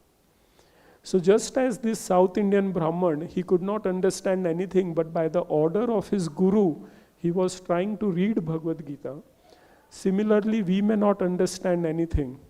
No problem. But by the order of Srila Prabhupada, we have made it a mission to read Bhagavad-Gita, to explain Bhagavad-Gita, to live by the principles of Gita. So I have a very humble request that on this day of Gita Jayanti celebration, let us take a vow that daily we will read at least one verse of Bhagavad-Gita. In the morning, wake up, read one verse. It will become a nice habit. Read the verse, read the purport, think about it. In 2 years, you will have finished 700 verses of Gita, and then start again. It will be such a nice addition to our spiritual life. So with this, I offer my respectful obeisances unto Srila Prabhupada and to all his warriors like Radha Mohan Prabhu, Priya Rani Mataji, all the ISKCON Stoke on Trent congregation for arranging this beautiful opportunity for everyone to come together, sit, recite Bhagavad-Gita. It is very rare that in the year we will sit and go through the whole Bhagavad-Gita. I know in the Sunday classes you are doing Bhagavad-Gita serially. So this is how we should worship Gita, by reciting Bhagavad-Gita regularly. Srila Prabhupada ki jai, Srimad Bhagavad-Gita ki jai, Shri Krishna Arjun Samvad ki jai, Ananta Koti Vaishnav Vrind ki jai, Nitai Gaur Premanandi, Hari Hari Bol.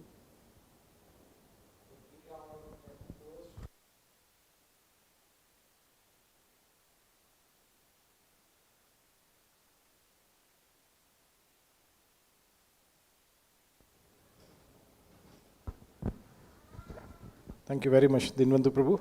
So, if you look at our clock now, it's 4:30. We started at 12:30.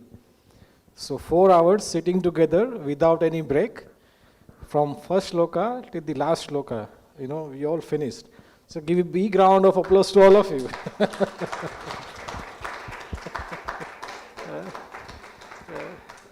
some devotees came, then they left. Some came back again they left. But we all survived. It's not easy to sit for 4 hours and read a book, and sometimes read something that you don't understand. But because this is Krishna's word, it is sweet. You sit here, and it changes your heart. It purifies your heart. And we could see, many of our children. I think majority of our slokas, Gita was read by children. So as Prabhuji was saying, that this is not common. These children, they must have read Bhagavad-Gita in last life. Now they have attraction for it. And because of their attraction, we are coming together and reciting Bhagavad-Gita. And Prabhuji so very nicely said, it is all because of Prabhupada. Prabhupada's Gita is all over the world. It is,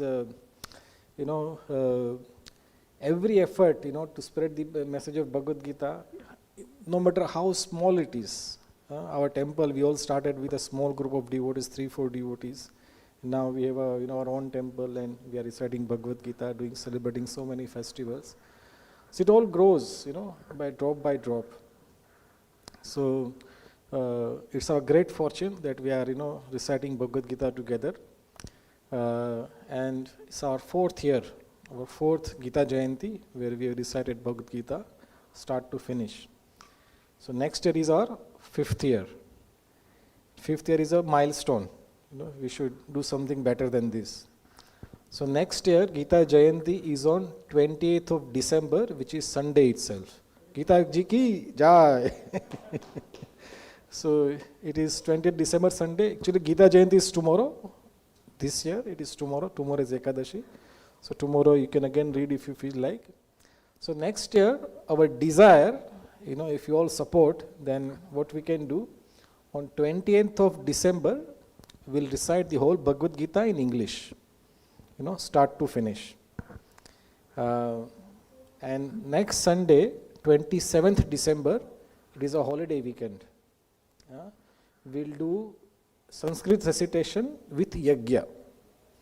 So we'll have our own priest, and after every shloka we say swaha, and then we can have nice yajna here. December is cold, so anyway, nice to have a yajna. We'll switch off the heating. Nobody will think of complain about the cold. And our desire is to have that all our Sanskrit recitation has to be done by children. I think majority of it is Sanskrit.